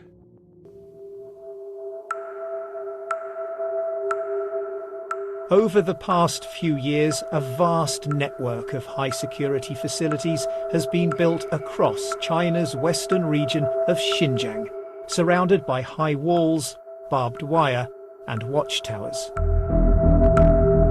But in some of the places we're being taken to, the satellite images show that the internal security fencing and what look like watchtowers were taken down shortly before the tours for journalists began. And empty exercise yards have been transformed into sports facilities. On full display when we visit. But if these are show camps, what might that say about the places we're not given access to? With their watchtowers and barbed wire still in place, they look much less like schools. And we're much less welcome. Is it your choice to be here? 就是，我以前因非法法律意识淡薄，被感染了极端主义和恐怖主义思想的影响。村委会的孙经发现，他对我说：“这么好的学校，你可以去参加，转化自己的思想。” Always in the background, government officials watch over every interview. If they don't want to come, then what happens? 这个我没碰见过，但是我们会积极引导他。It isn't a place where people have to come, obey the rules, stay until you allow them to leave. Sound more like a prison, even if it's a prison in which you can do some art. 你指的监狱是这个地方？你觉得这监狱有画画的监狱吗？我不知道你说的监狱是什么样的监狱。这我们这儿确确实实就是一个培训中心。I think a definition of a prison isn't about what happens inside. 这个画画只是它的一部分。It's whether you can leave or not. 这是他自己选择的一部分，但主要还是通过学习国语、学习法律、学技能，通过这个来完成。We find some graffiti that reads, "Oh my heart, don't break." We've decided not to use the image to protect whoever wrote it. This is essentially a concentration camp. And you know what else the Chinese government does? Well, according to an article in AP, in recent years, the Communist Party of China has engaged in activities such as bulldozing churches and mosques, barring Tibetan children from Buddhist religious studies, and incarcerating more than 1 million members of Islamic ethnic minorities, all to ensure that these religions are loyal to the officially atheistic party of the Chinese state.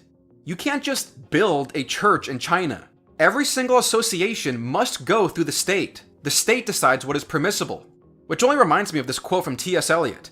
If you will not have God, and he is a jealous God, you should pay your respects to Hitler or Stalin, or in this case to Xi Jinping, who, not surprisingly, according to Bill Gertz, a national security columnist for the Washington Times, Xi Jinping's personal heroes literally include Hitler and Stalin. But look at what is happening here. The Chinese state is the moral authority. They are your instructors. Your local community cannot have autonomy over these matters. Your allegiance is solely to the community of the Chinese state. But this is basically the vision offered by ideologies on the Marxist or totalitarian bent. Again, it is not necessarily explicated that there are going to be re-education camps, but it does involve totalizing the nation by purporting to give a grand sense of meaning and purpose to everyone, with the systemic results of that being total oppression and death. We have seen this so many times. It is a false promise of community, and the 20th century should provide ample evidence of that. Meanwhile, while the boring doctrines of capitalism don't give people meaning, its unintentional consequences have been the greatest force for human development the world has ever seen. By nearly all metrics, we are living better today than anyone else did 1,000 years ago, or even 100 years ago. The average person in poverty in America has a higher standard of living than the richest person in 1900. Now, when most people hear that, they think I'm a crazy person. But understand, the average person in poverty today has running water, running electricity, a refrigerator, an air conditioner, a working oven, a microwave, a car, some have 2 cars, a television, a supercomputer in their iPhone, the internet, washing machines, and contact with people on the opposite end of the globe in seconds. Things that the richest person alive back then couldn't even fathom would exist. By 2005, the typical American household, as defined by the US Department of Energy, had a car and air conditioning. For entertainment, the household had 2 color televisions, cable or satellite TV, a DVD player, and a VCR. If there were children, especially boys in the home, the family had a game system, such as an Xbox or a PlayStation. Other household conveniences included a clothes washer, clothes dryer, ceiling fans, a cordless phone, and a coffee maker. The home of the typical poor family was not overcrowded and was in good repair. In fact, the typical poor American has more living space than the average European. Oh yeah, sure, that super rich dude also had a car in 1900. But did it play music? Was there a radio in there? A CD player? A charging station? A rear view backup camera? How much safer is it to drive this car over that car? Does he have AC in there? Does this dude even have an aux cord?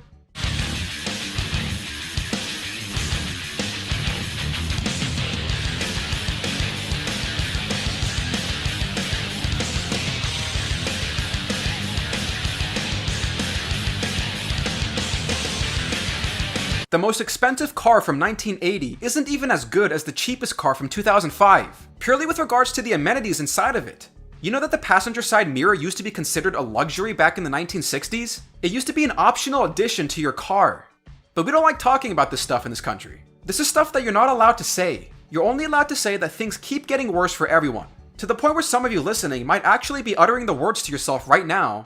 No, it can't be true. Things can't possibly be getting better for the average person in poverty in this country in 2020 compared to 1900. The rhetoric I hear around me all the time says otherwise. Everything has to be getting worse.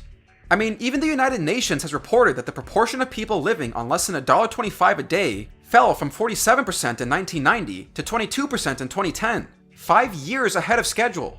The percentage of undernourished people fell from 23.2% in 1992 to 14.9% in 2012. 700 million fewer people lived in extreme poverty conditions in 2010 than in 1990. From 1990 to 2013, over 1 billion people have been lifted out of poverty around the world. In 1820, 94% of the world's population lived in extreme poverty. In 1990, 34.8% did, and in 2015, just 9.6%. The world's poorest people are getting richer faster.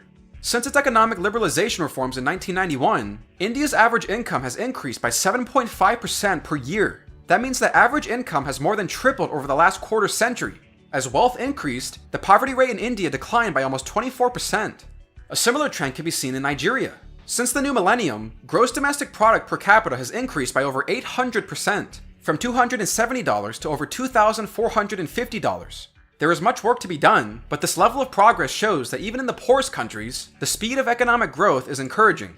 Even the societies that aren't adherent to a system of free enterprise or capitalism have benefited from the inventions of other capitalist nations. As an article in Human Progress notes about Africa, all of Africa has benefited from the technological advances that occurred in free, which is to say, capitalist countries. The airplane, an American invention, flies life-saving medicines into the deepest Congo. Synthetic insulin, a Canadian invention, saves lives in South Africa. The photocopier, another American discovery, is making it easy for poor kids to learn how to read in Angola. 87% of the world population in 1800 was illiterate. By 2016, that number was at 13.75%. 43% of all children born in 1800 would die within the first 5 years of their lives, compared to only 3.9% in 2017. 86% of people around the world are vaccinated against diphtheria, tetanus, and whooping cough now, compared to 0% in 1900. In 1966, average life expectancy was only 56 years. Today, it's 72.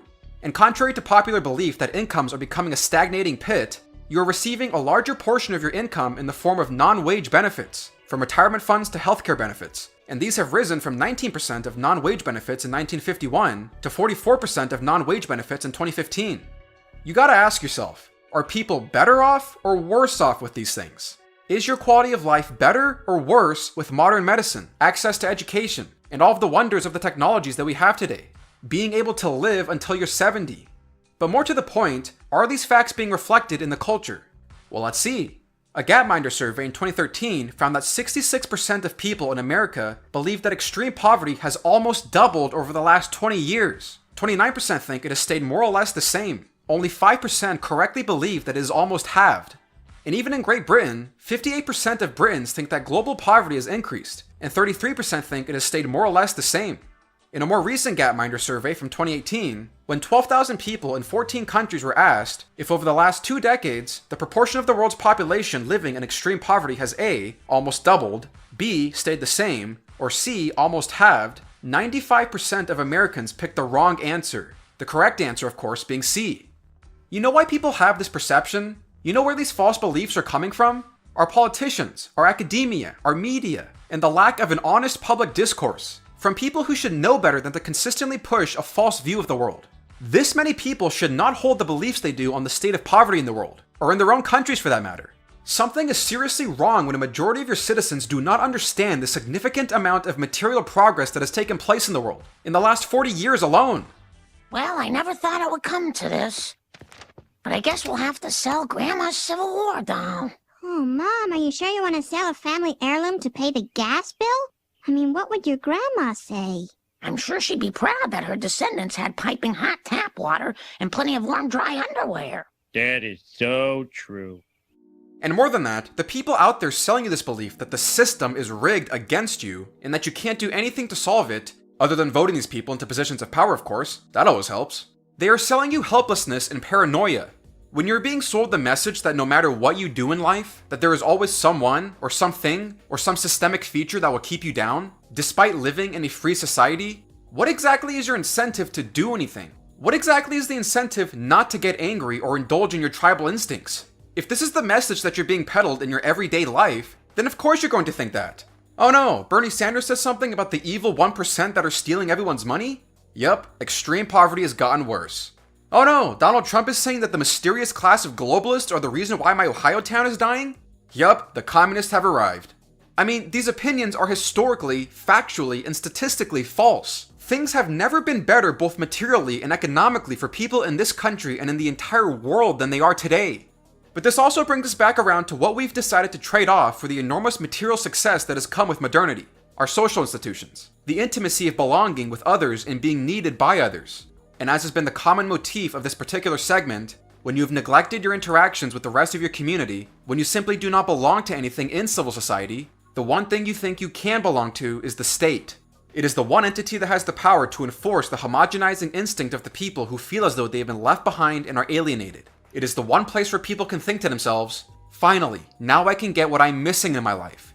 And this is the sentiment behind a video that was played at the 2012 Democratic National Convention, where the speaker says that government's the only thing we all belong to. We are committed to all people. We do believe you can use government in a good way. Government's the only thing that we all belong to. We're together as a part of our city or our county or our state and our nation.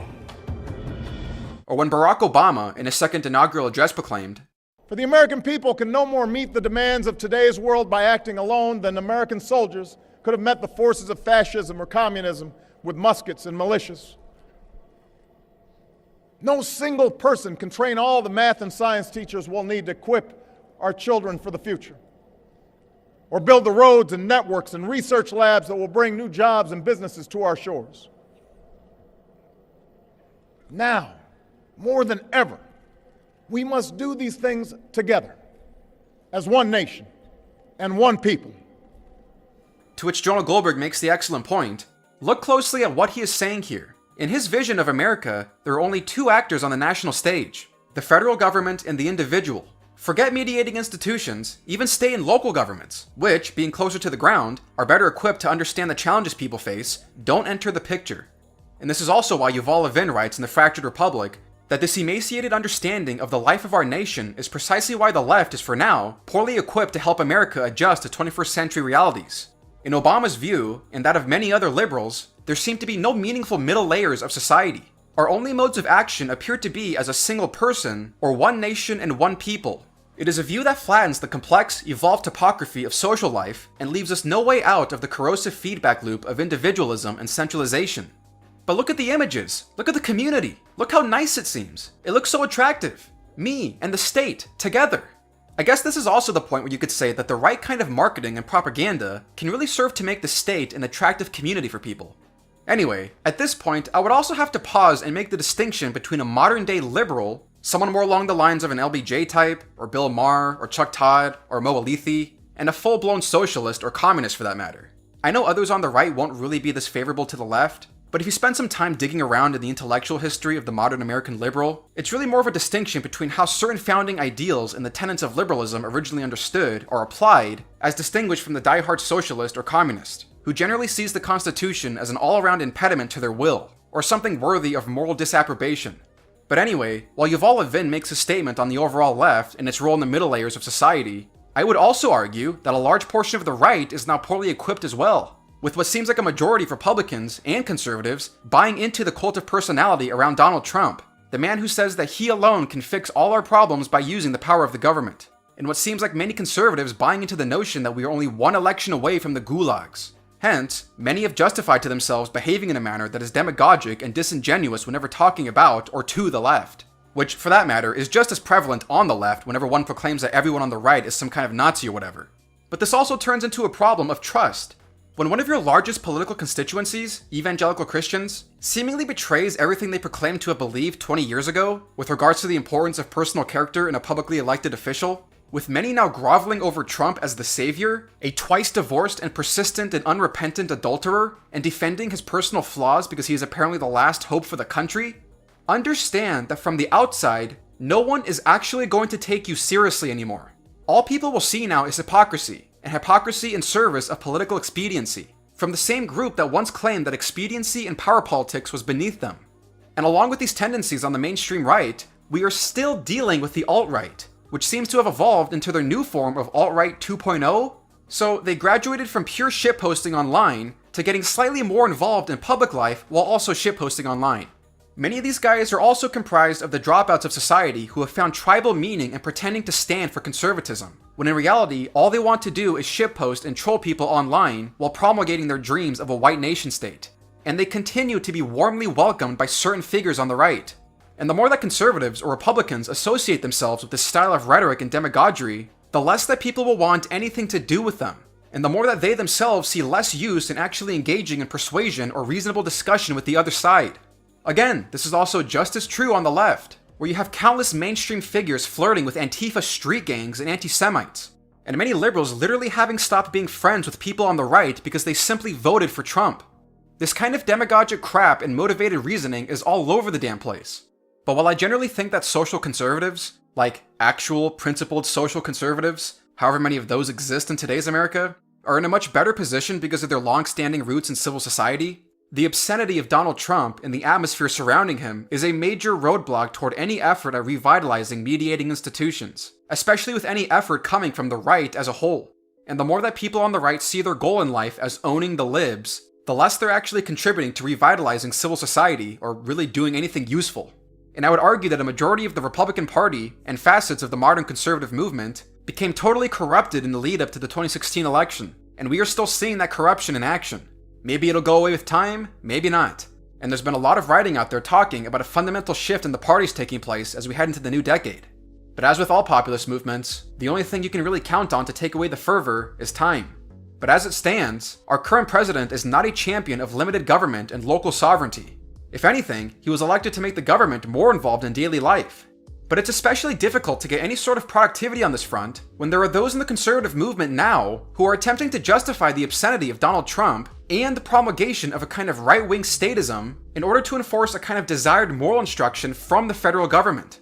You cannot use government force as a means for moral deliverance without violating the rules of neutrality as established in our Constitution and in the classical liberal tradition. If the government can become an instrument for moral deliverance for the right, then it can just as easily become a tool of moral deliverance for the left when they get in power. The only tool you have, the only one that you can really use in a free society, is persuasion. Persuading people with reason and debate, making an effort in your local community, encouraging the attachment to mediating institutions, practicing what you preach, and getting your argument out there in new and unique ways is the only tangible option that exists for changing hearts and minds, for changing the ideas that most dominate the culture. The more that people see all the solutions to their problems as being found in the state, the more that everything in between deteriorates. And this gets to the heart, more or less, of what people in national politics really want nowadays. There is no longer any real coherent ideology on how to use the government, or what purpose the government is supposed to serve, except for the use of power in the hands of the right people. In 2016, and for that matter 2020, none of the arguments coming from the leading candidates in the two major political parties involved the role of limited government, or the role of local governments and communities, or the role of civil society. It was all centered on who gets the discretion to use power. The will to power is now ultimately what lies at the heart of both Donald Trump and his Democratic opponents. And as the saying from Lord Acton goes, power corrupts and absolute power corrupts absolutely. Instead of saying, hey, maybe the executive branch has become too powerful and we should take some of its power back because this is getting way too out of hand. No, the response from both parties is just, well, so long as my tribe has the power, I don't care, because I care more about their tribe having power, and they can't have power because they're evil. And this doesn't even begin to touch on the general disdain for pluralism these days. Making sincere, good faith arguments is not something that many in the mainstream want. We've lost our patience for persuasion, and we just want fascistic ultimatums of, if you're not part of the solution, then you're part of the problem. Oh, and lots of screaming. Is it any wonder why social media mobbing is an ever-growing method of communication? Is it any wonder that demagoguery is now championed as telling it how it is, and that it's used almost daily by our commander-in-chief and his political opponents? What the hell happened to statesmanship in this country? At the end of the day, this is what is really motivating people. Obtaining power to stick it to your political opponents is now the highest ideal.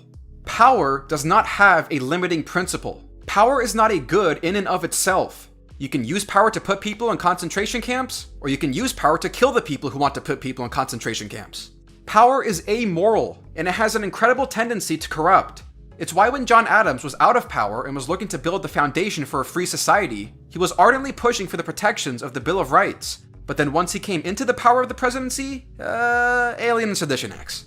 Once you get your hands on power, you feel total authority. Your horizons change. They become corrupted. You feel like you have the capacity to do whatever you want, because you can, and screw you for saying otherwise.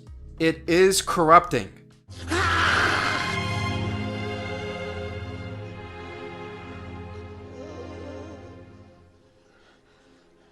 But also, as a general matter, it is important to understand that these political frustrations do not just come out of nowhere. And it would be a lot better if people in the mainstream could empathize with the legitimate concerns of people so that we do not end up in situations like this.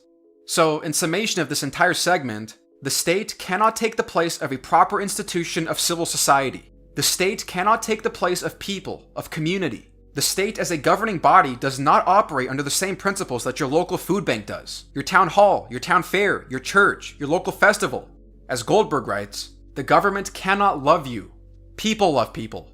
I love you. You don't share a bond with government, you share a bond with people. You don't share a bond with the United States Department of Housing and Urban Development. You share a bond with the guy who personally hands you a bowl of soup and whom you later talk about your life with, or the people you go around picking up trash with in your neighborhood, or the kids you coach on your baseball team, or the people you talk about ideas with in your book club and later go out to dinner with, and then go out to the park and bring your kids with, or the people in your high school history club throwing quippy remarks at each other. Those are real bonds. Those are bonds of actual belonging and meaning. Those are the places that tell you, hey, we need you, please come back, thank you for coming, let's do this again. And as the country loses sight of this and becomes ever more invested in the discretion of federal power to provide them with a sense of community instead of their own neighborhoods, we are losing sight of what it means to live with people. We are losing sight of civil society. As my favorite passage in Suicide of the West goes, every ideological flavor of statist, from the Marxist left to the monarchist right, has argued for the last 300 years that the state must be given the power to cure the alienation of the market, bind the wounds of division, and act like a loving parent caring for its children. It does not work, but the more people believe it does, the more they turn their backs on the only thing that does, us.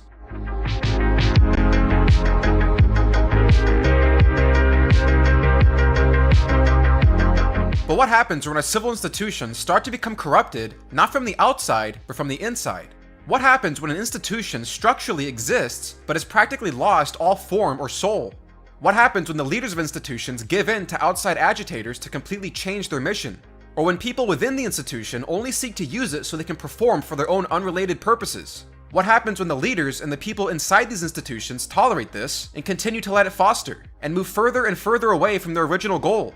Referring back to a previous quote by Theda Skocpol, to get ahead within associations, ambitious men and women had to express and act on values and activities shared with people of diverse occupational backgrounds. Well, what if people no longer share values? What if standards don't really matter anymore? What if the rules have become too difficult to enforce? What if the culture has become so insufficient to the point where people lose their self-confidence in preaching what they believe? Not only does all of this create unnecessary and abrupt division, but it corrupts the very nature of civil society. Because in the words of Yuval Levin, civil society consists of formative institutions. Civil society isn't a place for you to just infiltrate and reform to fit your own vision and ideals. Civil society forms you. Now, there are a lot of factors at work here in explaining all of the questions I've brought up, but for the purposes of this video, I'm just going to stick with the idea of moral individualism. It's essentially become the mainstream in our country now. It's what I personally like to call, whatever dude culture, where you just kind of do whatever you want without any sense of higher moral constraints on your behavior. If it feels good and you want to do it, then why shouldn't you? And who are you to say otherwise? This mindset has become so pervasive in our culture now, where phrases like my truth, or I'ma do me, or do whatever you want to do, are rarely viewed with any sense of disapprobation or reproach. It's always just kind of passively accepted. You're just supposed to nod your head along to these kinds of statements, and not really think all that hard about them. On statements of subjective morality and the authority of your feelings.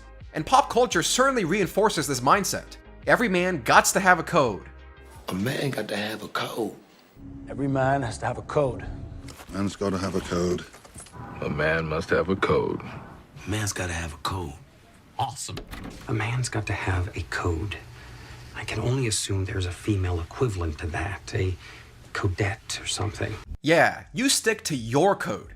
This is really just a far more entertaining version of, say, a political activist saying something like, I believe in my truth, or whatever. But this type of mindset that everyone should just have their own moral code, or their own individual rulebook for right behavior, or just being yourself, is highly corrosive to public cohesion and the stability of our institutions. And Yuval Levin does a fantastic job at explaining this in The Fractured Republic.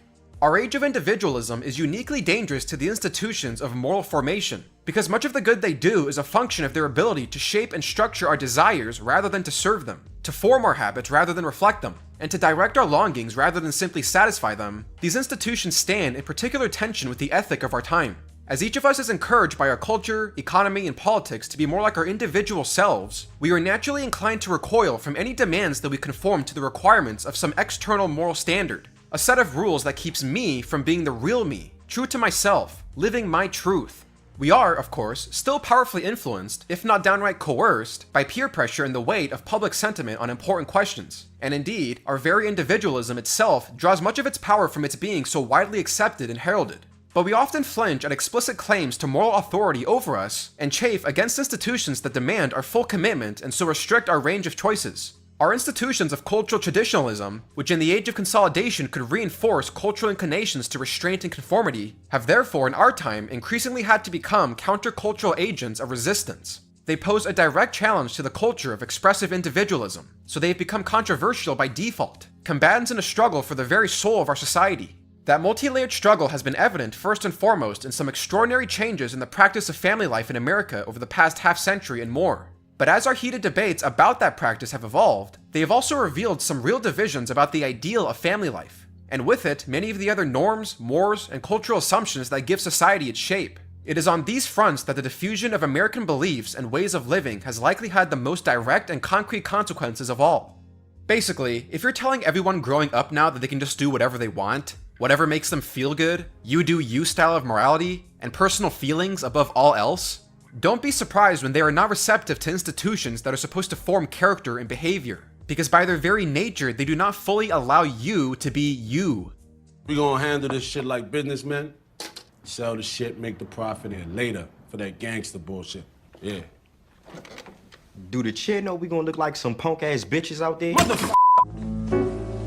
You always make each day such a special day. You know how. By just your being yourself. That's right. Only one person in the whole world like you. And people can like you exactly as you are. What? I'll be back. Would you shut the fuck up? Actually, Bill Maher had a funny line about this in his highly dated 2005 book, New Rules. Whatever happened to all the rules we used to live by anyway? Before the me generation, followed by the me generation, followed by the what part of me don't you understand generation, there were rules. Rules like no trespassing, no shoes, no shirt, no service, and please don't touch the dancers. And they apply to everyone. Nowadays, these same rules are either ignored completely or viewed more as suggestions to be followed a la carte, depending on which ones we like. And while some people absolutely despise the idea of a higher morality, I will acknowledge that there also seems to be those out there who recognize their own misplaced distance from what they know to be right, and end up embodying more of a kind of agony like that of Al Pacino's character in A Scent of a Woman. I always knew what the right path was. Without exception, I knew, but I never took it. You know why? It was too damn hard. On some days, this is me. Anyway, the type of individualism that I've been talking about is different from the type of individualism talked about by guys like the progressive Walter Rauschenbusch, who said that individualism means tyranny. His disdain for individualism is more in the context of bringing about the kingdom of God onto earth, which demanded a collectivist outlook on society and some type of socialist ethos. Or Jane Addams, who wrote in Democracy and Social Ethics that we must demand that the individual shall be willing to lose the sense of personal achievement, and shall be content to realize his activity only in connection to the activity of the many. This is generally the kind of individualism that socialists reject, while they remain in favor of a collectivism in the totalizing sense. The context of individualism in this video pertains to individuals creating their own morality, or justifying certain behaviors or thought processes based on their own subjective feelings, or living their lives in a kind of unarticulated solipsism. But if everyone is just creating their own code to live by, and everything in the culture outside of your church, or possibly your family, reinforces this mindset, that is not going to translate over very well to sustaining institutions within civil society, because the rules can just change any day depending on how you feel, right? What about my rules? What about my feelings? Nietzsche's ideas have essentially won over the culture in this sense. As Werner J. Donhauser explains his philosophy, man is revealed as the animal who is able to create horizons. For the first time, he can create his horizon consciously. Could not a consciously created horizon be the most glorious horizon created by man? Yet, if horizons are created by men, can there in principle not be as many different horizons as there are men? If horizons are free projects, how is one to choose between different horizons? The world known by man through his senses and feelings and through his whole being is now the only world. It's the ultimate form of individual autonomy. And not only does the culture encourage everyone to create their own horizons and code of moral being, if it encourages anything at all, it's to be loud and proud about your code, or as Yuval Levin calls it, to partake in expressive individualism or performative behavior. Now, I get the fact that I'm saying this as someone who is on YouTube, by the way. In fact, I probably share more about my life than I ought to. Though YouTube as an institution is, quite literally, to broadcast yourself. It's the damn slogan. Or at least it was? But there's an extent to which this bleeds into real-life behavior and influences people in places where it shouldn't. Especially when YouTube as an institution essentially serves as an incentive to be as performative as possible in the real world for online status. And this kind of performative behavior reveals itself in places far beyond YouTube. It shows up in local organizations, workplace situations, on television news, and for purposes that are extraneous to the institution itself. But it's basically the idea that says, I'm not really going to go to Japan to appreciate the culture and local institutions. I'm going to Japan so I can perform for my YouTube channel off of the Japanese people's backs. Just gotta be careful to not disrespect the culture, because Logan, Japan is all about the respect. So I gotta take my chotch levels and bring them down. Japan is all about the respect. I'm not really going into academia to learn more about everyone's opinion and expand my base of knowledge. I'm entering academia so I can shut down anyone who disagrees with me and let the whole class know how good I am. I don't really want to be a congressman to write laws and represent my district. I'm going to be a congressman so I can show the world how virtuous of an individual I am, and how evil my political opponents are for disagreeing with me. And look how fun I am! I'm talking about politics while I livestream myself cooking dinner! And one of the most obvious places where this happens is on cable news programs. How many times do I need to see some politician standing in the same damn room talking about whatever little daily annoyances pop up in the world of politics? And yeah, I get that that's probably the designated media space, but that's not the point. Every day, they're in the same room screaming about this or feeling righteous about that. You know, if they're so bothered by something, shouldn't they be using this time they're spending screaming into a camera, I don't know, working on new legislation? They're essentially de facto pundits, not congressmen. In other words, passing legislation and forming policy isn't the primary agenda for some of these people over just showing up on MSNBC or Fox News every day and making a brand name for themselves.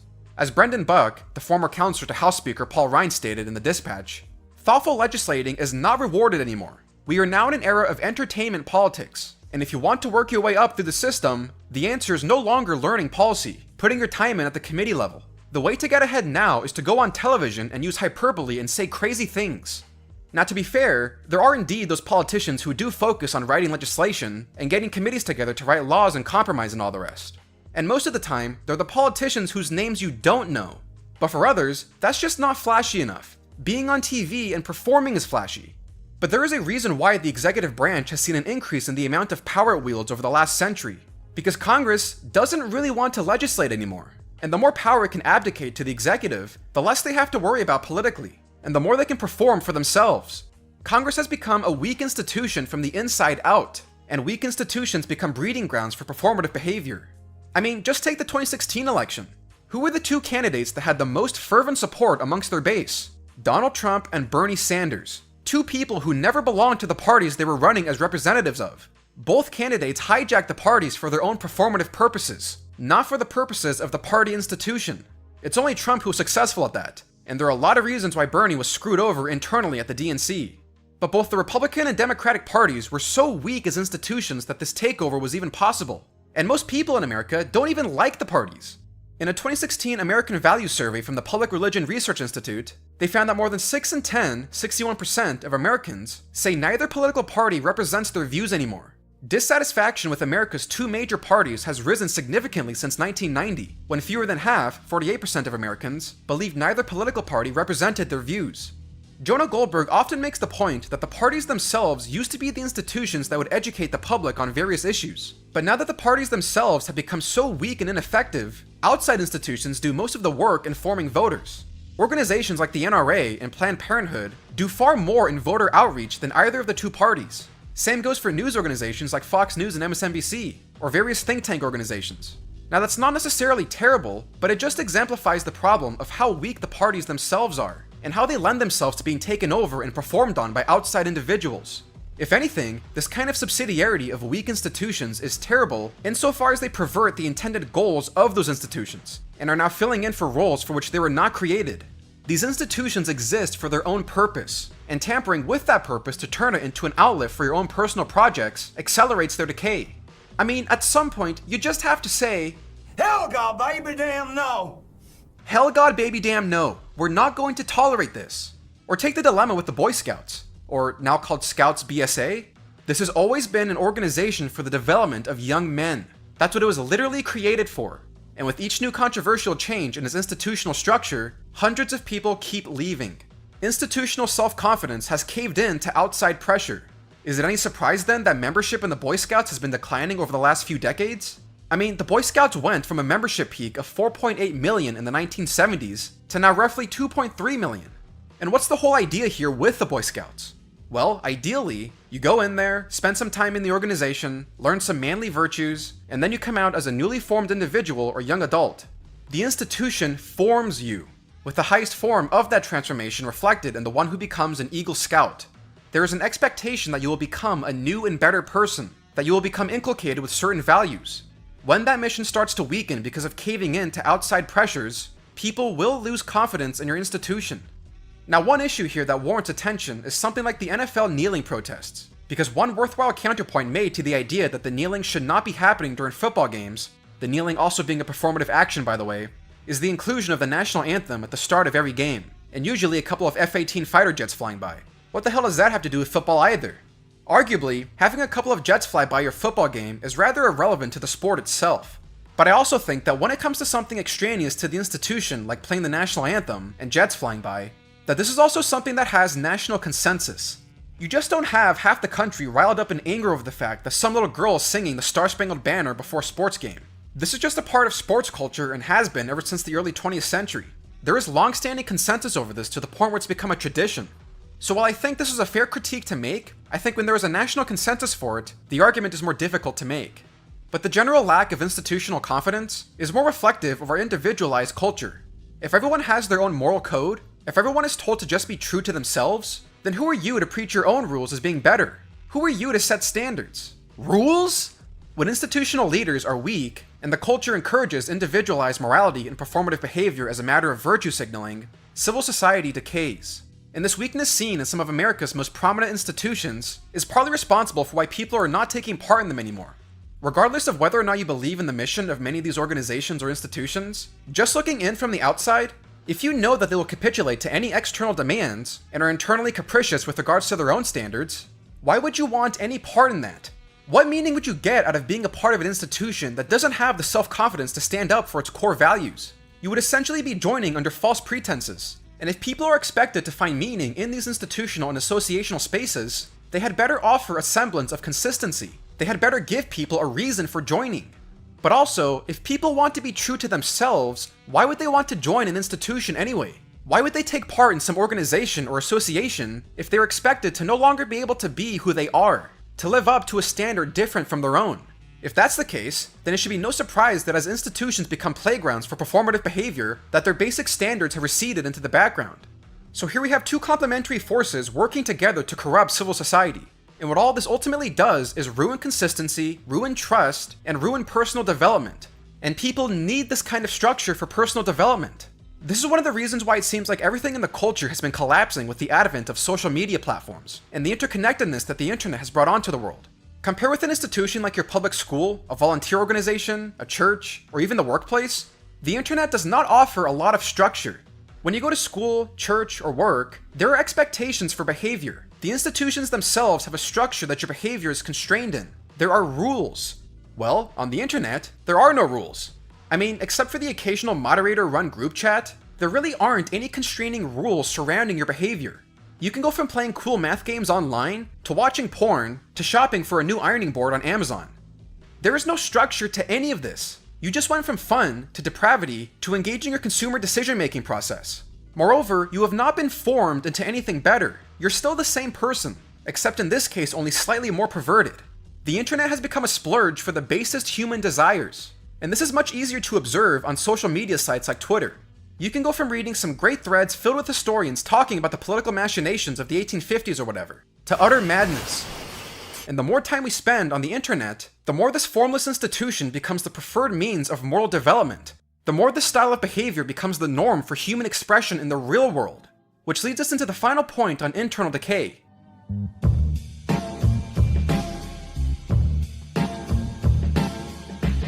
Over the last few decades, basic trust in almost all institutions has tanked. From the government, to the media, to medical and legal professions, banks, businesses, and universities. A Gallup survey measuring trust in institutions showed that in 2019, only 36% of Americans trusted the church or organized religion a great deal / quite a lot, compared to 65% in 1973. Today, only 11% of Americans trust Congress, while in 1973, 42% did. 29% of Americans trust public schools today, while 58% did in 1973. 18% of Americans trust television news today, while 46% did in 1993. Now, in most of these cases, the reason for the decline in public trust is pretty understandable. I mean, when people find out that the leaders in your institution have been covering up sexual abuses for decades, yeah, that will ruin the public's perception of your institution. Or when people are being fed bad information by supposedly trustworthy news outlets, they're not going to give them a lot of credence going forward. Or when people perceive personal attacks on them by tech companies, or feel like they're being screwed over by the government. But in many ways, this still goes back to previously mentioned statistics and trends starting in the 20th century of Americans just becoming more and more detached from their own communities and unaffiliated with any sort of institution.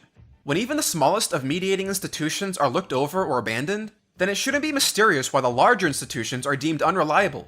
There is a reason why small businesses and the military are typically the two highest ranking institutions with regard to trust. For small businesses, you are simply more likely to interact with someone who owns a business. Or maybe you shop at a local business because that offers you the best means of supporting your local businesses, and you probably drive by a couple of them every day. Moreover, there is generally a perception that simply because small businesses are, small, that their aims could be considered more pure, unlike those big businesses that the media always exposes with front page cover stories with their bad deeds. Same goes for the military. A lot of people simply know someone who has been in the military in their lives, whether it's their grandparents, a friend who joined after high school, or their own child. Or even if you don't know anybody, there's still a general perception of valor and honor for serving one's country in such a way as to turn your body into that of a super soldier and deploy all over the world to defend the homeland, that most negative news stories can't seem to override that much. But again, the idea with the military is much the same with the Boy Scouts. The military forms you into something, and so we like to trust that institution. But the more distance you have from these spaces, the more breathing room it gives to broad brush generalizations and perception of evil and corruption among all associates.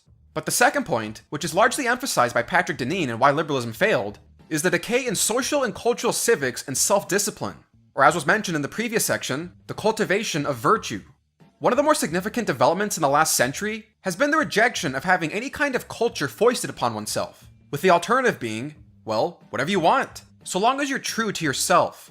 This is a kind of liberty that is antithetical to its original understanding, where liberty was channeled through self-discipline and personal constraints, and typically guided by religious institutions. But the idea of liberty slowly gaining ground in the last century has been one of freedom from any arbitrary restraint on behavior, like cultural norms, and where the sole value for any individual is placed on the indulgence of one's basest instincts.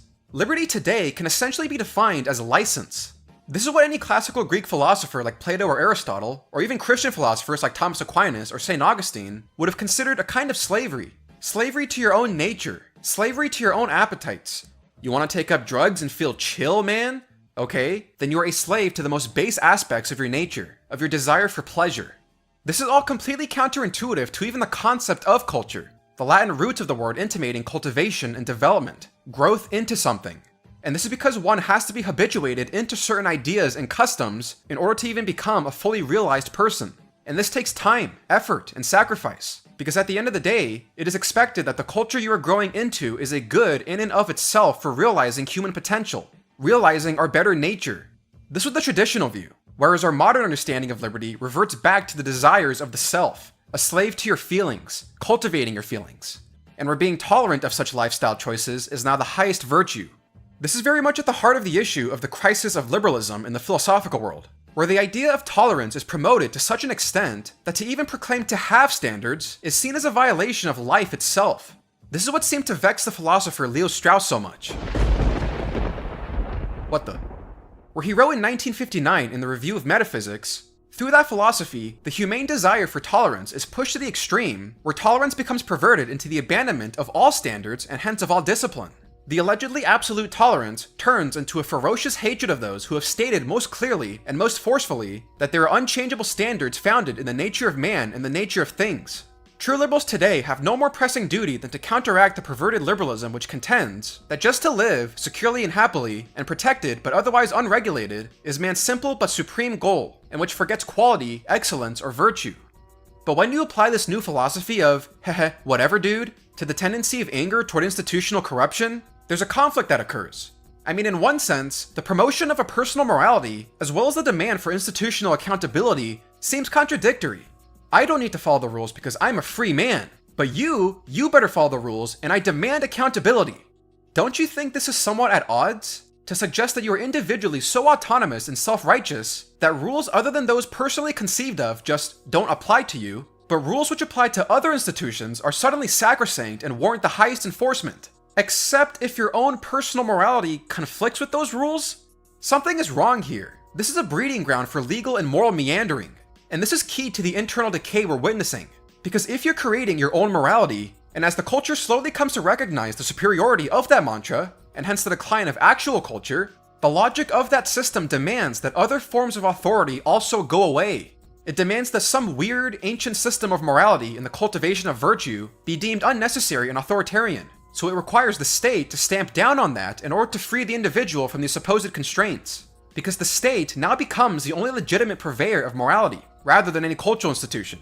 So the kind of life that results, as Patrick Deneen writes, is one premised on the idea that the basic activity of life is the pursuit of what Hobbes called the power after power that ceaseth only in death, which Alexis de Tocqueville later described as inquietude or restlessness, the endless quest for self-fulfillment and greater power to satisfy human cravings. The sole object and justification of this indifference to human ends, of the emphasis on right over good, is the embrace of the liberal human as self-fashioning expressive individual. This aspiration requires that no truly hard choices be made. There are only different lifestyle options. So in this light, it makes sense that many of the key measurements in the beginning of the video are declining. You can't make me commit to a marriage. Individual autonomy. You can't tell me to reject the meaninglessness of hookup culture. Individual autonomy. You can't tell me to control my behavior and cultivate my virtue. Individual autonomy. You can't tell me to be patient and grateful. Individual autonomy. Religio doctrina civili— Man, get this Greek shit away from me. Ain't easy civilizing this motherfucker. The same thing can also be said of religion. Get this thing away from me. And where most of these constraints on personal behavior originally held sway was in the culture and social norms.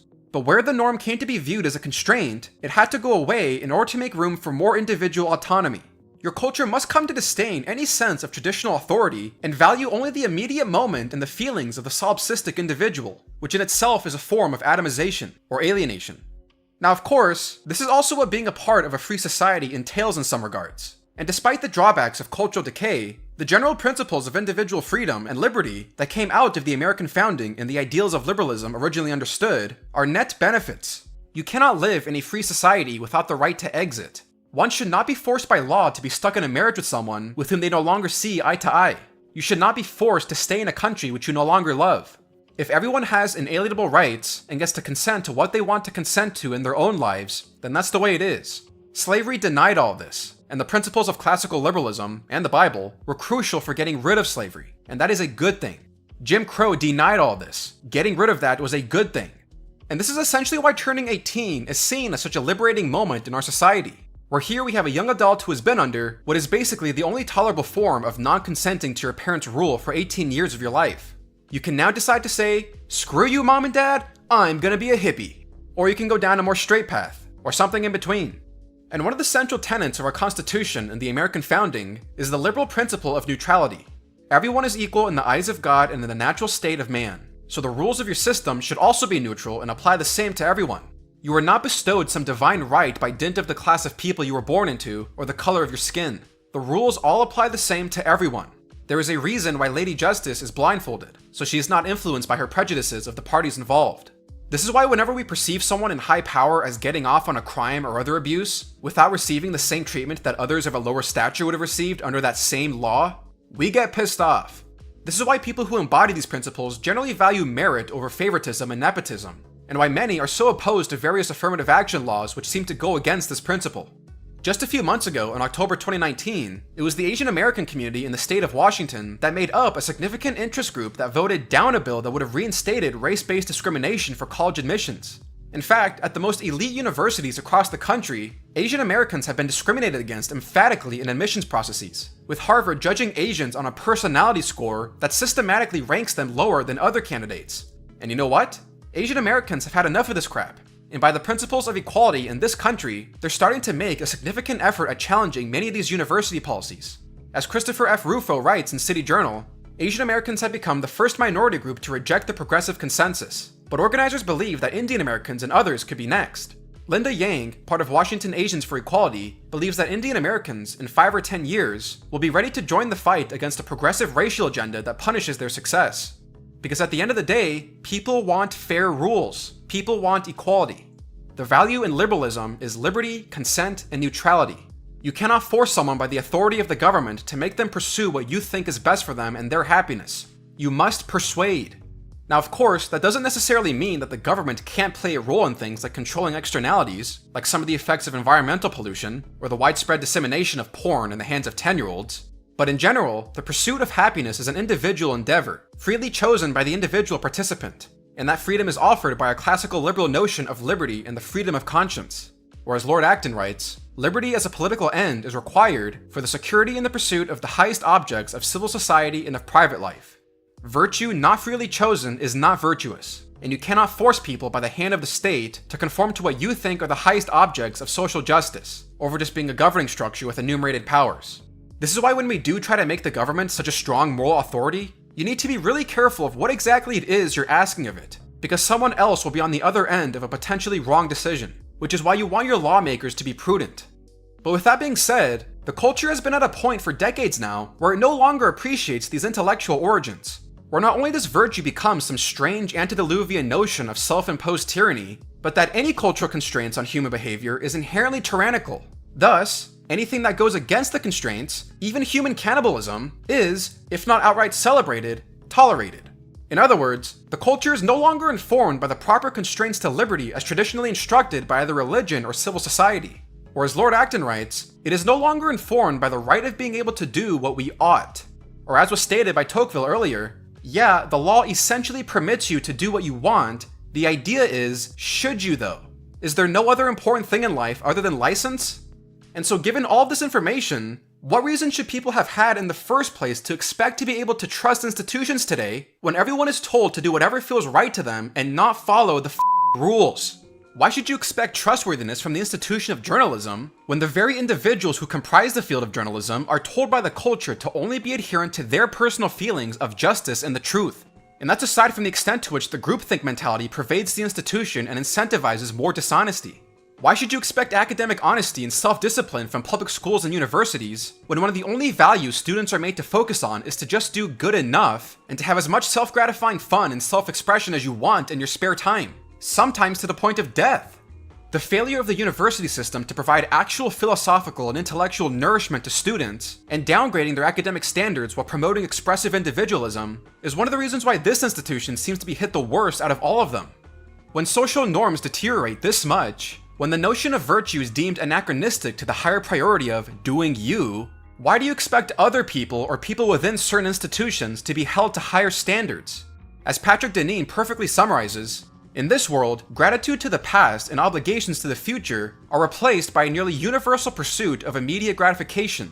Culture, rather than imparting the wisdom and experience of the past so as to cultivate virtues of self-restraint and civility, becomes synonymous with hedonic titillation, visceral crudeness, and distraction, all oriented toward promoting consumption, appetite, and detachment. As a result, superficially self-maximizing, socially destructive behaviors begin to dominate society.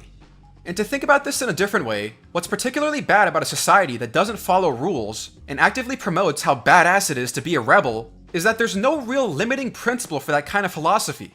To what extent should rules not be followed? What do you mean I can't eat my noisome Japanese food on the bus? Screw you and your rules. You all can suffer the smell of my fish eggs and fermented beans. What do you mean you expect accountability from your elected officials? Statesmanship? Controlling your rhetoric? These people can do whatever they want that makes them feel good. That's their code, and they're doing what's true to them. Screw you and your rules. What do you mean you're supposed to be polite when in public? My individuality, my rules. This is why our current political moment is so interesting, because traditionally, it's been the political left that has promoted the idea of being a rebel and going against the predominant culture. But now, they are the culture. Everything that spawned out of the underground of the 1950s and riotous 60s is the mainstream. But the political left still sees itself as being rebellious in some way, especially college students. As Jonah Goldberg writes, I point out to college students that their professors are liberal, their school administrators are liberal, Hollywood and the music and publishing industries are all overwhelmingly liberal, the mainstream media are liberal. But, I ask them, you think you're sticking it to the man by agreeing with them? You've got to think for yourself. You're all individuals. Yes, we're all individuals. You're all different. Yes, we are all different. I'm not. And shifting over to another aspect of institutional trust, which isn't necessarily pertinent to the source of the decline in institutional trust, but is important to mention nonetheless, I think far too many people no longer appreciate or are even aware of the notion that human beings are simply fallible creatures. By nature, we are prone to corruption, or are at least highly seduced by corrupting influences. There is a reason why one of Shakespeare's most common themes is human corruption, and in case you don't know, Shakespeare writes on the human condition. So when we see corruption in big business, or the pharmaceutical industry, or the government, or the church, or the bank, or in journalism, is there something that is just inherent in those institutions that lead to corruption? Or is the corruption more commonly found in ourselves? Tyler Cowen, in his recent book, Big Business, had an entire section devoted to this topic. As he writes, the propensity of business to commit fraud is essentially just an extension of the propensity of people to commit fraud. When a manager tells his fish department to label some unknown fish as rainbow trout, it's a person making this decision. But Cowen also looks at measures of corruption outside of the business context. For one, online dating profiles. According to one Opinion Matters survey, it found that 53% of US participants admitted to having lied in their online dating profile. According to a 2002 University of Massachusetts study, 60% of adults will lie at least once within the course of a 10-minute conversation, with the average number of lies from the liars being 3. And from a 1996 journal in the AP, it found that a person tells an average of 1.96 lies per day. One estimate I read claimed that at least 40% of resumes contained outright falsehoods. A more formal research study found that 31% of those submitting resumes fabricated information, 76% embellished the truth, and 59% omitted materially relevant information. In 2014, 4.7% of American workers failed to pass their workplace drug tests, and many more simply didn't show up for the test. Other employees who use drugs go undetected because there are active markets and phony urine samples and other workarounds. And one of the more ironic measurements that Cowen notes is that books that are most likely to be stolen from libraries are books on ethics, especially those that are likely to be read by faculty and advanced students in moral philosophy. Those books go missing at a rate 50 to 150% higher than comparable texts not about ethics. Books by Nietzsche are among the most likely to be snatched, and another target is Alistair McIntyre's After Virtue. Now, most of this isn't necessarily the reason for the decline in institutional trust, But it's just important to note how the propensity for corruption and dishonesty is innate in human nature, and to always be vigilant about the corrupting tendencies in yourself which can bleed into institutions. But for our purposes, the source of the decline in institutional trust is much more attributable to a culture that does not care about rules, a culture that has been increasingly detached from any mediating institution, and a culture wherein all sources of civil society are seen as authoritarian impositions. But this is essentially the internal decay that institutions are facing. Institutions that people need to belong to in order to feel needed and fulfilled in their lives and to develop character. And one of the ways that people are able to practice their virtues is by interaction with these kinds of institutions under a set of commonly held principles and values. Otherwise, nothing makes sense, subjectivity reigns, and ancient wisdom continues to be dragged through the dirt. So what does one do about this? When your institutions are decaying from the inside, what options do you have? I don't know. Well, okay, here's what I'd like to see. I'd like to see associations everywhere. I'd like to see people gravitate toward these associations because they're desirable and offer them something exciting. And that can mean anything. Simple things like starting a shooting club on Sundays at the gun range, or a fly fishing crew, or a group you go backpacking with every weekend and read The Lord of the Rings around the campfire with. Anything. Or hell, form a secret society where people get together and figure out how to make their local communities better. And you wear fancy robes, or something. Anything. I like secret societies. Hey, you want to start a secret society? Or if that's a little too spooky for you, maybe just open a book club where you get a bunch of people together to sit around in nice chairs and discuss the works of various historical authors or something. And this also doesn't mean that businesses can't get involved either, especially bigger businesses that have the resources to do these things. Can you imagine if Jeff Bezos opened up a kind of subsidiary organization within Amazon that was equivalent to something like the Boy Scouts or Girl Scouts? Or some other type of organization that ends up having chapters all across the country that do some sort of community service or provide people with something interesting to do? He's certainly got the money to fund something like that. And this should also be something that local churches get involved in too, by the way. So if you attend church, get thinking. Basically, you want to make the existing world 10 times more interesting than it already is, and 10 times closer to where you actually live. Especially since you need to realize that you are competing with video games, which offer a far more entertaining escape for people. Or, okay, if you're going to start a video game club, at least make sure you are physically engaging with people, and not just doing things virtually. At least be in the same room as each other so you can smell the gamer sweat off the guy right next to you. And at least make sure you and your gamer crew go to the park and pick up some trash at the end of the day so you can say you did something productive. But the key to all of these institutions is that you not only want people to join them, but you want them to conform to the institution. You want them to want to be formed, to receive something that will help fulfill their lives. You want to make it have structure and consistency and meaning. Make life a bit more enchanting. I mean, for me personally, where I've been dead inside for a couple of years now, nothing has excited me more, nothing has made the world more enchanting to me than learning about this weird thing called geocaching. If you've never heard of it before, it's basically this hobby where people hide these little trinkets or other items inside of a capsule, and then they just hide it somewhere in public for you to find. When I first found out about this, I was shocked. It was like discovering some sort of secret society for me, but it was everywhere, hiding in plain sight. Brilliant. Literally on my daily commute to college, I had been unknowingly walking past these secret caches that were hiding in a bush somewhere, or inside some weird pipe next to a building, or underneath a rock pile, or inside a hole in some tree. I want associations to instill a feeling like this, that makes going out into the world and searching for geocaches with your friends, joining an association or organization this much fun, and this much desirable or interesting. There needs to be something that makes you want to give a part of your life to some institution out there. As Robert Nisbet writes in his preface to The Quest for Community, people do not come together in significant and lasting associations merely to be together. They come together to do something that cannot easily be done in individual isolation. Make these organizations something that people feel like they need to belong to, something that is good for their souls. People will retreat into their TVs and binge on whatever crap they can keep rewatching on Netflix or Pornhub. Offer something else that they think might be important in their lives. And for those who are already part of an organization, but that they see as being one in decline, for now, I'll just say this. If you are currently part of an institution, organization, or association which you find value in, which gives meaning to your life, and which you believe does real good to yourself or your community, I'll tell you what you probably shouldn't do, which is to walk away. And I'll take up the dilemma seen within the Catholic Church the last couple of years. So we already know that the decline in religious observance and participation makes up a significant group of people in this country who are not engaging in civil society or carrying with them an abundance of social capital. And the church is particularly important as far more religious people than secular give to charity, volunteer, and do more for the community in general. And as a spiritual matter, it provides a sense of purpose, promotes the virtue of sacrifice, and provides spiritual fulfillment for one's soul.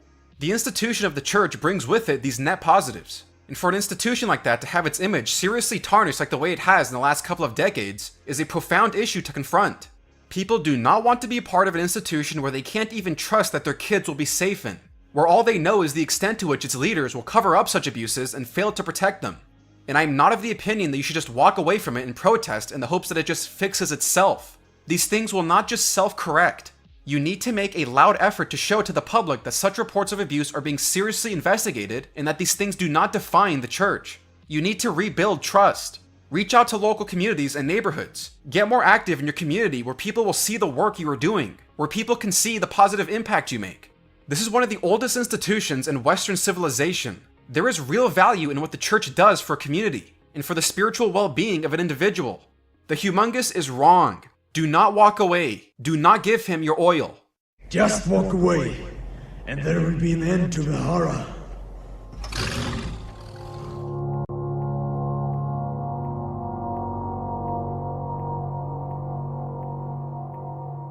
Now say you fall into another category. Say that outside of work and shopping for groceries and getting gas, you don't participate in any civic institutions. None.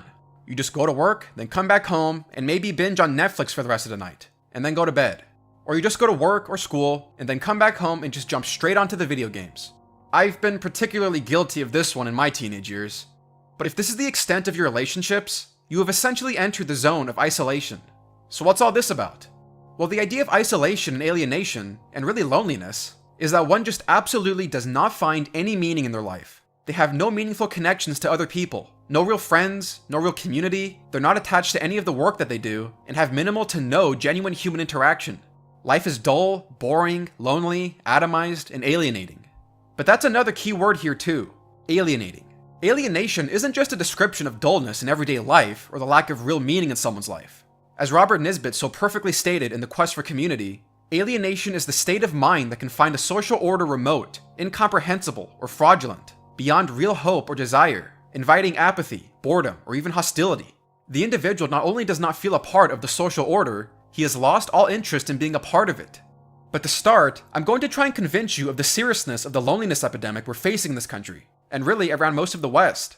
And we'll start by touching base with some of the previous statistics mentioned in the beginning of the video. First and foremost, friends. The more isolated and atomized our lives become, and the more fractured and diverse our lifestyles are, the less desire or capability there seems to be in forming real connections with people, especially when we only seem to interact with people through a digital screen. But friendships are a really important part of people's lives. They're the people you turn to for help in dire straits, people you bond with, reciprocate with, and practice your virtues with. The history of friendships in the 19th century paints a far more intimate picture than friendships today. But something like the ideal friendship is one more along the lines of Mr. Frodo and Sam. You know they're looking out for one another and that they want the best outcome for each, and together they're able to practice their virtues and bring out the best in each other. It's about as real a friendship as it gets. And this is distinct from other types of friendships, or specifically acquaintances. Friends that you only have at the workplace are not the same as friends you meet every week at the bar, or at your book club or church, and go hiking with. Even Aristotle understood this hundreds of years ago in his Nicomachean Ethics, where he describes the friendship of utility, which is the type of friendship that is most common at your work or business. You don't live with these people, and for the most part, there isn't a compassionate relationship, and their only use to you is insofar as you need them to complete your own work. Other than that, you'll probably never see them outside the workplace. This is about as basic as it gets. It's not terrible, but it's definitely not anything meaningful or deep, or even fulfilling. The highest form of friendship, according to Aristotle, is what he calls the perfect friendship. Perfect friendship is the friendship of men who are good and alike in virtue, for these wish well alike to each other qua good, and they are good themselves. But this is also the kind of friendship that takes work. Such friendship requires time and familiarity. As the proverb says, men cannot know each other till they have eaten salt together, nor can they admit each other to friendship or be friends till each has been found lovable and been trusted by each. And where else do you find those shared virtues, values, and morals than in the space provided by civil society? Where else do you find trust in someone and know that you can come together and pursue the same moral purpose and goals with one another than by engaging in a setting that allows both of you to act on your virtues? People require other people in order to be virtuous themselves. Personally, one of the things that's been more common over the course of the last few years has been hearing from my own grandparents about all the people they used to know who have either disappeared from their lives or have just died of old age. I constantly hear from my grandmother, "I used to know so many people in this town. Now I hardly know anyone. and all the people I did know are either all dead or moved elsewhere. Something meaningful has been lost from her. She's obviously not happy when she says things like this, and the same goes for all of your grandparents who say the same thing. Old friends, associations, family, all slowly going away, and it's sad. But here's the thing, at least they get to say that. At least they did have something, someone in their lives. You can't really say the same thing for the person who's become totally isolated from everyone else. He can't lose anyone because he never had anything. He's never had the opportunity to share a relationship with as wide a variety of people as my grandmother has, and this woman knows everyone in this town. But here's the thing about isolation. Isolation will have detrimental effects on your mental health. Emil Durkheim, the founder of the field of sociology, wrote in his highly influential monogram from 1897, Suicide, A Study in Sociology, that the more weakened the groups to which he, the man, belongs, the less he depends on them, the more he consequently depends only on himself and recognizes no other rules of conduct than what are founded on his private interests, and that if you do not have strong social relationships, you are at a higher propensity to kill yourself. Jonathan Haidt goes further into this when he writes in The Happiness Hypothesis that 100 years of further studies have confirmed Durkheim's diagnosis. If you want to predict how happy someone is, or how long she will live, if you are not allowed to ask about her genes or personality, you should find out about her social relationships. Having strong social relationships strengthens the immune system, extends life, more than does quitting smoking, speeds recovery from surgery, and reduces the risk of depression and anxiety disorders. Arthur Brooks in Love Your Enemies cites an observation by neuroscientist Matthew Lieberman in his book Social, Why Our Brains Are Wired to Connect, where he concludes that simply having a friend you see on most days gives the equivalent happiness boost of earning an additional $100,000 of income each year. Seeing your neighbors on a regular basis gives as much happiness as an extra $60,000. And as stated in The Atlantic, if you volunteer at least once a week, the increase to your happiness is like moving from a yearly income of $20,000 to $75,000. Meanwhile, the experience of breaking a critical social tie, such as with a family member, is like experiencing a large income decline. And a study of over 300,000 people from Brigham Young University psychologists showed that individuals with adequate social relationships have a 50% greater likelihood of survival compared to those with poor or insufficient social relationships. The magnitude of this effect is comparable with quitting smoking, and it exceeds many well-known risk factors for mortality.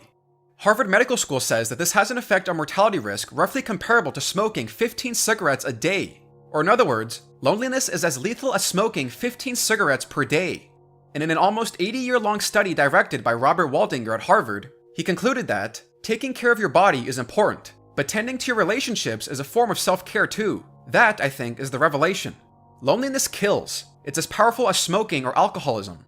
In fact, as Mary Eberstadt notes in her book Primal Screams, the rise in loneliness studies in academia is one of the fastest growing topics of interest in the West today. Clearly something is going on here.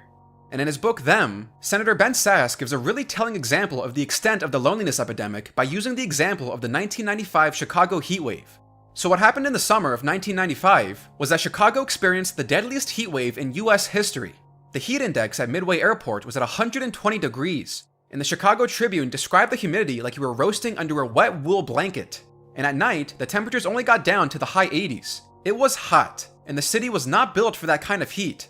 Many residents did not have air conditioning, and those who did ran their units so relentlessly that parts of the power grid collapsed. Electricity went out across the city, leaving people to bake in brick apartments. After the heat wave passed, coroners originally counted 465 dead, but it wasn't until weeks later, when the stench of decomposition oozed from homes and apartments, that researchers found that the total was closer to 739.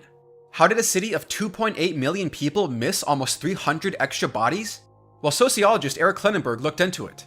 As Ben Sasse explains his findings, the crucial variable, Klinenberg discovered, was social relationships. In neighborhoods that fared well during the heat wave, residents knew who was alone, who was old, and who was sick, and took it upon themselves to do wellness checks. They encouraged neighbors to knock on each other's doors, not because the heat wave was so exceptional, but because that's what they always do. By contrast, areas with high death tolls were areas that had been previously abandoned by businesses, service providers, and most residents. Only the unconnected remained. They died alone because they lived alone. In the final analysis, the difference between life and death, Klinenberg's heat wave, a social autopsy of disaster in Chicago concluded, was connections, or what he labeled social infrastructure. Isolation turned something dangerous into something deadly. Richard Keller also notes a similar incident in his book Fatal Isolation, the devastating Paris heat wave of 2003, which took 35,000 lives across Europe. Mary Eberstadt writes that part of the contributing factor for the size of that catastrophe was the simple fact that these victims were poor in family. Many died because they did not have what other human beings throughout history have been able to count on, loved ones to spirit them away from a disaster. A similar phenomenon has been going on in Japan, though not of any heat wave, but just out of sheer loneliness. As Eberstadt notes from a New York Times article in 2017, by the end of 2016, there were 4,000 lonely deaths a week. Each year, some of Japan's elderly died without anyone knowing, only to be discovered after their neighbors caught the smell. And this next point was particularly disturbing. The story goes on to note that generations of empty cradles have also given rise to a new industry, firms that clean out the apartments of the isolated dead, because no family members remain to do it. According to another recent report in The Independent, such cleanup outfits are burgeoning, and insurance companies now offer policies to protect landlords in case a lonely happens on their property. If you don't think that isolation and loneliness are serious problems, maybe you do now. And it's not just old people, but young people as well, across the Western world. Isolation can also be unintentionally placed upon children through their own parents.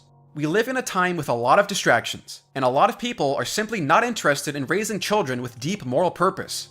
And if that's the case, then I'll just give 6-year-old Jimmy an iPhone and let that raise him. Now I can sit back and rewatch that Netflix show I've already seen 50 times. According to a report by Influence Central, the average age for a child getting their first phone is 10.3 years old, and tablets have taken off in usage from 26% to 55% for road trips. The 2016 survey also shows that parents' grip on kids' electronics loosened up a bit, with the percentage who impose strict limits on where and when kids can use technology/electronics declining from 49% to 41% over 4 years, while those with some limits up from 44% to 50%. 39% of kids get a social media account at 11.4 years. 11% got an account when they were younger than 10. So essentially, by age 12, 50% of children have social media accounts. Why is this not good? Because we know that this can perpetuate feelings of isolation and loneliness. In a study from 1998, researchers at Carnegie Mellon University found that greater use of the internet was associated with declines in participants' communication with family members in the household, declines in the size of their social circle, and increases in their depression and loneliness. And from research cited by Jean Twenge in her book iGen, 8th graders who frequently use social media increase their risk of depression by 27%. And in an article by Twenge from The Atlantic, teens who spend 3 hours a day or more on electronic devices are 35% more likely to have a risk factor for suicide, such as making a suicide plan. That's much more than the risk related to, say, watching TV. And along with that, teens who spend 3 or more hours a day on electronic devices are 28% more likely to get less than 7 hours of sleep than those who spend fewer than 3 hours. And teens who visit social media sites every day are 19% more likely to be sleep deprived. And according to a Stanford Medicine article, sleep deprivation increases the likelihood teens will suffer myriad negative consequences, including an inability to concentrate, poor grades, drowsy driving conditions, anxiety, depression, thoughts of suicide, and even suicide attempts. And what is the one thing that seems to offset depression in kids and teenagers? Well, as Greg Lukianoff and Jonathan Haidt write in The Coddling of the American Mind, kids who spend more hours per week doing sports and other forms of exercise, attending religious services, reading books and other print material, in-person social interactions, and homework have far lower rates of depression. If this is the kind of stuff you are allowing your child to be frequently engaged in, do not be surprised if they become more depressed and anxious people, and this is especially true for women. I've mentioned in a previous video that women now get plastic surgery to look like the perfect Snapchat filter models, because they are so insecure about their natural looks. And according to a January 2019 study from the University of Essex and University College London, girls' depression scores went up 50% compared to 35% for boys from social media use, especially if you're using Instagram. The site encourages its users to present an upbeat, attractive image that others may find at best misleading and at worst harmful. If Facebook demonstrates that everyone is boring, and Twitter proves that everyone is awful, Instagram makes you worry that everyone is perfect, except you. And in a 2017 Royal Society for Public Health charity, they found that Instagram scored the worst for its effects on sleep, body image, and FOMO, or the fear of missing out. As Lukianoff and Haidt write, by 2016, roughly 1 out of every 5 girls reported symptoms that met the criteria for having experienced a major depressive episode in the previous year. And it's not just anxiety and depression that comes with the internet, but returning to the previous topic of internal decay, it promotes a kind of individualized lifestyle. You can pretty much tailor your life in the way you want to, in such minute and diverse ways that you essentially become a world unto yourself. Just think how many millions of channels there are on YouTube, and all the variety of content each offers. You can live your life in such a way where all you watch on YouTube is ghetto house music, Clayworld, and dank meme compilations. Meanwhile, someone else has catered their experience to see makeup artists and fashion gurus, and ESPN highlight videos. Oh, and with a little bit of prison school anime thrown in there. The fact is, the more personalized your digital life is, which increasingly takes up more of people's time, the more disconnected you're going to be from everyone else. Culturally, there will be a disconnect. Everyone is not watching the same 3 channels on their TV box anymore. They're watching all the millions of programs on however many streaming platforms there are out there. Now that's not necessarily bad. I like my variety, and I like my ghetto house music and Clayworld. I like the fact that Canopy exists. That's the only place where I watch my movies now. But this does lead to a fracturing of social cohesion and the commonality of shared experiences. The extent of the customization that occurs in your private life will have a detrimental effect on your public life when you no longer find it sufficient to fulfill your needs, and then you just retreat back into the digital world or into yourself. And why wouldn't you? You can be a warrior online. You can kill baddies and rank up in competitive mode, dude. You can learn all the sweet new tricks and superficial makeup techniques. You can learn which protein shakes best supplement your epic workout routine so you can look like the you've always wanted to look like. Hi, I'm Political Juice, and here at the Political Juice Corporation, we think that we can turn your biggest weaknesses into your greatest opportunity. Everything is centered around you. There is no emphasis on your community, or what you and your neighbors can do together, or build together. It's all centered around you and how best to personalize your life experience. You will no longer find community in real people and real experiences, or at least have a more difficult time of it, compared to the personalized and digital experiences isolated within your home. And it feels so good, except when it doesn't. This also raises certain questions about identity. How do you define yourself when you're thrown into a world where you can essentially see everyone? Where what you see online determines how you interpret your self-worth? As Mary Eberstadt notes in her book Primal Screams, the immediacy of the internet throws gasoline on the burning question of identity in several ways, by showing the have-nots what the haves enjoy in a more up-close and personal way than ever before, by handing the angry and discontented a new power of convening, by making solipsistic silos a go-to, and, above all, by delivering simulacrums of groups and friends into a world in which many souls are already lacking the real-life version of both. Now we'll get back to Mary Eberstadt later, but I think we can do well by looking at a recent materialization of this phenomenon. I think one of the things that best represents this question of identity and isolation among young Americans right now, and particularly for a certain subgroup of men in the age of the internet, from their late teens to maybe mid-30s, is found in the doomer meme. If you're not aware of what exactly this meme is, it is a reflection of a young American male who has generally become aware of a seeming meaninglessness in the world and in his own life, and has lost almost all of his friends, or simply has no friends, lives a depressed life alienated from any genuine human connection and the rest of society, and has fallen into the perpetual trap of intense nostalgia for a more innocent and wholesome past, all the while succumbing to bad habits and drug addiction, which further perpetuates the cycle of his isolation and strengthens the grasp of his depression. It is a meme that mixes the ideas of what seems to be an ironic awareness of self-loathing, misery, and utter alienation. There is something that is true about this person that hundreds of thousands of young people see being reflected in their own lives. And I don't think the fact that many of these people are also highly attached to the internet is an insignificant factor here. But I think this video in particular, by a channel that frequently promulgates this type of material, seems to perfectly represent this, and it has clearly made an impact on hundreds of thousands of people that can relate to it on some level. But a deeper look at this one video perfectly illustrates the issues I've been talking about throughout this entire video. The character wakes up, showers, and eats his breakfast. The character is so tired and depressed that he needs 2 energy drinks, a cup of coffee, and a bottle of caffeinated water to get him going. He also has to take vitamin D pills, likely due to the lack of exposure to the sun, and omega-3, either for depression or general brain and heart health. Also, in most iterations at least, the character seems to have a smoking addiction. He then proceeds to go to work and get stuck in traffic. When he arrives at work, his boss scolds him for being late. But something in his behavior also changes. He now pretends to keep up with appearances, trying not to look miserable or draw any unwanted attention until he gets to his cubicle where he works for the next 12 hours. He sits at his desk all day long until it's time to go home. But before that, his boss asks him if he can come into work the next day. He then drives home, eats dinner with a beer, the character is also portrayed as an alcoholic at times, and he spends the rest of his night on his computer scrolling through the internet. He then cries himself to sleep in the middle of the night. The cycle repeats all over again, day by day, until he finally has a mental breakdown.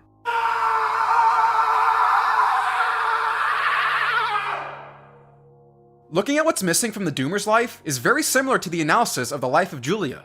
Except in this comparison, the life of Julia can essentially be seen as the more glorified version of the Doomer meme. The Doomer seemingly has no family. He has no friends. He has no wife, girlfriend, child, anything. He likely doesn't even know his neighbors. When he goes to work, he doesn't talk to anyone. He doesn't seem to know anyone, and the only person that does talk to him is his boss, who either reprimands him or asks him to work more days. More than that, everyone else at the office looks exactly like him. It's almost as if he's just reflecting himself onto everyone else there, and putting up a front of false emotions into a world that he already sees as being fraudulent. which only serves to alienate him even further from the rest of his immediate environment and from genuine human contact, as well as reinforce a kind of solipsism. The doomer has no serious connection or passion for his work, and as is usually implied in the meme, the only purpose for working is money for basic survival. There is no higher purpose or meaning attached to the work.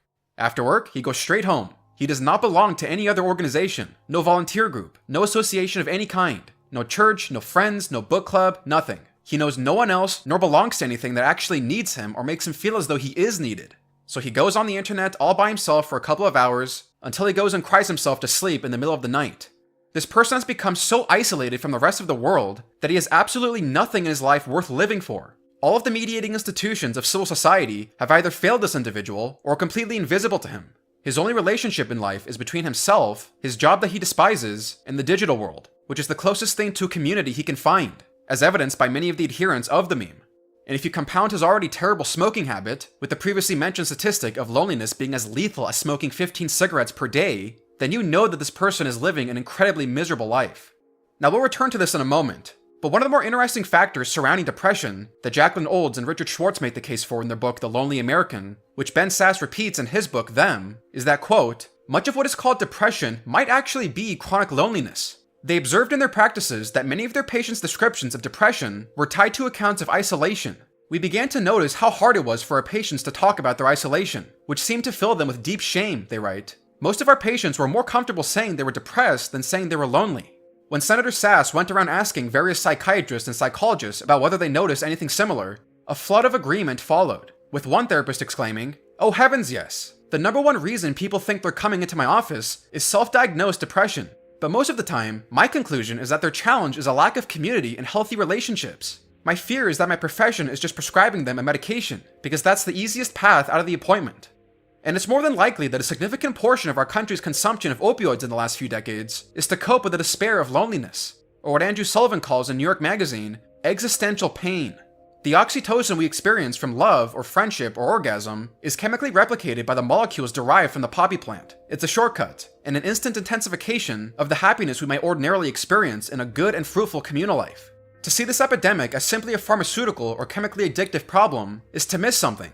The despair that currently makes so many want to fly away. Opioids are just one of the ways Americans are trying to cope with an inhuman new world where everything is flat, where communication is virtual, and where those core elements of human happiness, faith, family, community, seem to elude so many.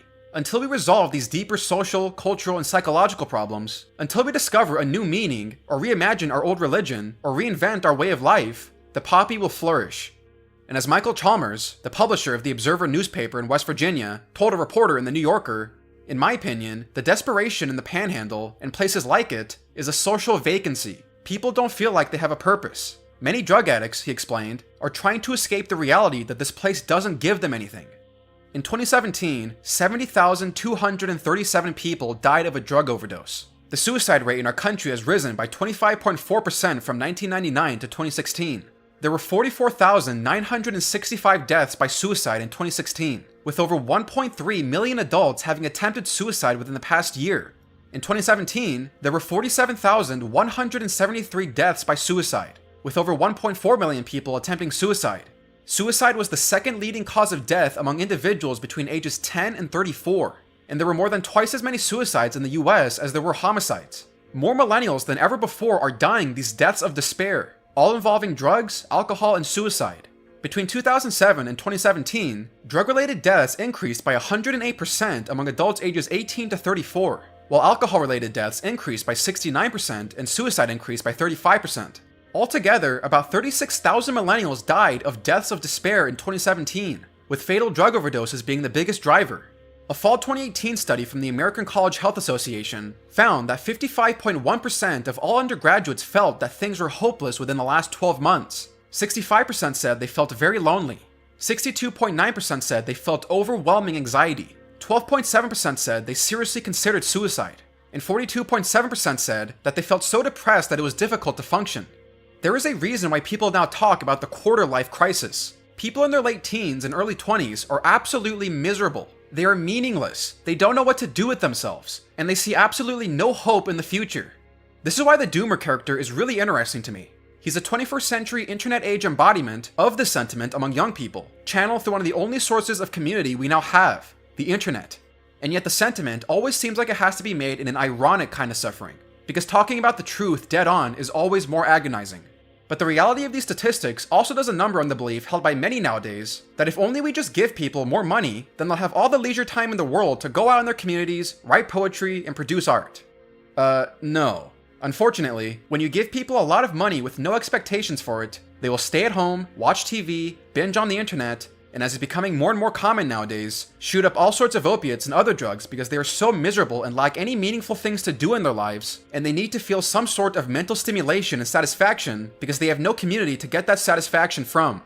And also, we just discussed this in the section on the decline of work. Giving people what is essentially guaranteed free money with no expectations in return is one of the more baffling ideas people have come up with. This is why I'm so against the idea of a universal basic income in our current situation, which not only would cost us $3.8 trillion every year, but we already tried it and it doesn't work. As Noah Rothman detailed in an article and commentary, the negative income tax, as it was called, was essentially a minimum income that phased out as earnings increased. In 1968, the White House Office of Economic Opportunity selected a series of communities in New Jersey to test the NIT. The number of hours worked by the program's beneficiaries declined, and those who lost a job while on this form of assistance took longer to find new work than those without it.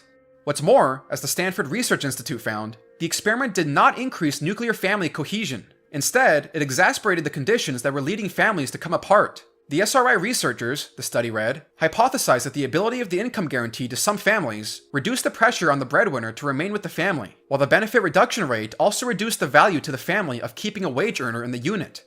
As was stated earlier by Charles Murray, taking the trouble out of life strips people of major ways in which human beings look back on their lives and say, I made a difference. Now returning back to the Doomer meme, one might think that this video is a bit ridiculous. It is a meme after all. Yes, I get that. But I am also operating on the internet here, and I am also a young Gen Zer myself who knows what goes on with internet culture. And this is one of those moments when the meme transcends its format and actually finds spiritual connection with people. And besides that, there are countless videos on this character that people have made, with thousands of people commenting on how identical this is to their lives and how miserable they are. There's even a video out there that tries to philosophize the Doomer meme, which to date has over 2 million views. This is not just your ordinary meme. This seems to be either perfectly reflective of, or at least spiritually reflective, of a significant portion of young people, particularly men. And not just in our country, but around the world. And the nation that seems to have been hit with a version of this first is Japan. I've talked before about the group of socially isolated young Japanese males who have the designation of hikikomori, the term seemingly taking off from the mid to late 90s, and basically meaning a hermit. Some of these men do not leave their homes for months, and spend their time playing video games or watching anime. And if they do go out, they usually only do so at night, because it's simply more comfortable for them and they do not want to be seen by people. According to a BBC article, the Japanese government estimates that there are roughly 541,000, or 1.57% of the population, that are considered hikikomori. But many experts believe that the total is much higher, as it can take years before they seek help. The condition was initially thought to be unique to Japan, but in recent years, cases have appeared across the world. In neighboring South Korea, a 2005 analysis estimated that there were 33,000 socially withdrawn adolescents, 0.3% of the population. And in Hong Kong, a 2014 survey pegged the figure at 1.9%. It's not just in Asia. Cases are appearing in the US, Spain, Italy, France, and elsewhere. Whether due to increased awareness or a growing problem remains unclear, but a concern about social isolation is on the rise globally. In January 2018, the UK appointed its first minister for loneliness, and recent Office of National Statistics data found nearly 10% of 16 to 24-year-olds reported feeling always or often lonely. But just as with Americans disaffected from the communities and work, as well as the Americans perturbed by a global economy, the Doomer also seeks institutional change from the government, or at least a grasp on power. You can find many comments from these people on these Doomer videos calling for some kind of revolution, or some sort of change from the government. Very often, you'll also see people quoting lines from the movie Fight Club, which is one of the more quintessential tear down the system movies, or people scapegoating the Jews for all their problems. And compared to the more traditional political classes of middle-aged or older Americans, the Doomer seems to have a much greater tendency for deracination.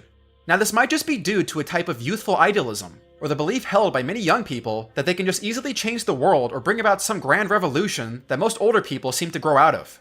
But one thing is for certain though, all of these frustrated classes look to the biggest source of power and homogenization that exists, the federal government. It's that same human instinct. The closer you feel as though you can wield the reins of power and feel as though you are collectivizing a portion of society, the more you feel a part of something greater, part of a group of real revolutionaries, a unified tribe that can come around a common purpose, a family. I mean, there is a reason why one of the hotbeds of Nazism was found among the youth at the time.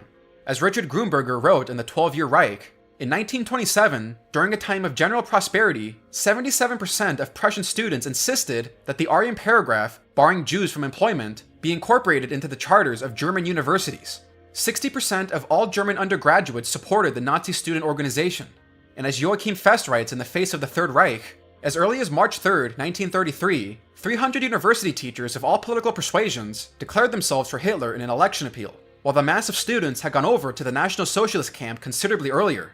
As early as 1931, the National Socialist Party, with 50 to 60% of the votes, enjoyed almost twice as much support in the universities as in the country as a whole. And as Gerhard Rempel lays out in a chart from Hitler's Children, in 1928, the Hitler Youth had around 10,000 members. Just 5 years later, that number went up to 2.2 million, and a year after that, in 1934, it went up to 3.5 million. By 1940, membership was up to 8 million. The same can also be said about the young culture revolutionaries in Red China. The Red Guards were an organization comprised mostly of students, hunting down and seeking out any dissenters because nothing can interfere with our grand vision and the purpose it gives us all. It's said that membership in the Red Guards reached as high as 11 million. These students quite literally had nothing else to belong to in their societies other than the state.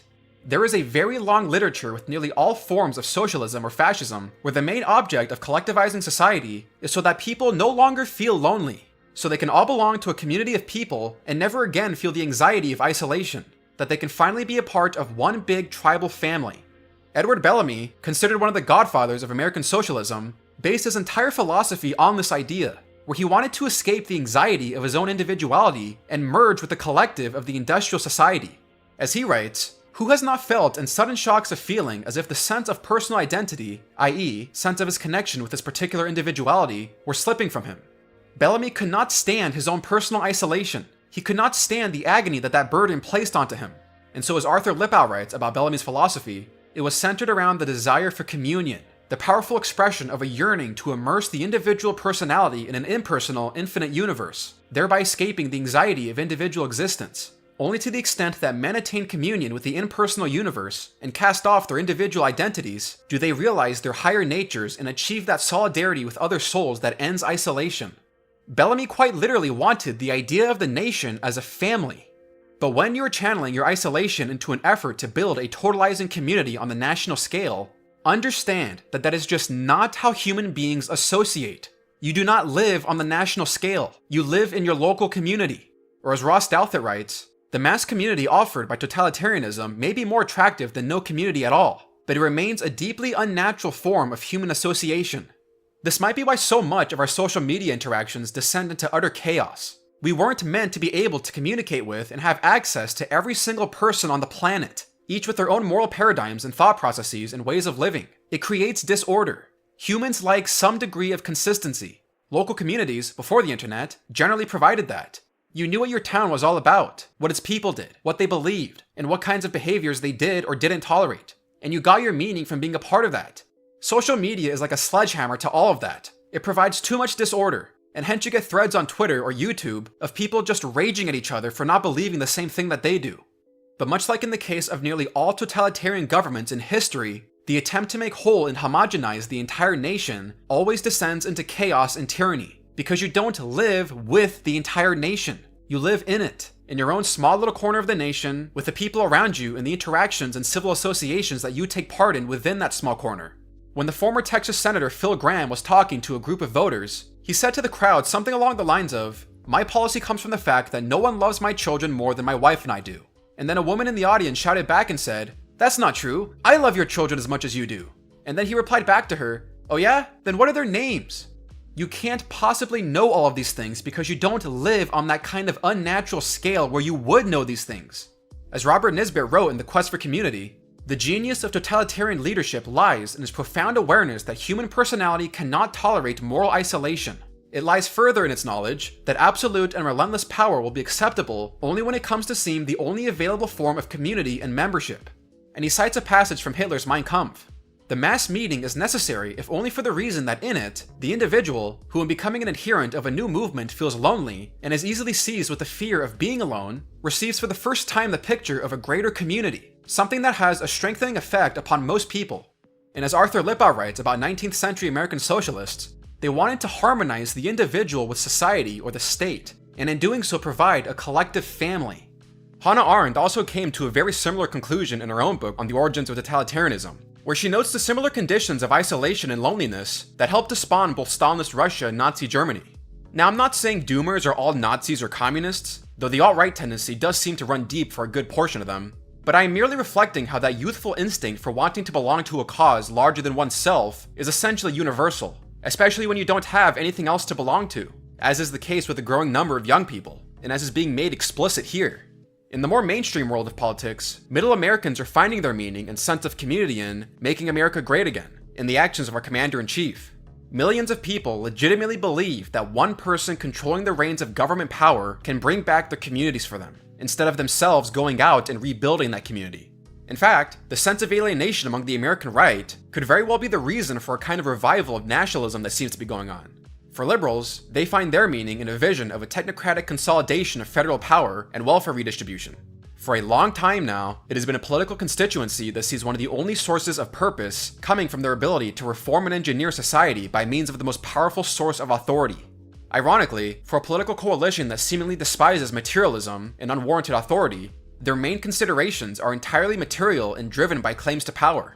And for the young doomer, well, it's just tearing down the system, or something. If the constant allusions to Fight Club are any indicator, it's likely that. F the system.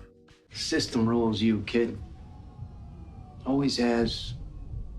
Which, the idea of tearing it all down isn't really original as it pertains to the human instinct and its tension with modernity, and as Jonah Goldberg lays out in Suicide of the West, is a pretty common trope in cinema. This was never about money for us, it was about us against the system. That system that kills the human spirit. We stand for something. To those dead souls inching along the freeways in their metal coffins, we show them that the human spirit is still alive. The Matrix is a system, Neo. That system is our enemy. But when you're inside, you look around, what do you see? Businessmen, teachers, lawyers, carpenters, the very minds of the people we are trying to save. But until we do, these people are still a part of that system, and that makes them our enemy. You have to understand, most of these people are not ready to be unplugged. And many of them are so inert, so hopelessly dependent on the system, that they will fight to protect it. Man, I see in Fight Club the strongest and smartest men who've ever lived. I see all this potential, and I see it squandered. God damn it, an entire generation pumping gas, waiting tables, slaves with white collars. Advertising has us chasing cars and clothes, working jobs we hate so we can buy shit we don't need. We're the middle children of history, man. No purpose or place. We have no great war, no great depression. Our great war is a spiritual war. Our great depression is our lives. We've all been raised on television to believe that one day we'd all be millionaires and movie gods and rock stars, but we won't. We're slowly learning that fact. And we're very, very pissed off. What is it about society that disappoints you so much?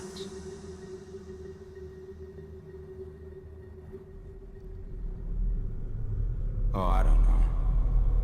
Is it that we collectively thought Steve Jobs was a great man, even when we knew he made billions off the backs of children? Or maybe it's that it feels like all our heroes are counterfeit. The world itself's just one big hoax. Spamming each other with our running commentary bullshit masquerading as insight. Our social media faking as intimacy. Or is it that we voted for this? Not with our rigged elections, but with our things, our property, our money. I'm not saying anything new. We all know why we do this, not because Hunger Games books makes us happy, but because we want to be sedated. Because it's painful not to pretend. Because we're cowards. Fuck society. This show is too woke. Is this sad that he's actually right? This explains my social anxiety. This show has awoken me. We live in a society. As Goldberg writes, the idea that the world, this world, is wrong, off balance, fake, fraudulent, unnatural, has been one of the dominant themes of art since the Enlightenment. It's what motivated the Romantic poets to fight back against what they saw as the mechanization of natural life. So you can go back in history to guys like Emerson and Thoreau and essentially find the 1840 version of Fight Club. Like so many others, I had become a slave to the IKEA nesting instinct. Or even further to Rousseau, who wanted to free man from his chains and get us all back to a natural state of being. Which, by the way, the noble savage was never a thing. And also, Rousseau never actually said that. He just made the idea of a noble savage popular.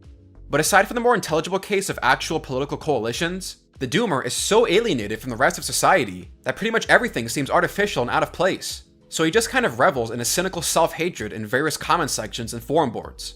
He doesn't belong in modern society, and he doesn't want to belong in modern society. The community of nihilistic commenters who share in the ideal of tearing it all down and bond over their despair becomes the new community for him, which is ironically an internet-based community, having little to no physical interaction with other people, with one of the only things that tempers that destructive impulse being the doomer's crippling depression. Irony.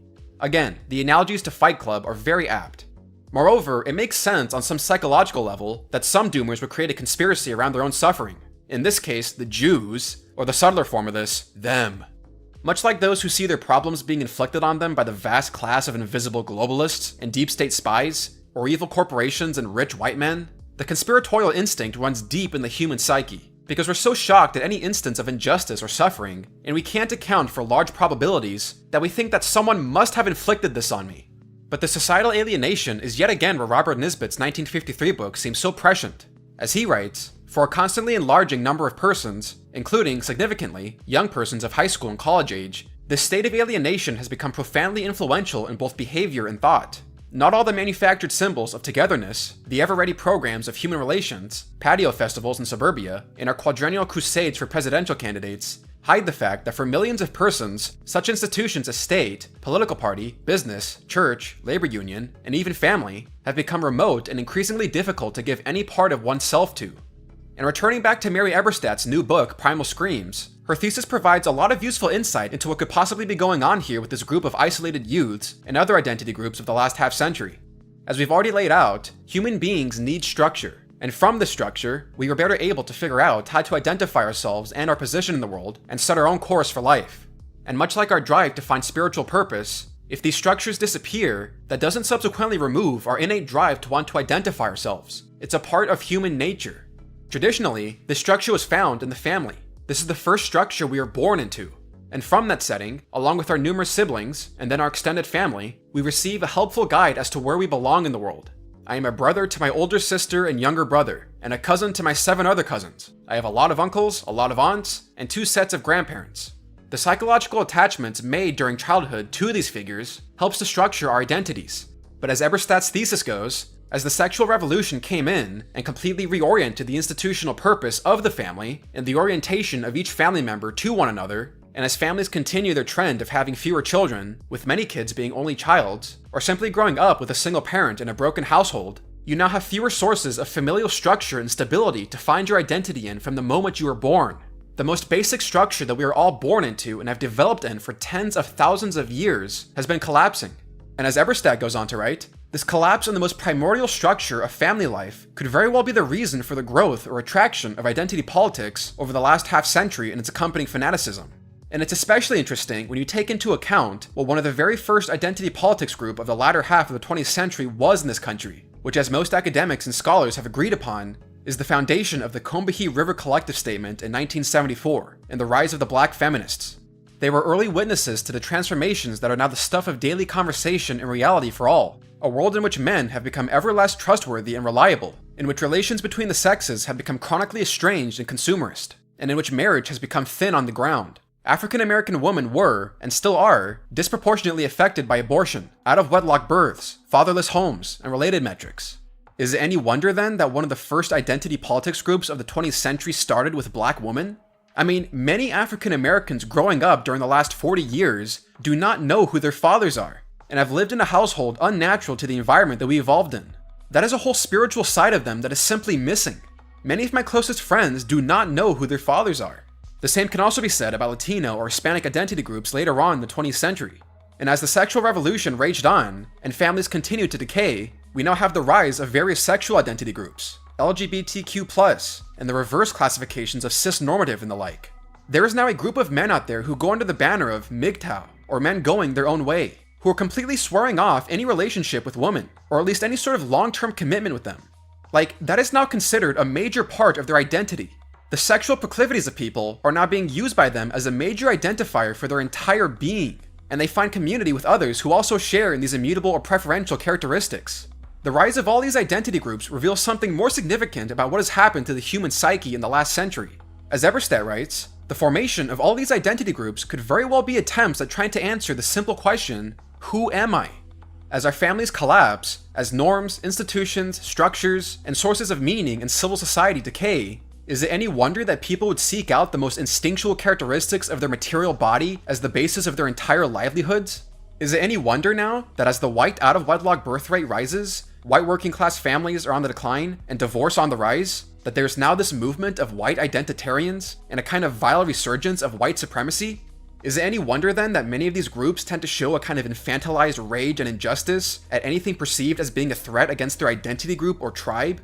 I mean, if your whole life is wrapped up in the identity you have created for yourself based on your immutable characteristics, and you perceive that to be under threat, is it not surprising that many of these people respond with an emotive rage and verbal vituperation?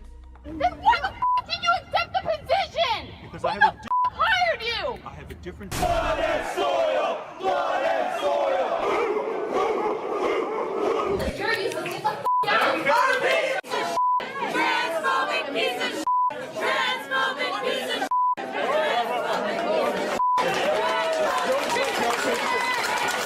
Matt Walsh, Shabbos Goy, race traitor. That's what it is, folks. I know some people don't like to use that expression, but it's totally true. Throwing his own people under the bus. He hates white people.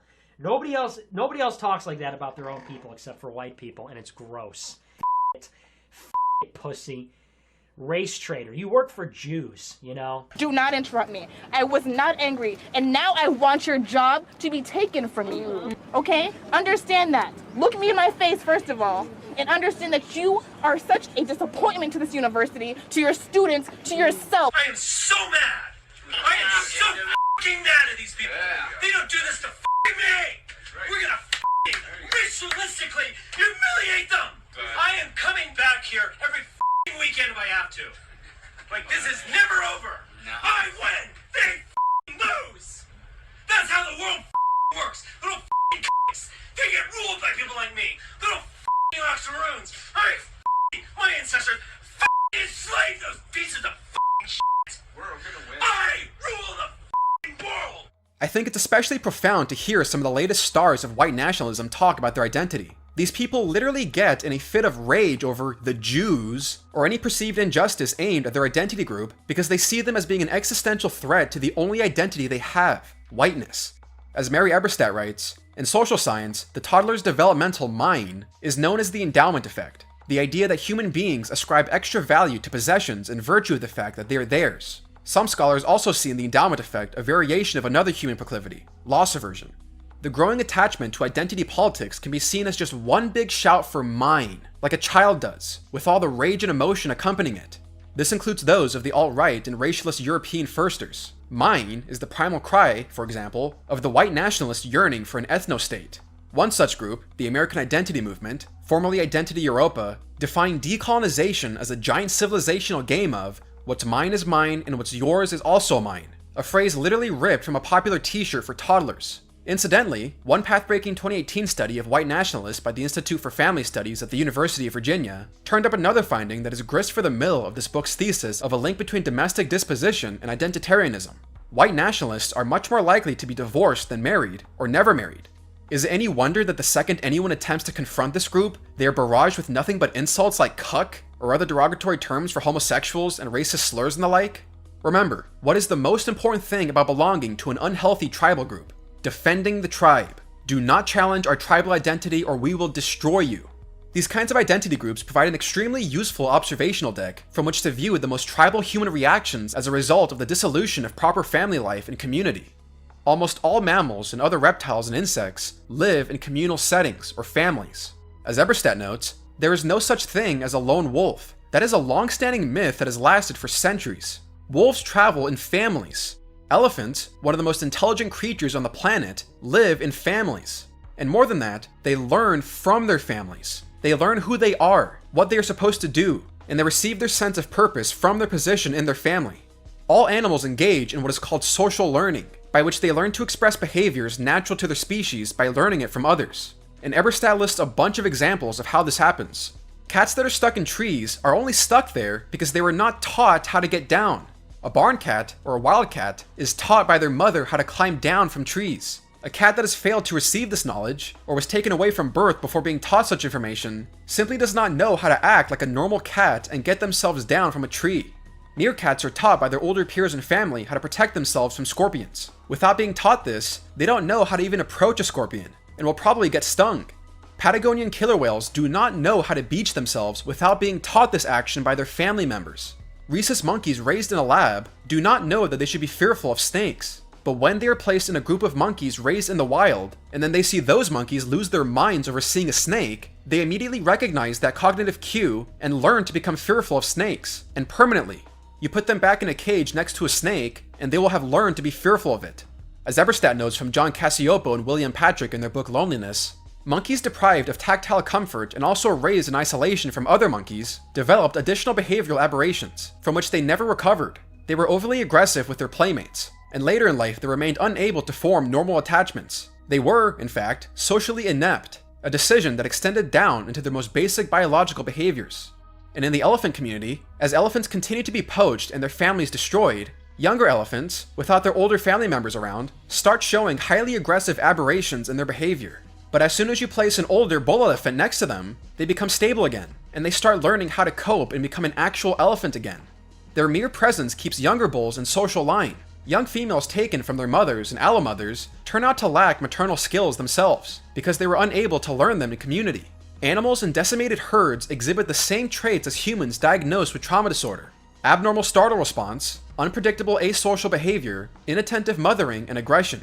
Some young bulls have so lost their sense of elephantness that they've taken to raping rhinos. Decades of serious insults to elephants' environment have so disrupted the intricate web of familial and societal relations by which young elephants have traditionally been raised in the wild, and by which established elephant herds are governed, that what we are now witnessing is nothing less than a precipitous collapse of elephant culture. There are serious problems that occur when species are deprived of their natural relational setting. There is a reason why we don't have a whole lot of circuses anymore. As Eberstadt quotes from John Coetzee, destroying the family life of highly social, intelligent animals leads inevitably to misery among individual survivors and pathological misbehavior among the group. And he's talking about elephants. Is it that much of a stretch to apply the same behaviors of other mammals deprived of their natural condition to humans? Humans who are now becoming more and more detached from family life, from community or church or other mediating institutions? These are institutional and structural settings that we are designed to learn from. For those that come from broken families, for those who are isolated from the communities, they are not learning these things. They are not learning how to be a properly functioning human being. And so they either live lives of agonizing isolation, find meaning in some tribal association of people, or more recently, identity politics groups. Or take our current political moment. Is it any wonder why people are so irascible now when confronting anything that approaches attacking their preconceived political convictions, toward the point of dehumanizing their political opponents? Their identities aren't centered around, say, being a sailor, or a football coach, or a mother, or a photographer, or a volunteer, or something associated with their jobs, hobbies, or other pastimes. It's all centered on their tribal attitudes toward immutable or preferential characteristics. And couple this notion of identity politics and all of the other factors that Jonathan Haidt and Greg Lukianoff write about in The Coddling of the American Mind, and you have some seriously anxious people who are incredibly insecure about their identity. People who are highly atomized and verging on utter alienation. And this is not natural. Is it any wonder that our newest generation of college students, many of whom seem to be increasingly coming from broken families and are offered no real meaning in their lives, are some of the first ones to take up the mantle of identity politics? Is it that much of a stretch to say that these broken people are trying to find community in the closest source of identity and belonging that they have available to them? I mean, it is an instinctual human desire to want to belong to something, anything. And this is also what Sebastian Junger does a fantastic job at detailing in his book Tribe. or even in the early colonial days, there were countless numbers of colonists who simply ran off from their towns and villages to join the Indians, and they preferred Indian life. As Junger writes, Benjamin Franklin pointed out, there were numerous settlers who were captured as adults and still seemed to prefer Indian society to their own. And as the French emigre Hector de Crèvecoeur wrote in 1782, thousands of Europeans are Indians, and we have no examples of even one of those aborigines having from choice become European. There must be in their social bonds something singularly captivating and far superior to anything to be boasted of among us. Simply put, for many colonists, Indian society offered a far greater communal atmosphere that they could belong to. Everyone within the tribe would collectively put their efforts together for the betterment of the tribe. And not only that, you live near everyone. Everyone visibly sees the work that they contribute. Everyone is close by and is needed. Everyone belongs in this sense. This is one of the reasons why the federal government specifically targeted Indian tribal solidarity in the 19th and 20th centuries with removal policies, allotment policies, and relocation. The strength of their communities was one of the most powerful bonds holding the tribes together. As described by religious historian Henry Warder Bowden in the Pueblo Revolt of 1680, all of Indian society's values emphasized the well-being of the collectivity rather than that of the individual. Personal distinction was shunned, not sought. Innovation was discouraged. Anyone who strove constantly to distinguish himself from his fellows was more likely to be ostracized and charged with witchcraft than to receive the admiration of his townspeople. Now, this is an interesting point to stop and really think about, especially in connection with the previous points made on the subject of government.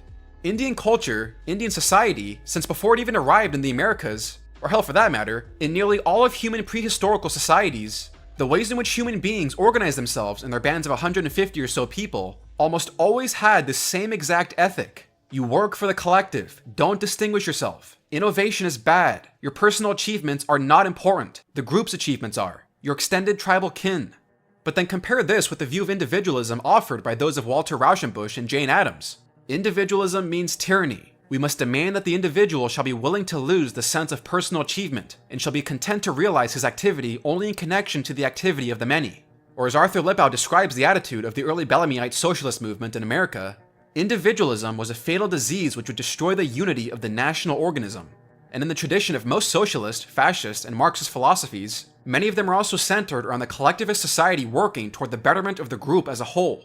Your distinction as an individual is dangerous to the thriving of the collective community. The same thing can also be said about nationalism, wherein most nationalist movements end up centralizing power in the national government for the supposed collective benefit of all. And nationalism isn't just a right-wing phenomenon, by the way. Almost all left-wing socialist movements around the world have had an impulse toward nationalism. Hell, the movement headed by Edward Bellamy and his compatriots called themselves the Nationalists. This is almost the same exact ethic or instinct going all the way back to the emergence of the first Homo sapiens. What this really says, and as was also noted by Jonah Goldberg in Suicide of the West, is that the inclination toward these types of worldviews is directly rooted in human nature. This style of thinking is natural. The socialistic inclination is natural. It is not only a reflection of the environment that we evolved in as humans, but it represents a direction in which our moral sense is bent towards. But because of the extent to which human society has advanced in the last 300 years, by progressively breaking out of the evolved nature of our species, and the individual freedom and liberty that has been obtained in much of the world because of that, this style of thinking, which is an attempt to return to our evolutionary past, is going backwards. These philosophies would almost invariably have to deny certain human rights, simply by starting with the freedom of association and basic economic liberties. The idea that socialist, fascist, and communist ideologies, as well as tribal and identity politics groups, seen through the lens of evolutionary anthropology, are taking us backwards, is where Calvin Coolidge's monolithic statement on the Declaration of Independence, one of the most important charters of freedom for the entire world, is so indispensable. About the Declaration, there is a finality that is exceedingly restful. It is often asserted that the world has made a great deal of progress since 1776, that we have had new thoughts and new experiences which have given us a great advance over the people of that day, and that we may therefore very well discard their conclusions for something more modern. But that reasoning cannot be applied to this great charter. If all men are created equal, that is final. If they are endowed with inalienable rights, that is final. If governments derive their just powers from the consent of the governed, that is final. No advance, no progress can be made beyond these propositions. If anyone wishes to deny their truth or their soundness, the only direction which he can proceed historically is not forward, but backward, toward the time where there was no equality, no rights of the individual, no rule of the people. Those who wish to proceed in that direction cannot lay claim to progress. They are reactionary. Their ideas are not more modern, but more ancient than those of the revolutionary fathers. All of this is why the book The Lord of the Flies is so significant, because it explores that inherent tension in human nature between destruction, order, and tribalism, and how thin that line is between civilization and barbarism. The rules, you're breaking the rules. Who cares? Because the rules are the only thing we got. Bollocks to the rules. We're strong. We hunt. As a beast, we'll hunt it down and beat and beat.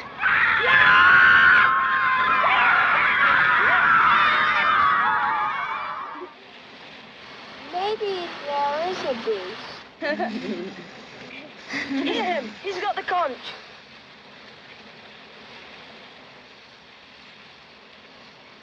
What I mean is, maybe it's only us. Nuts! This is also the tension that Friedrich Hayek writes about in The Fatal Conceit, and how attempts to indulge in our tribal instincts are antithetical to the rules of civilization. As we have seen, conflict between an individual's emotions and what is expected of him in an extended order is virtually inevitable. Innate responses tend to break through the network of learnt rules that maintain civilization. And as he goes on to write, only Rousseau provided literary and intellectual credentials for reactions that cultivated people once dismissed as simply uncouth. Regarding the natural, read instinctual, as good or desirable is, in his work, an expression of nostalgia for the simple, the primitive, or even the barbarian, based on the conviction that one ought to satisfy his or her desires, rather than obey shackles allegedly invented and imposed by selfish interests. But what many people don't seem to understand these days, and what needs to be repeated in every generation, is that if society is to advance, if society is to see true liberty and freedom, if you expect to see real material growth, the material growth that has allowed you to be able to watch the video you are watching right now on whatever device it is you are using, which was a product of the market system, the human dynamic that we evolved in is incompatible to the rules of modernity. If human society is to progress out of living in literal tribes, there has to be a separation from the communal setting of the small band and more focus on individual subsistence and achievement, which will come into conflict with evolved human instincts. There are trade-offs involved for the comforts and liberty that we are afforded by a modernized society. And if people really think that living in tribes in the forest is a better fit for them than the lives they live now, nothing's stopping you. And yet, I'm not seeing a huge swath of Americans living out in tribes in the forest somewhere. Lord Hugh Richard Heathcote Cecil made the same observation in 1912.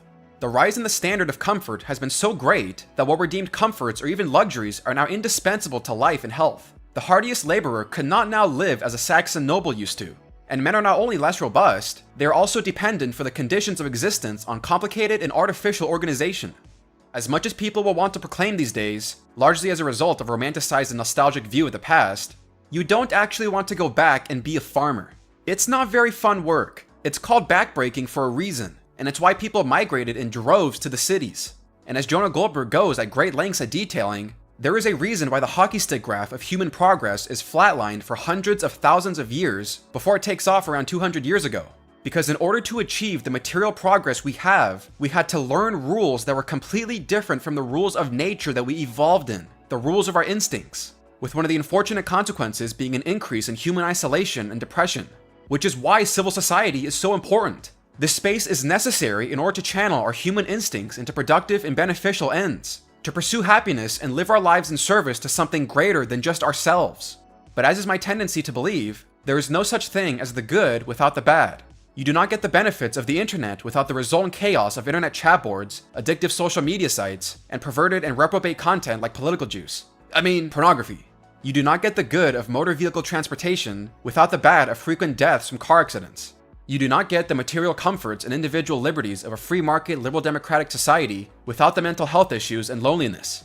Trade-offs are a part of life.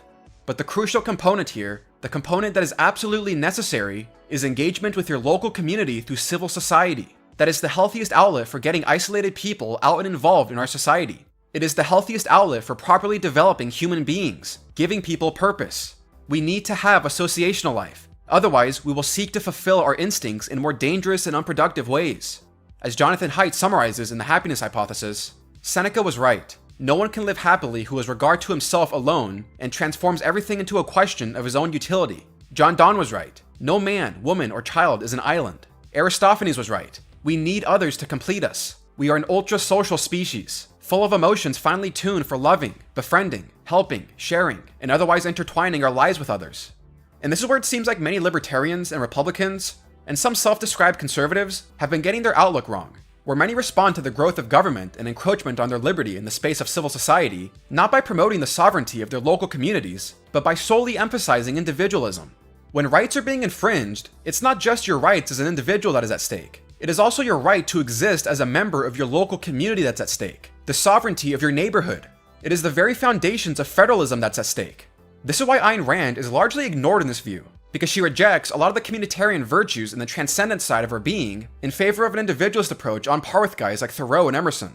When there are real, tangible things that matter in life, when the development of character and virtue are at stake, you can't be telling people to just let their freak flags fly, or do all the drugs you want in life, or to even live a life with an atomized focus on yourself, or you doing you. There is more meaning in life than that. There is more that must be found within the community you live in than that. And in our society, the good life is something that must be chosen and encouraged.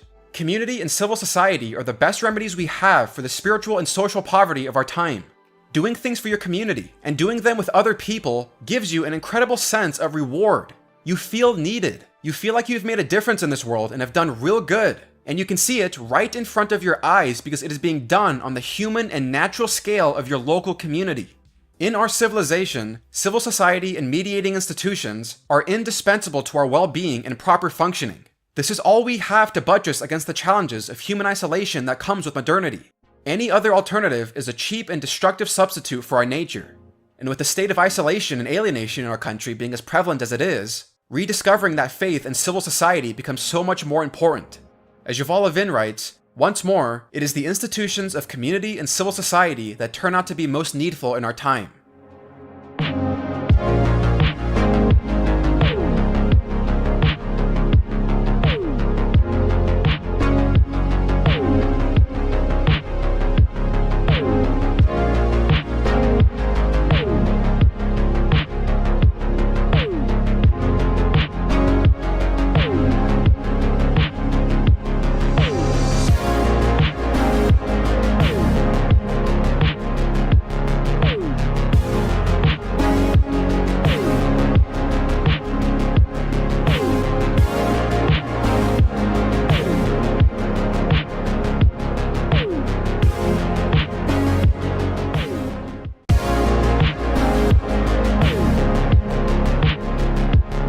I think hope is good in this situation. Obviously, hope is known to sustain people's lives when in desperate situations. They tested out the idea of hope on a couple of drowning rats, and what do you know? It works! So I think a bit of hope in our drowning situation is good too. There are days when my hope wanes, and wanes a lot, but I'm not quite at the point of despair. But regardless, despair is a sin, so don't do it. Now, I'm not a politician. I'm not anyone special. I'm just some random 21-year-old dirtbag on the internet who draws like a 5-year-old that people have deemed worthy of being listened to for some reason. And being listened to for hours and hours, which I am grateful for, and if you made it this far into the video, hooray!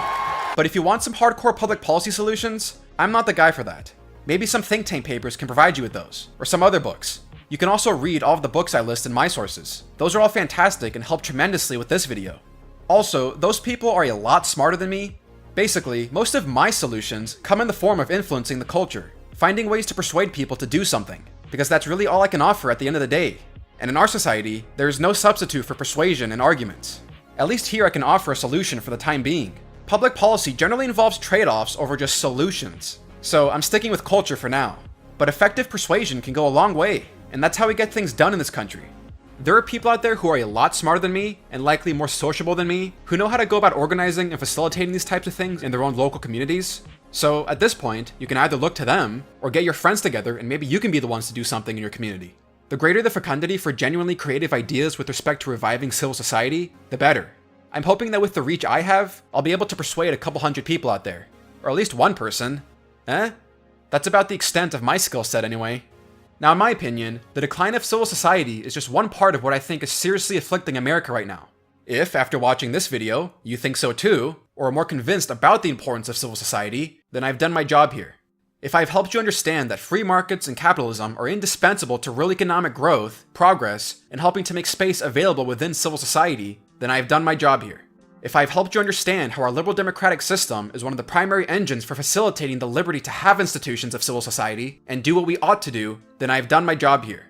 And perhaps most importantly, if I've helped you understand how the family, our most basic unit of human organization, is absolutely crucial for forming and sustaining healthy human beings, for inculcating a sense of shared purpose, faith, and the development of a broader community civilized out of the tribal appetites of human nature, then I have done my job here.